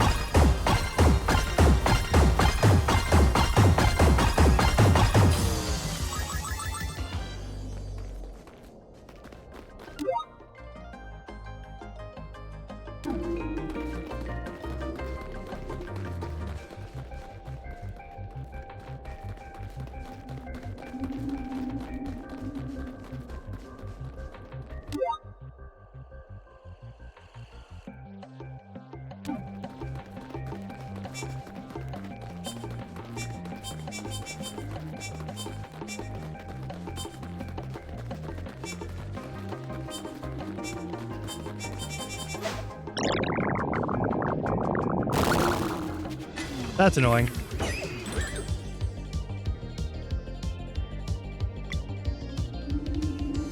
There's no point to that one.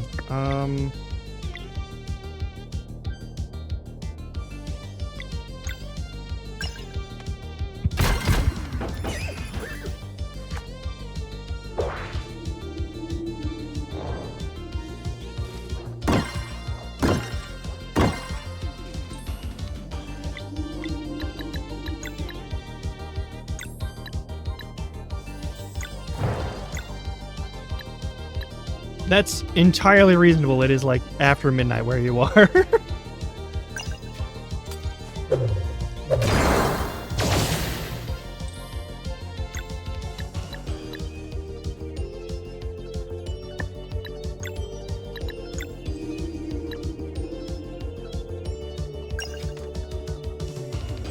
Oh, okay.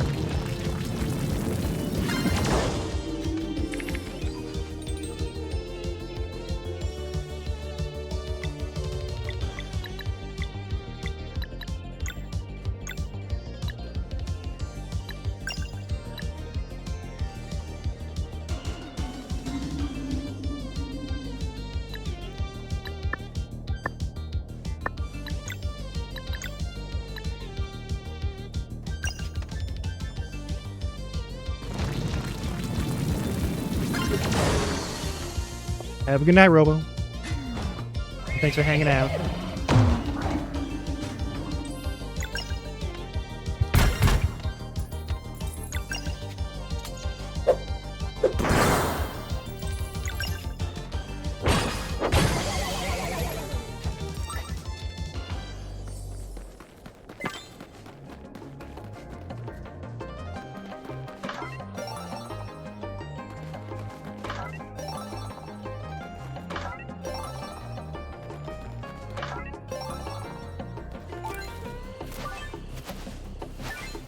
A lot of stuff for no sunlight.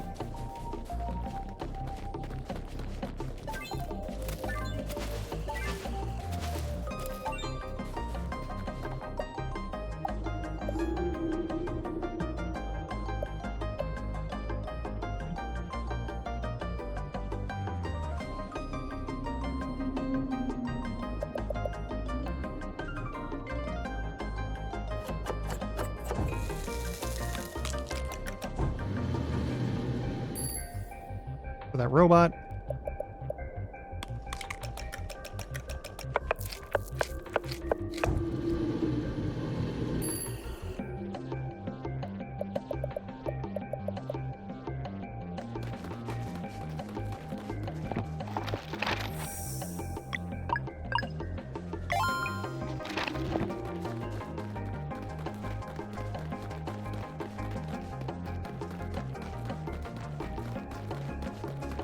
Don't know what that does.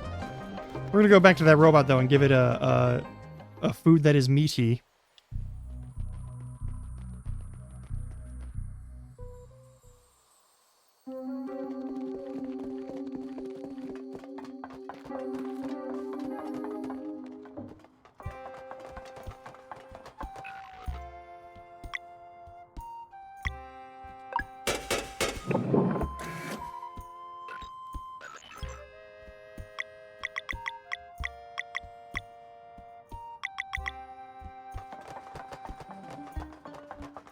Wish there was a cooking zone for that. I don't like it all.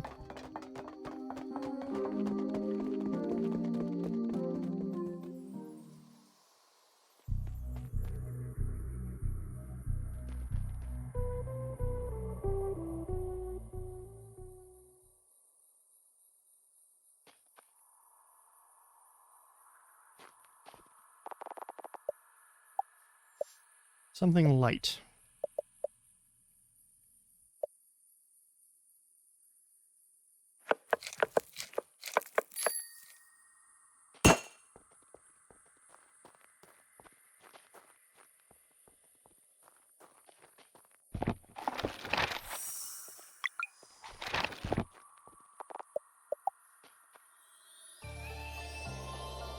We'll be fine.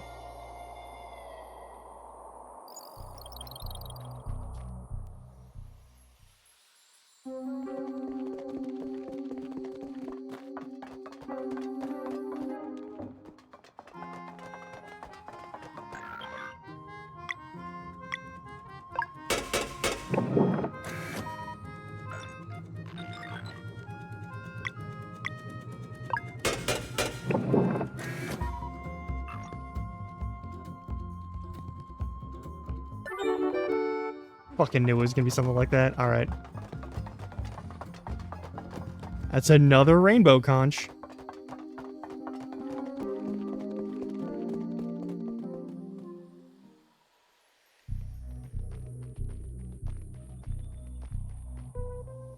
Alright.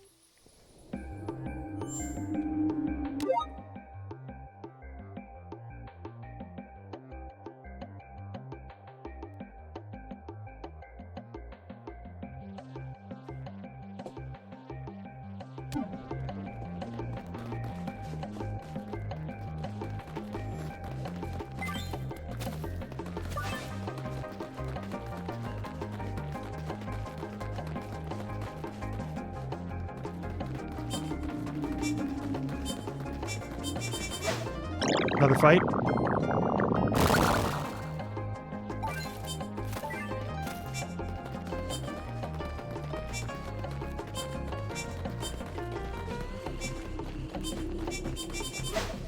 Is it a fight? Yeah, okay. Northeast.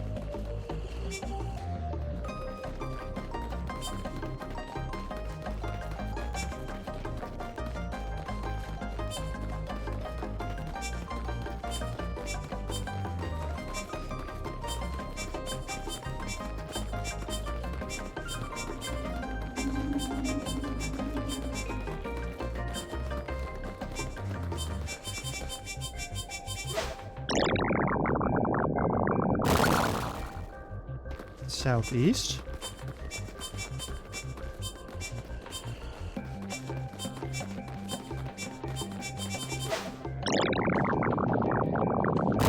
Another fight. All right.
All right, there we go.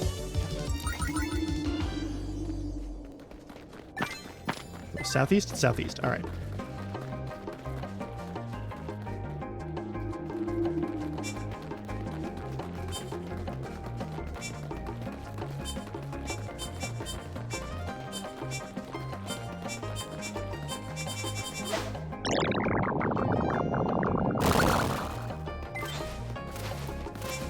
Fucking say no.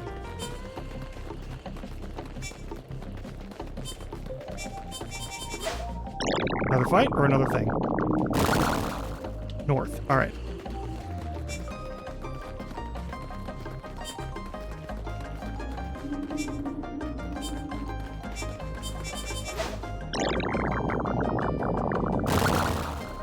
West.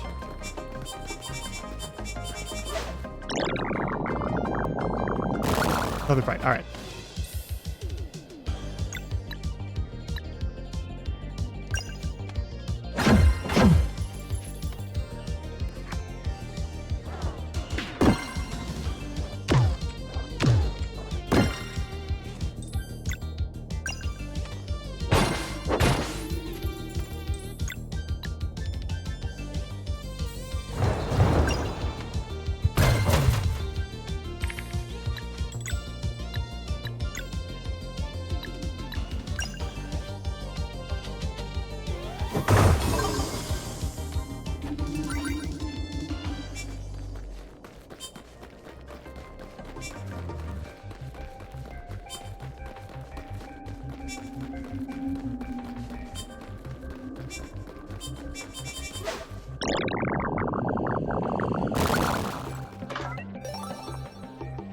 I'll take that. What?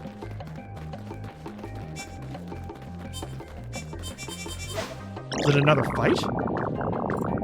It's another fight. Okay, that's fine.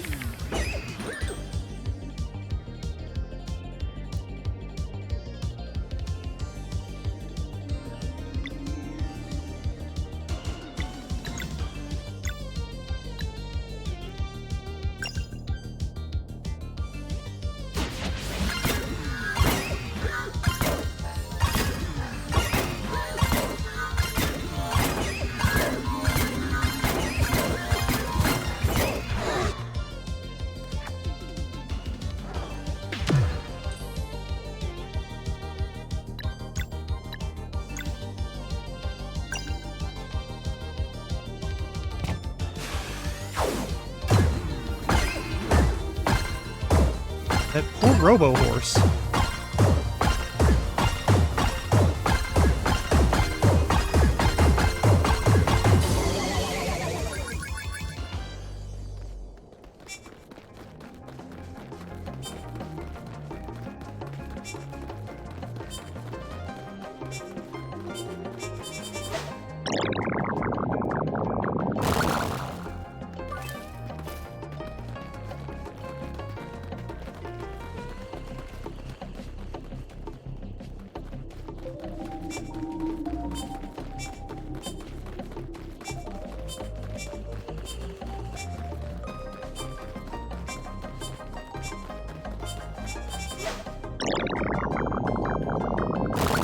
The fight.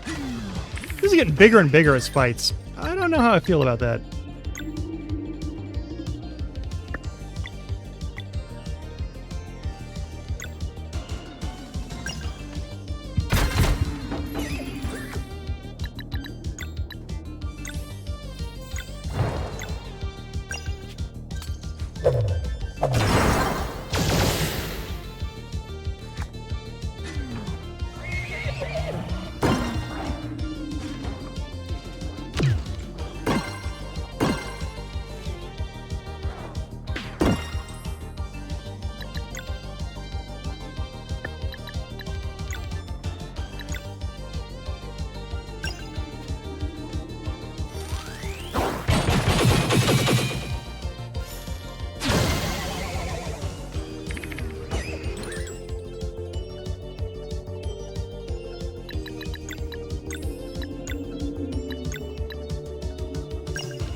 There we go.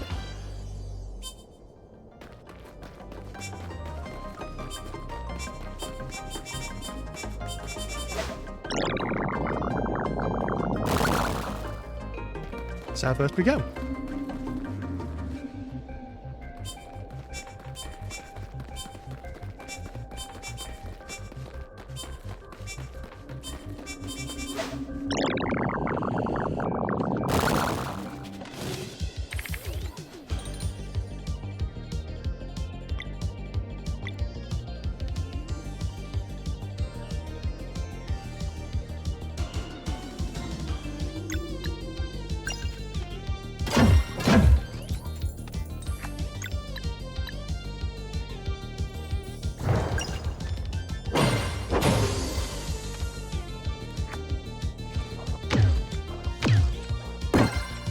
I'm so bad at that. Whew.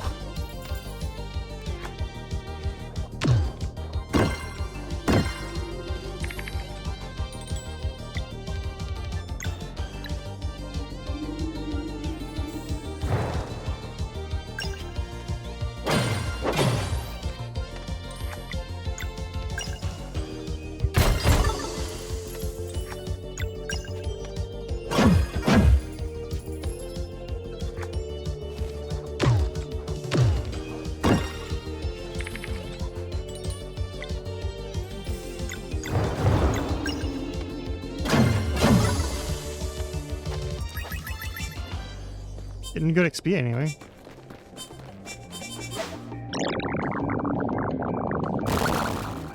South. Oh, we got another item.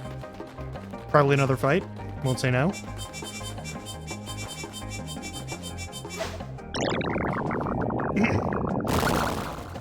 That's fine by me.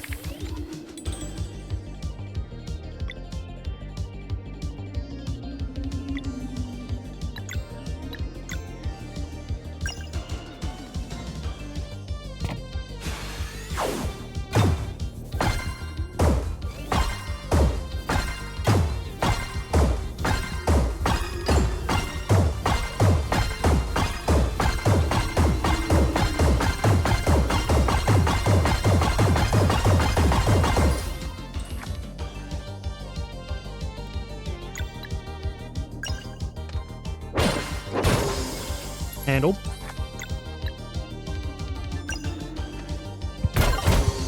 Handled.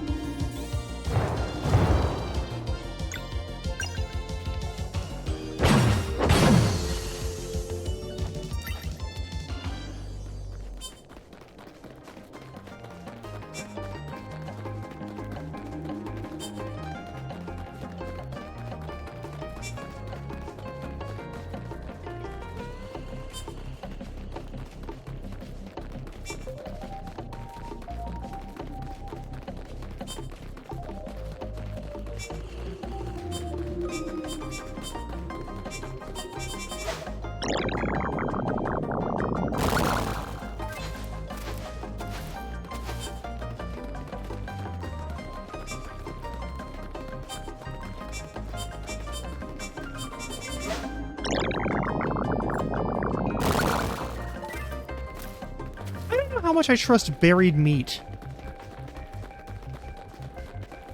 There's a dick joke in there, but I'm not gonna go for it.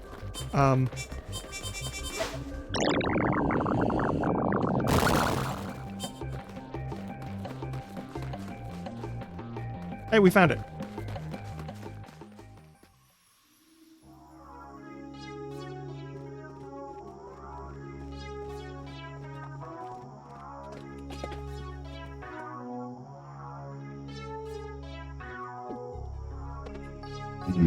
There's no one.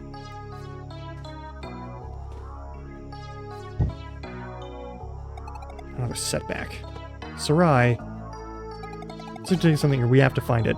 Yeah.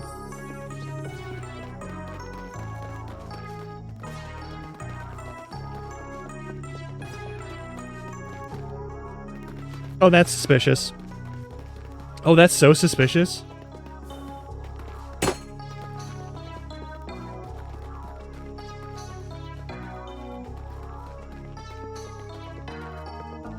What are those orbs? Oh, fuck.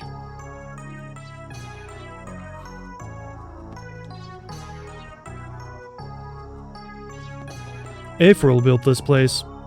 Really?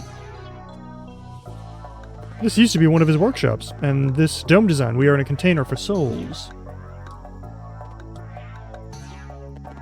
Why? His experience left a presence behind. One moment.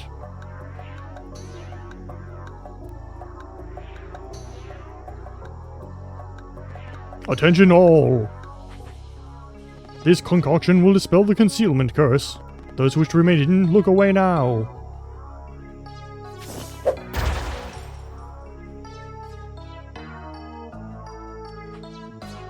Oh? It worked! I can see you! What color am I? What happened here? Another wicked experiment. I knew April was meddling with souls, but to detach living beings from their bodies. So he hides the proof and leaves them here to wander forever? Your friend is a coward. April's not. These people might know something that can help. Let's ask around.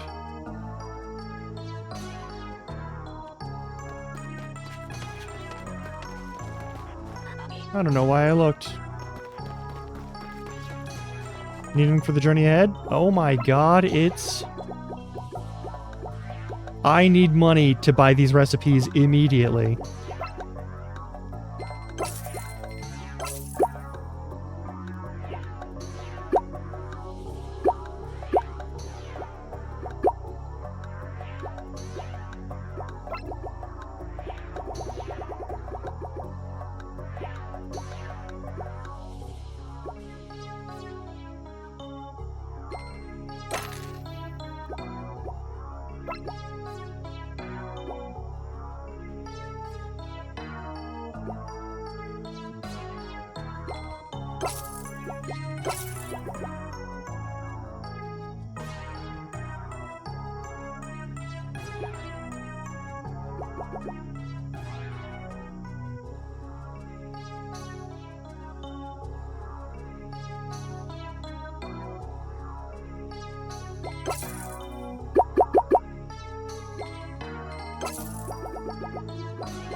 One away. All right.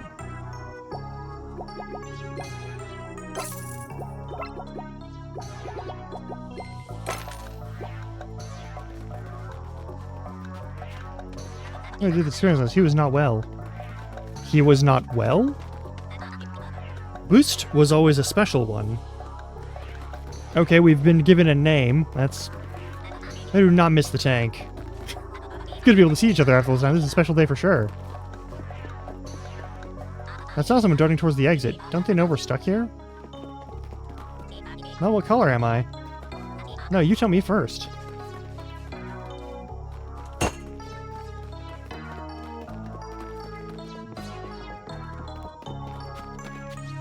Should only try to enter the workshop. You know there's something big and dangerous in there, right?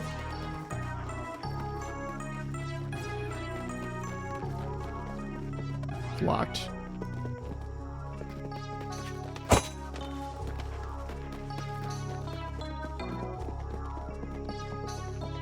Someone tried to exit?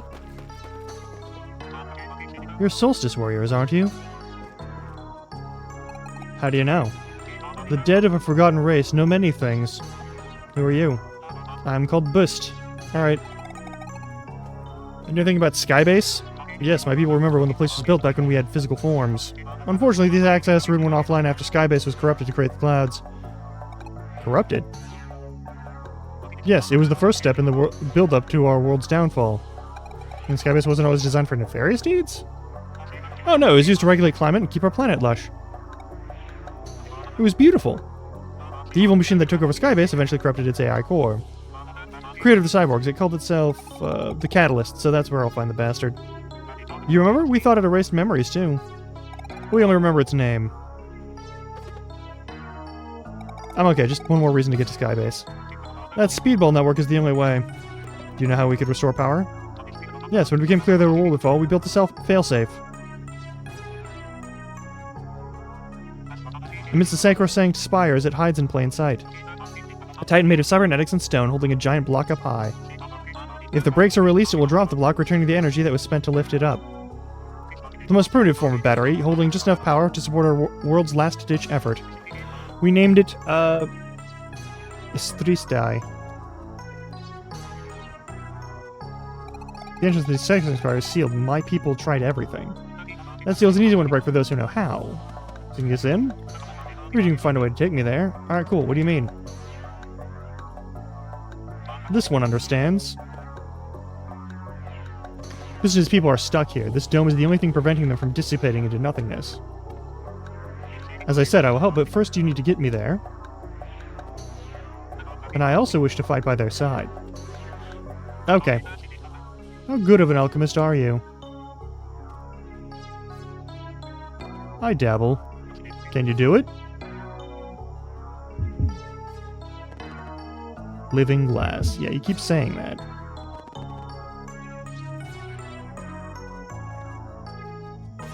Are you sure you understand what you're demanding? Yes, for a way to fight back and help reclaim my world. The procedure cannot be undone. I understand. Alright.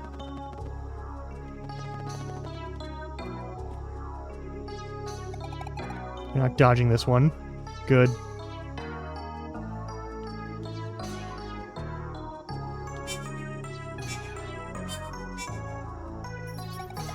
I'm uploading a 3D scan. Lock level intricate. Yeah, okay, cool. Can you make the key? Affirmative. Good. I'm sending the probe to pick it up. And now we wait.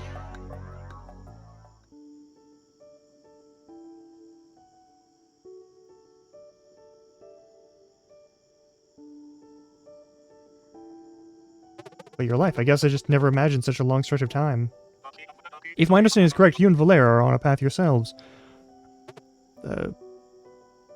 One day at a time, and I have much to learn about combat myself. I believe we can teach each other.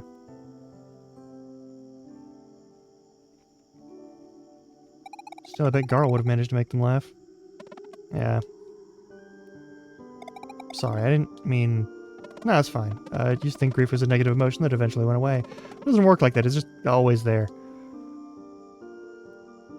So it's not like there's anything you could say that would suddenly make me remember him. Sometimes I feel really sad, and other times I find myself smiling and thinking of fond memories. It's like Zale said, he's always with us on some level, and I think I'm slowly starting to understand that it just means I'm lucky to have had someone so dear to me.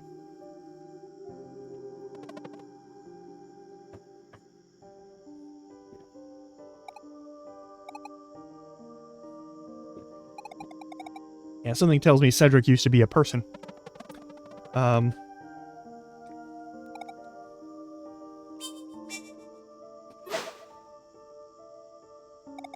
Alright.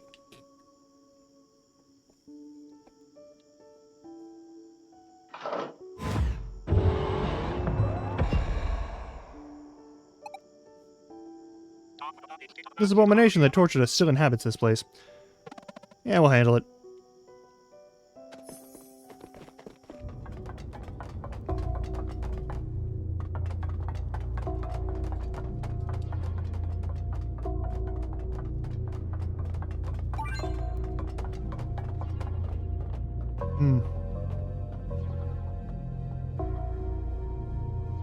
This pod, this was where I was kept all those years.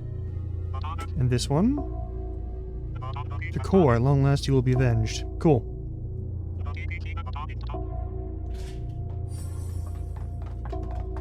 Ready as I'm gonna be.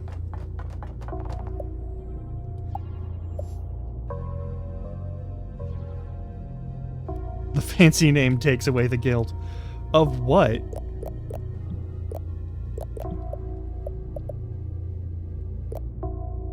I have so many items for this. This is actually really good.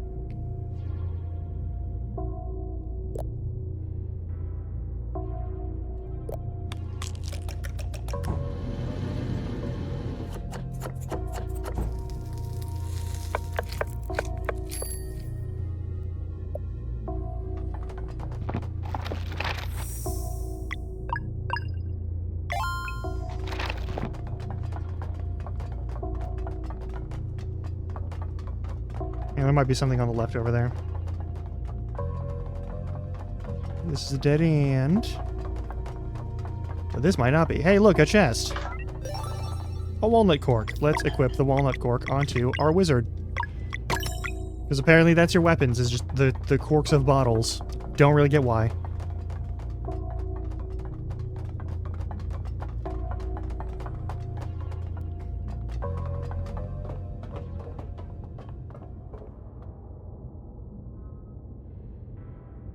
This is the operator.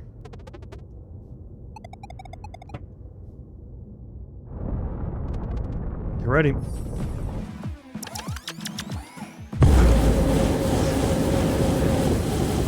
Hey.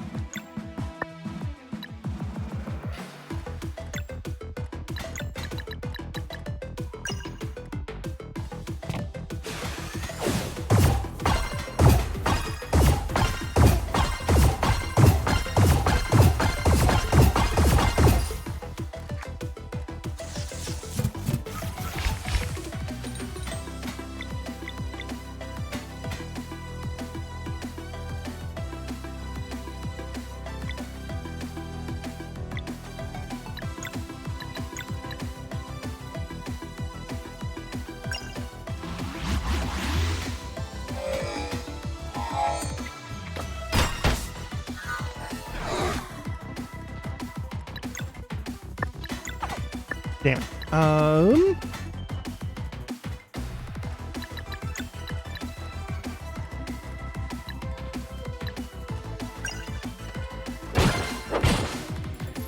Yeah, we'll need that juice anyway. Yeah, what are you doing? Oh, that heals you? Okay.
How the fuck are we supposed to do? Like, that's not doable.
That's fine.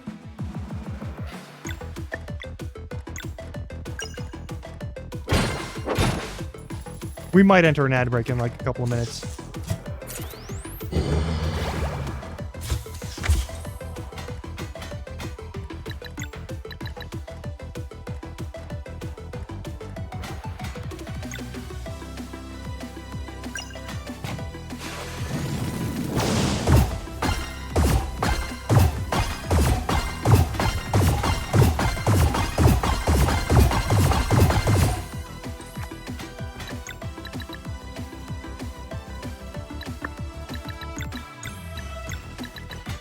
I'm not using Sarai's ultimate attack.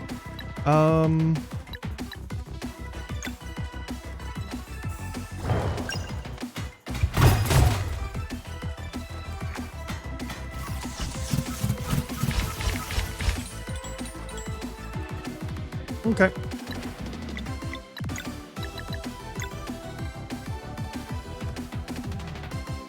Yeah, fuck him.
Yeah, we're just gonna do as much damage as possible.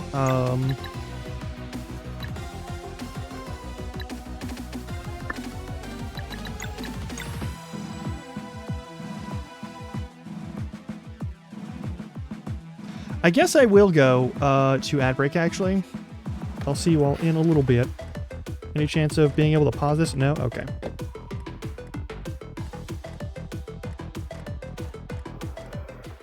Just gonna have to listen to this music in the meantime. By that I mean I will.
Are we good? I think we're good.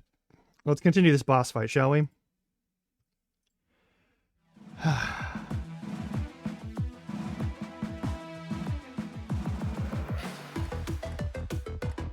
That's so many things to try and, like, pull off. There's no way. So what we're gonna do instead is we're just gonna fucking hit this thing as hard as we can. Actually, you know what?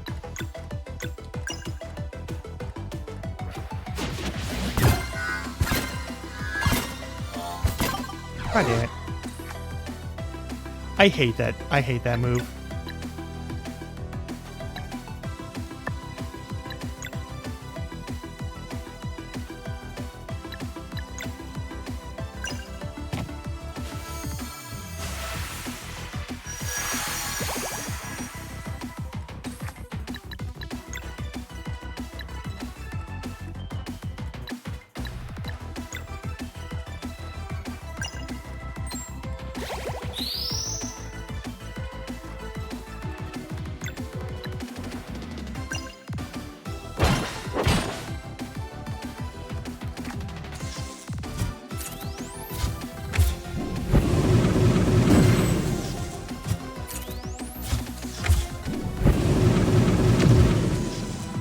Oh, that's gonna kill us.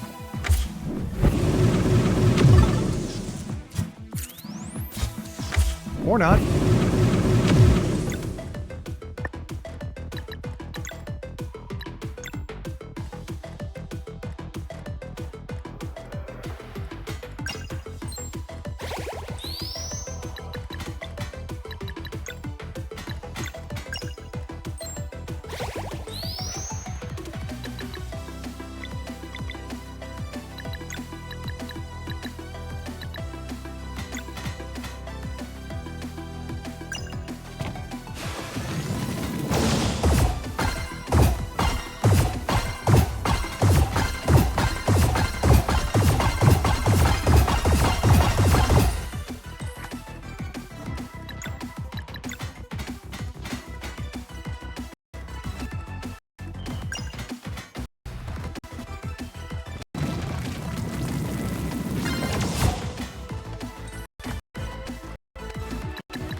Yeah. Alright.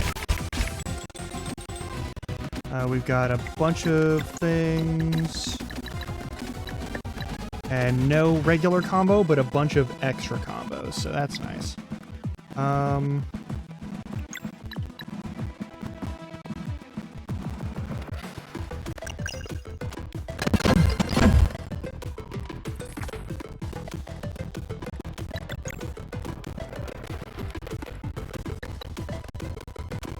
Those are all healing items, so let's do something that causes damage.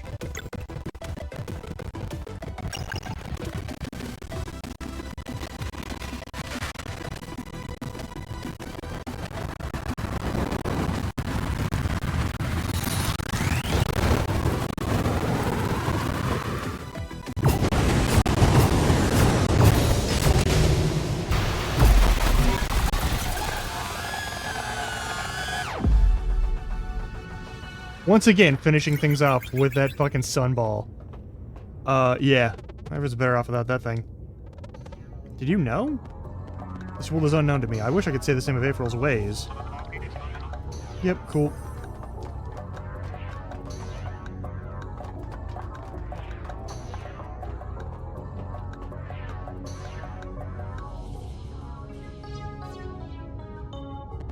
This will do. Alright.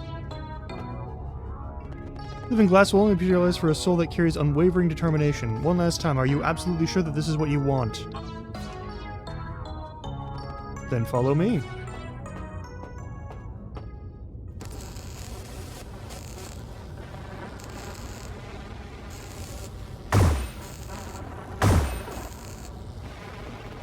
So you will do this for me?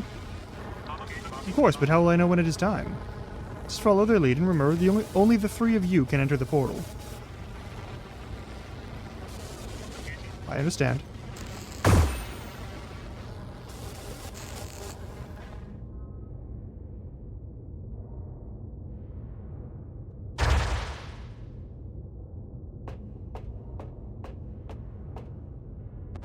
It worked.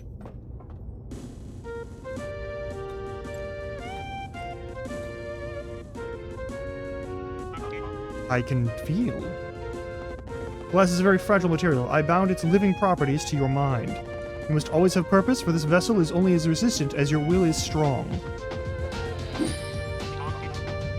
That I am invincible. Alright, cool. Well, not quite.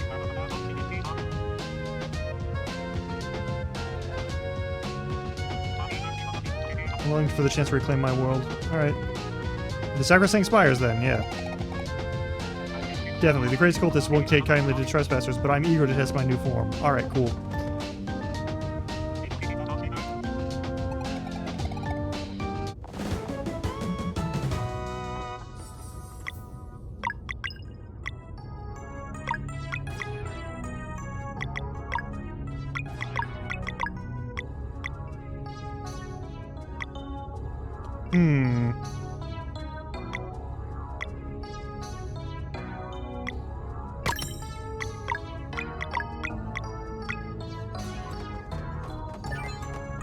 I kind of guess there might be something back here. Alright. Are we fighting this thing? Are we doing a round 2 with this motherfucker? No? Okay.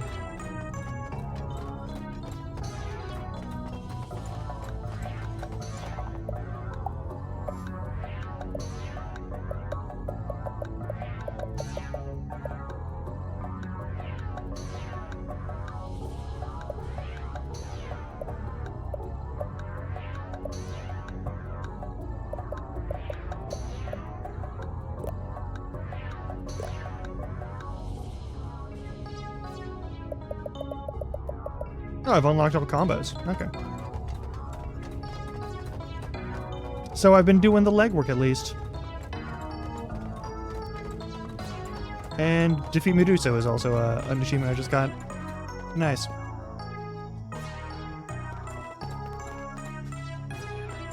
Leave me alone.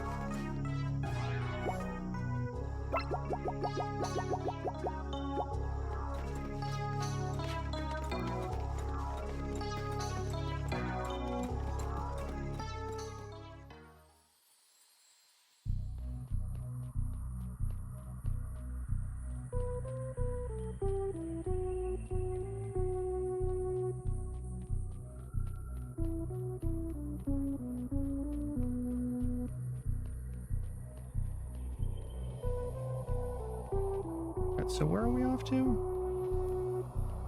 Is it just this little island? Or are there more islands? There are more islands. Okay, let's go check out more islands. We got more islands to check out.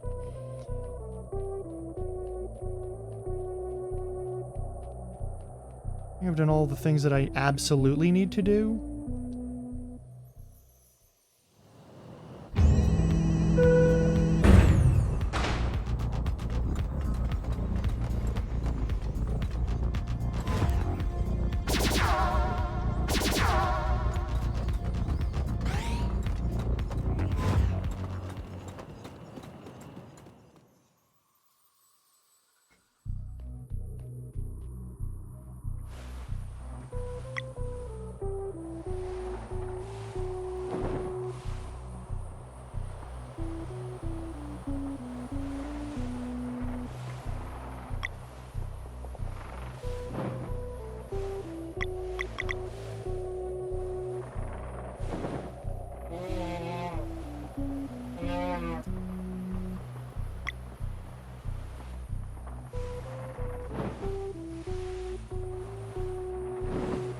What is this? This is something that we only get near with other stuff.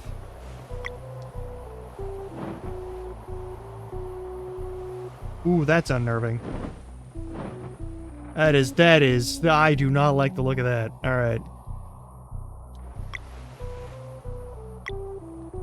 We're gonna go to the northeast and see what the fuck's over there.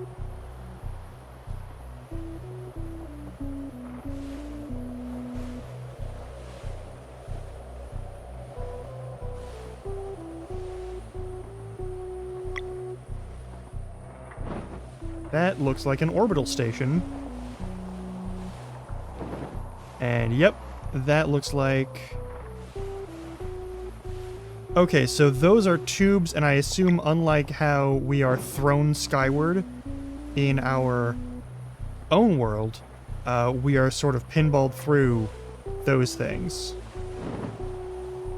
That's cool.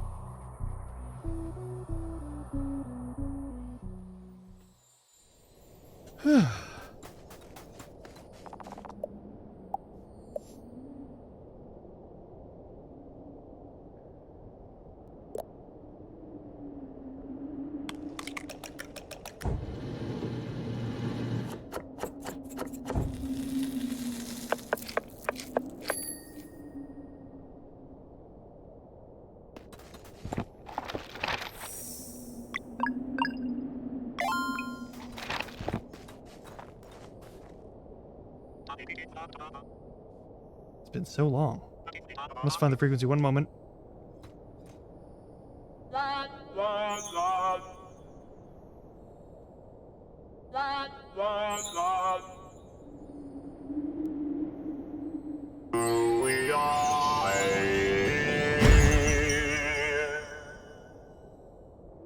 Nice. Songster magic. Impossible. Do you think I was younger than you?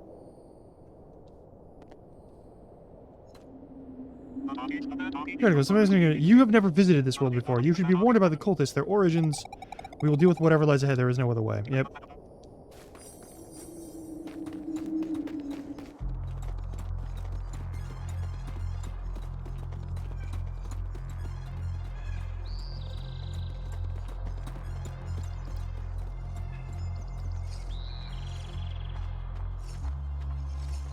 Actually, hang on. Is there an object down here, perhaps, that is an item for looting? No, it is not. Alright, cool. Just had to check.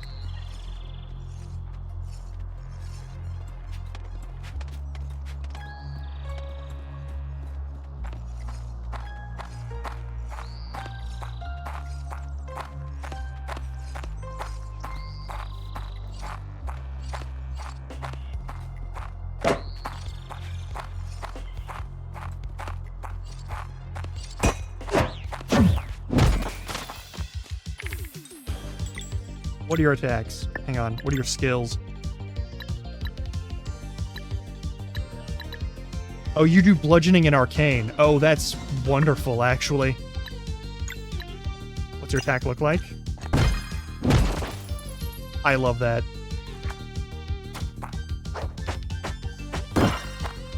God, you hold almost as long as Elden Ring enemies. Alright. Try not to fuck this up.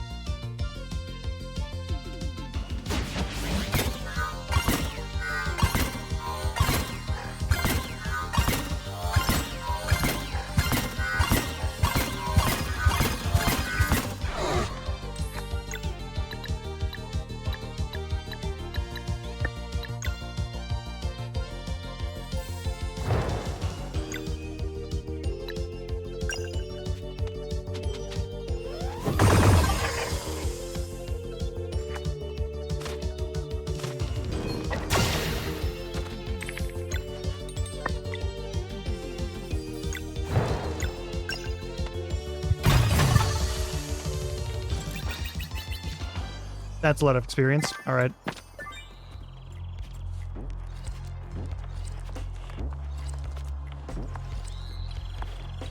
Fucking crap. Oh my god, I love this bastard.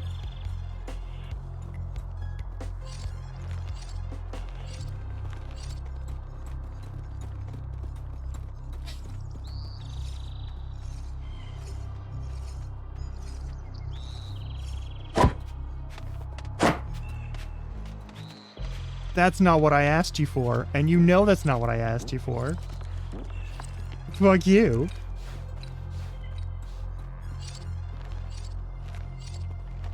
Helmet and bird beak. That's not...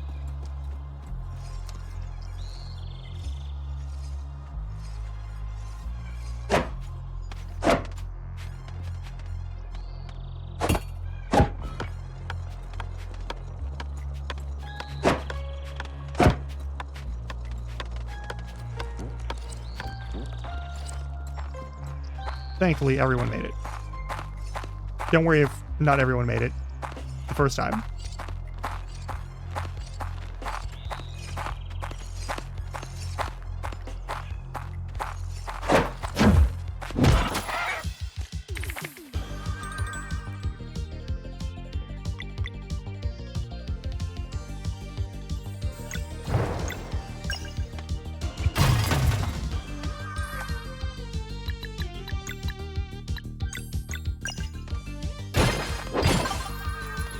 No magic combo for you.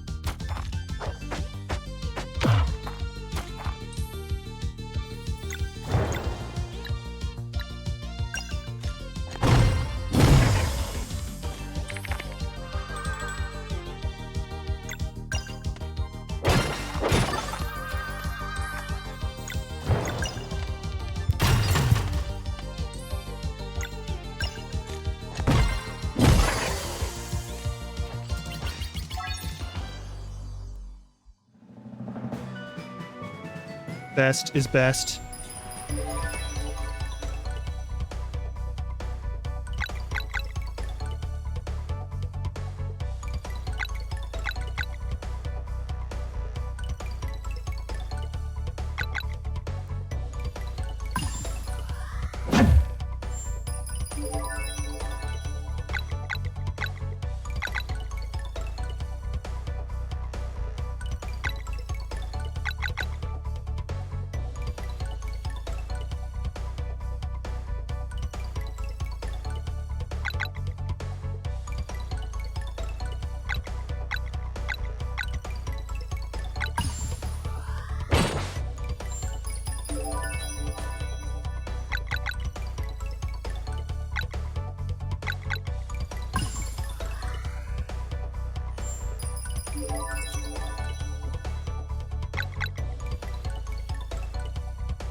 Okay.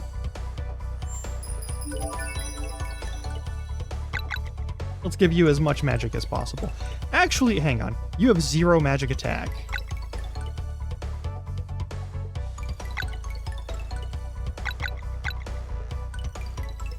Yeah, mana.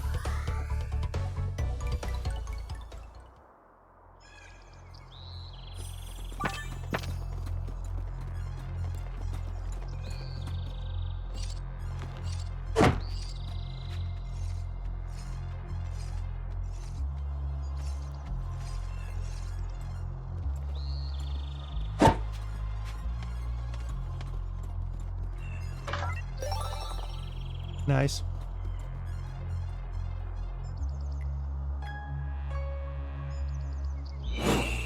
Cool. Okay, so there is an asshole that we're gonna have to fight here.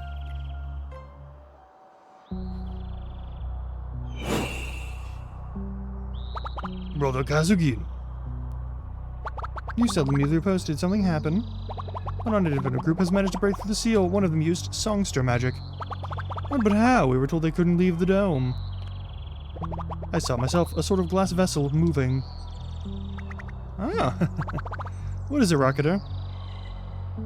Things are getting interesting for once. Is that Daffy Duck? I swear to fucking God. It's a duck. Alright.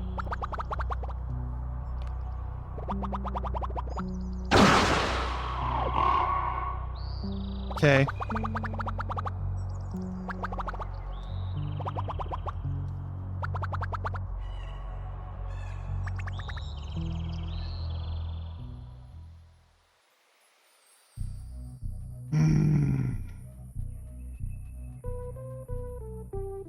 The hunting fields. Oh, that sounds great. Very wholesome.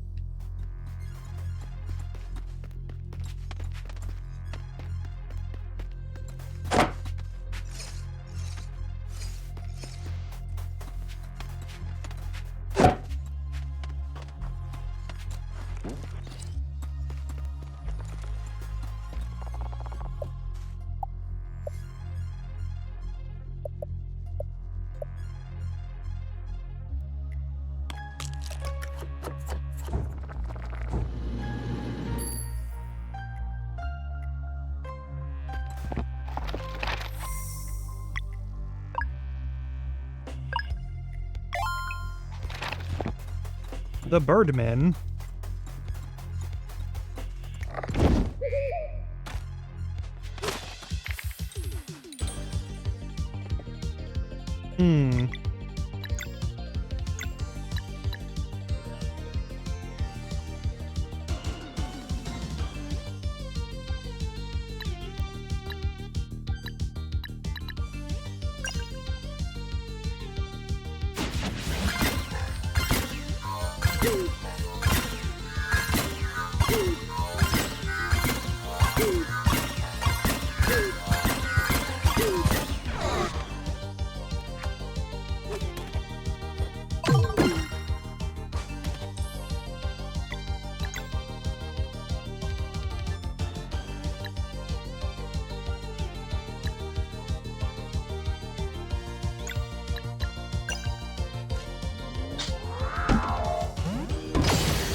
Whoops.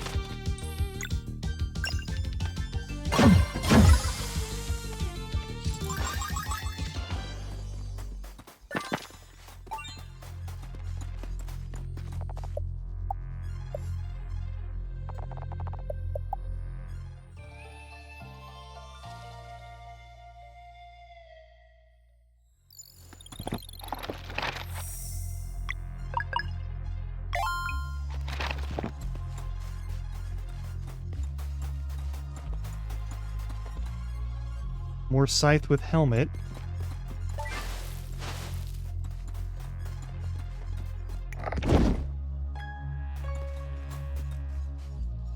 This will bring more dudes out.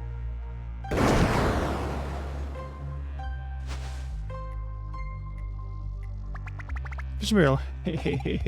What is that? Yep. Last one sure is odd. You heard of free us or else. Yeah. There's a shot at replacing us. We've been through worse.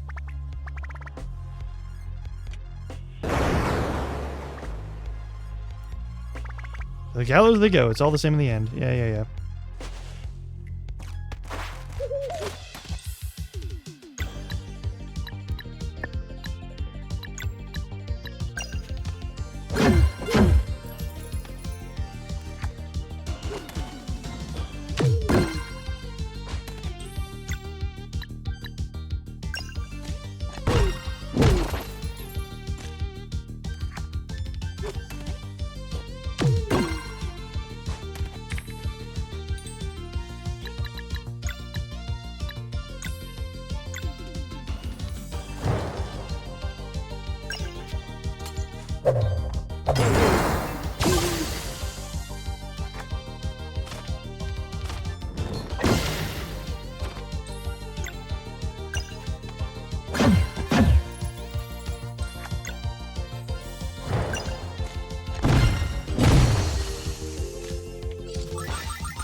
Of course.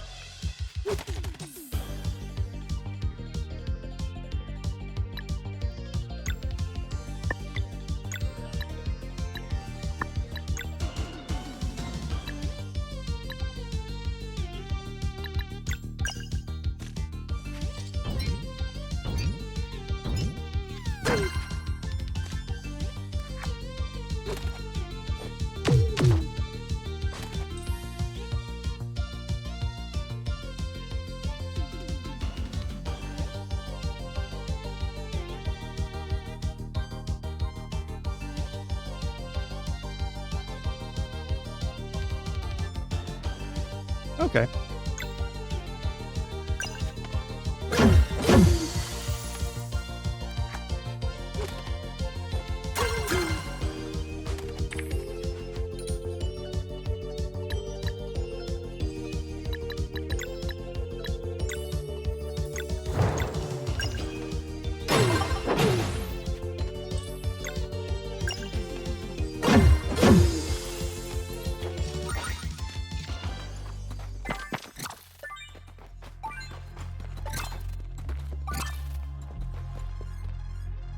False alarm. It just. Okay.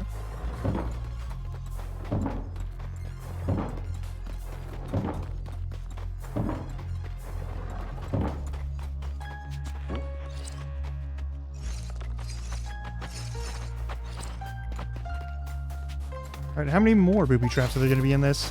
I'm going to assume a lot.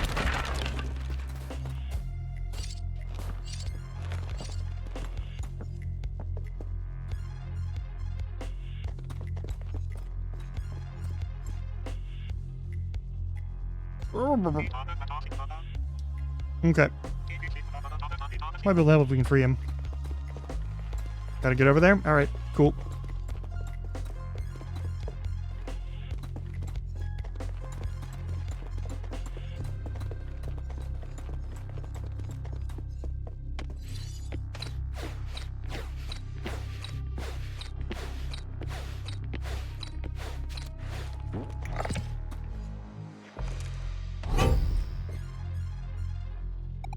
Not fooling me twice. Here's hoping the release mechanism is this way.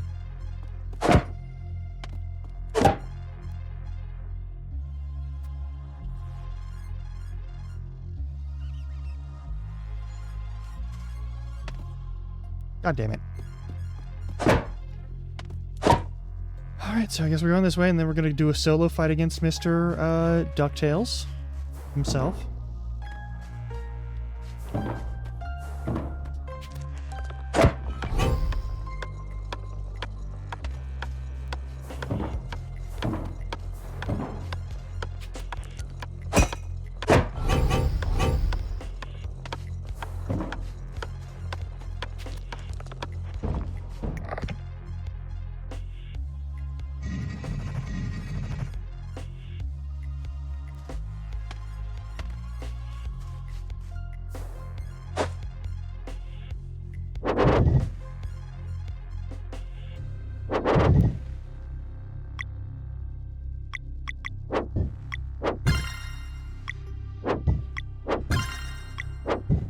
Are those supposed to mix themselves up? I think those are supposed to mix themselves. I think there's going to be a later puzzle where that actually does some mixing. That's what I'm willing to bet.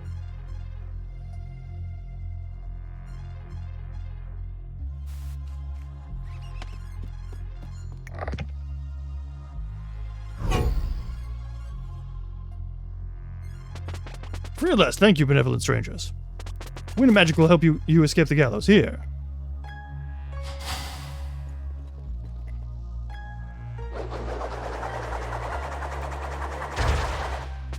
The code compels me to leave the spires, but I will not forget this debt. Safe journeys.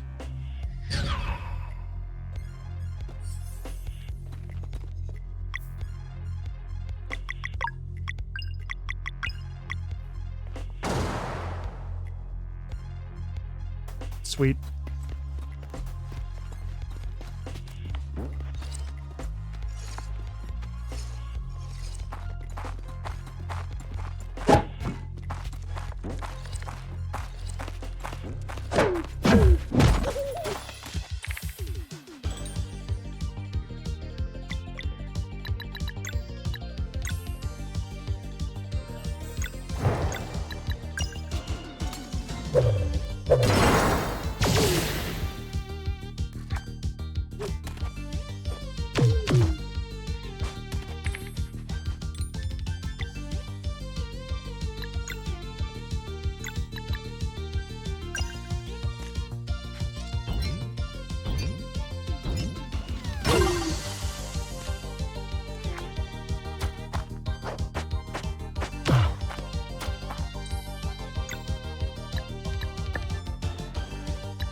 I'm not playing that game today.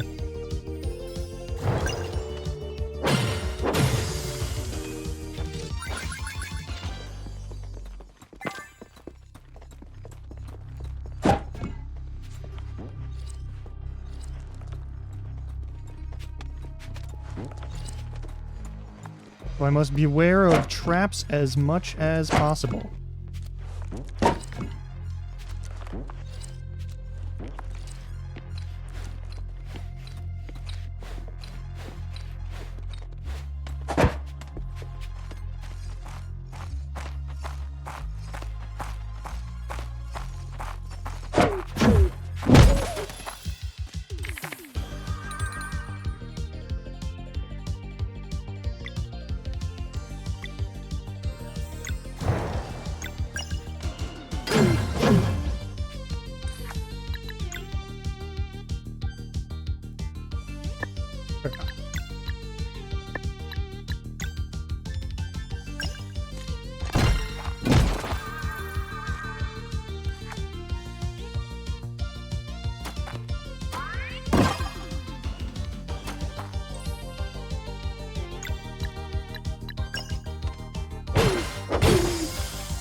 Yeah, that's good.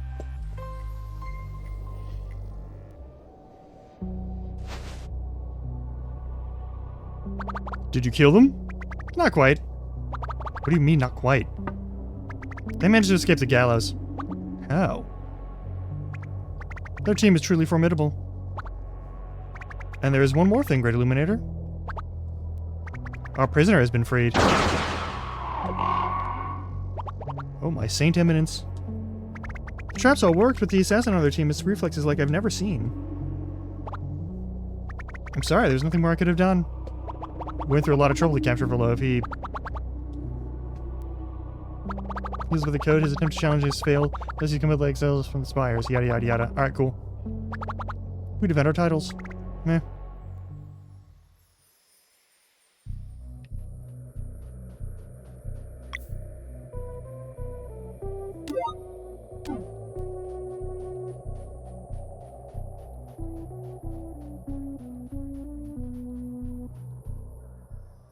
We made it to the Sacrosanct Spires.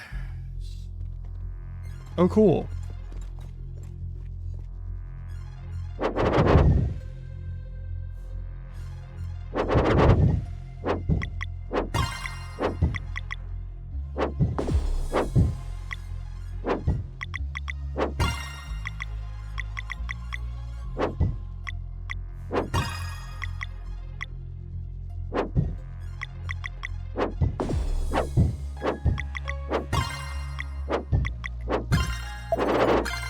Oh no. A pattern matching game. What will I do? Anyway, bust that open and do a bunch of other stuff apparently. Alright, cool, cool, cool, cool, cool.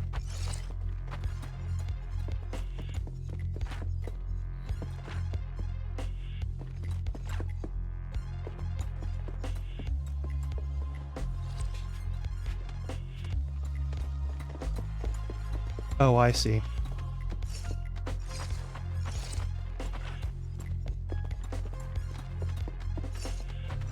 We need bricks.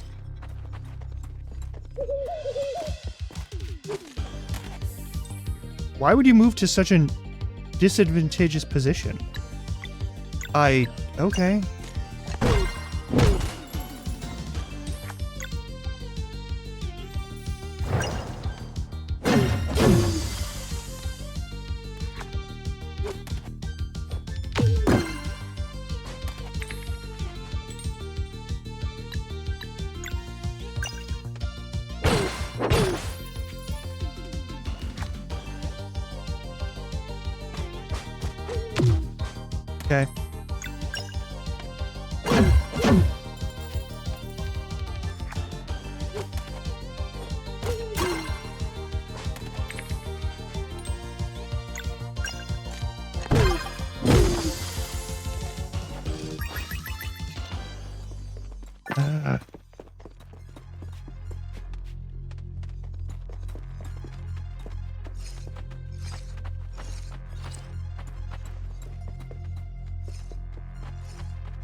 I've gotten decently far, yeah.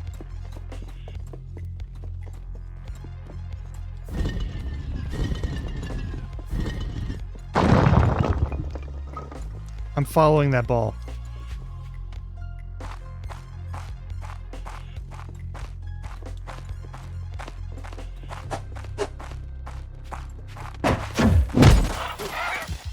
Yep, I have glass friends. It's fine.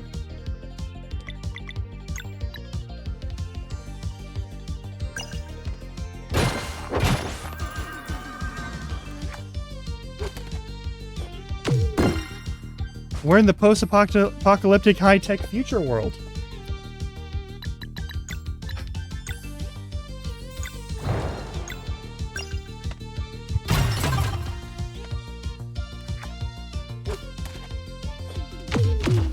That's fine.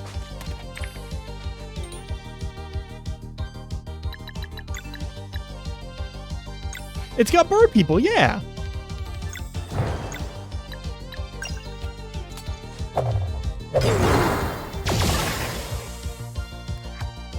And Daffy Duck. I've already faced Daffy Duck for the first round.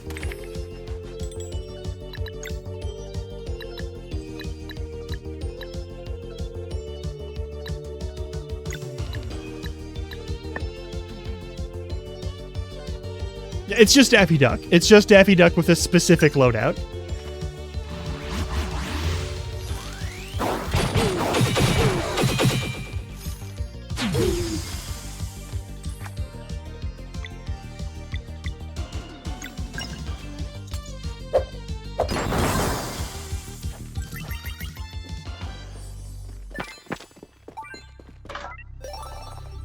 A crystal egg. What's the crystal egg for? I wonder if it's a key item or is a key item.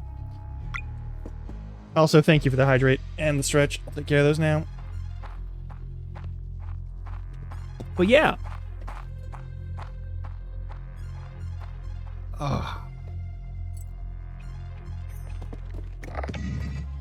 They even gave him a sound font for his voice. That's just fucking Daffy Duck. Great. What's this? Crystal egg.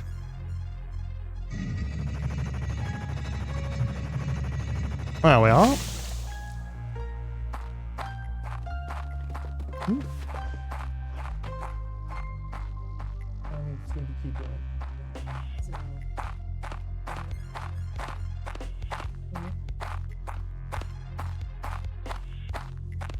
Yeah, no, I know. You're gonna next one.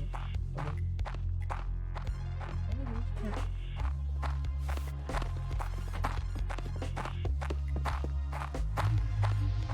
Elevator.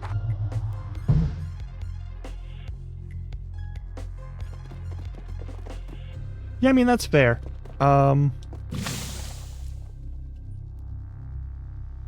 Actually.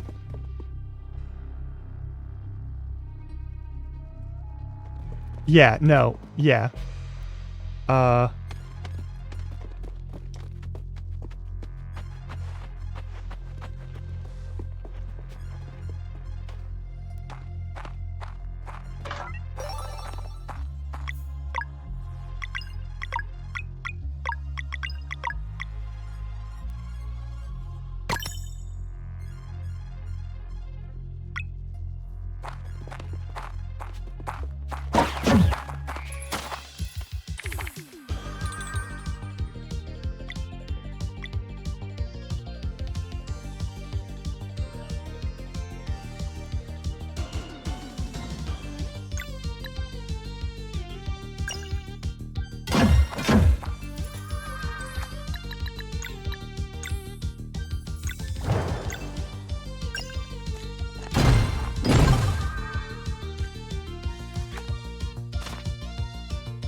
There we go.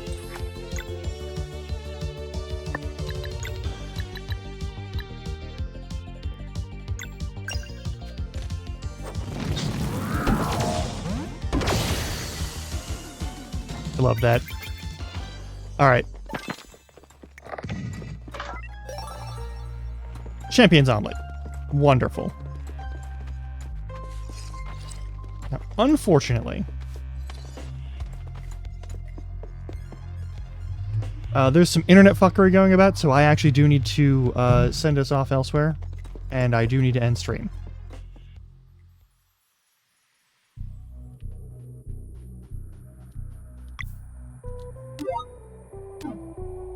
I know.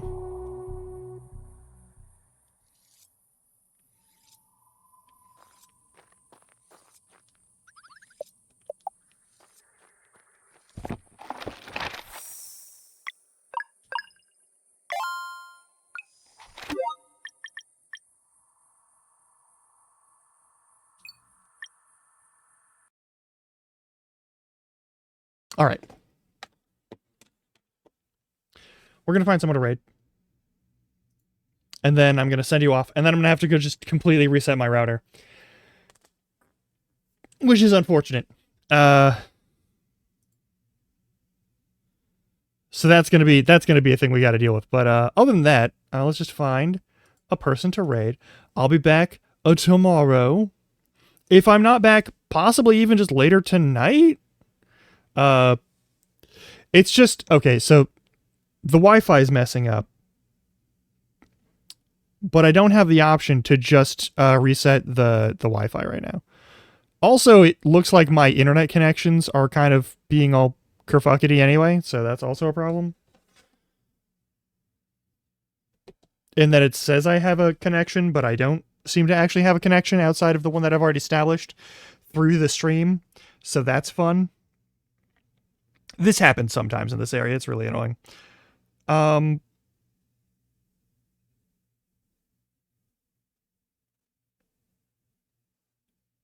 we gonna... Alright, oh my god.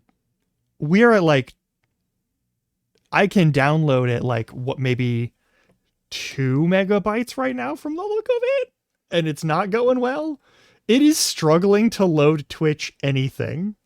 It's struggling to load anything at all internet-wise. I'm so shocked that my stream hasn't, like, just gotten the shit kicked out of it.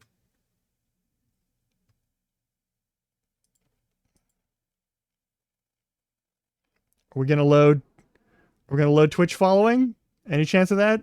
So I can see who might be online and streaming right now. Fucking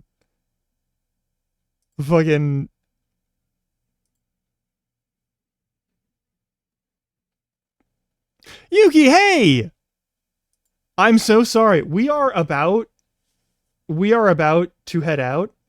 Also, your message doesn't appear to be loading.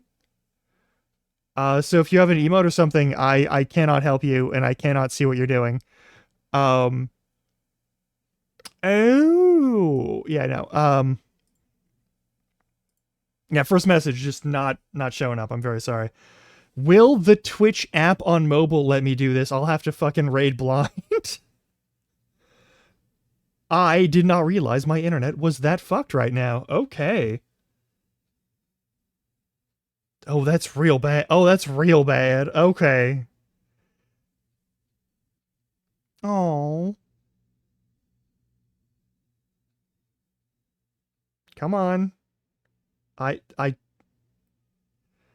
Come on, you're fucking with me right now. You gotta stop fucking with me right now. Let me see who all the fuck is on. Jesus Christ.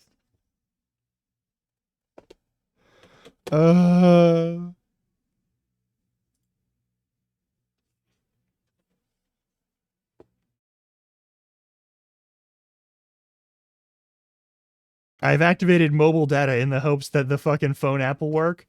Maybe I should just, maybe we should just not bother. Yeah, if you know someone who's live right now, I'll happily raid into them. Just let them know that, like, I have to reset all of my internet, when you get there.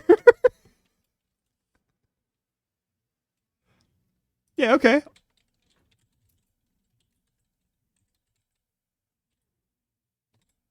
Hell yeah. All right. Thank you so much, by the way. Let me just... Well, right over there. I hope you all have a lovely evening.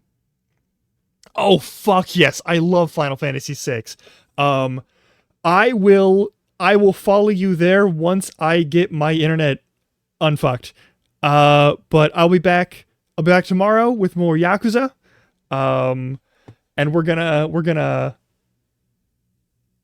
I might do another stream if I can fix it, but in any case, I let Zephyr know that I'm not available because my internet is literally collapsing around me as I send you off. I hope you all have a good time. Until next time I see you, try not to die. It's all I can ask of you. Yeah, enjoy more retro style RPGs. Bye-bye for now.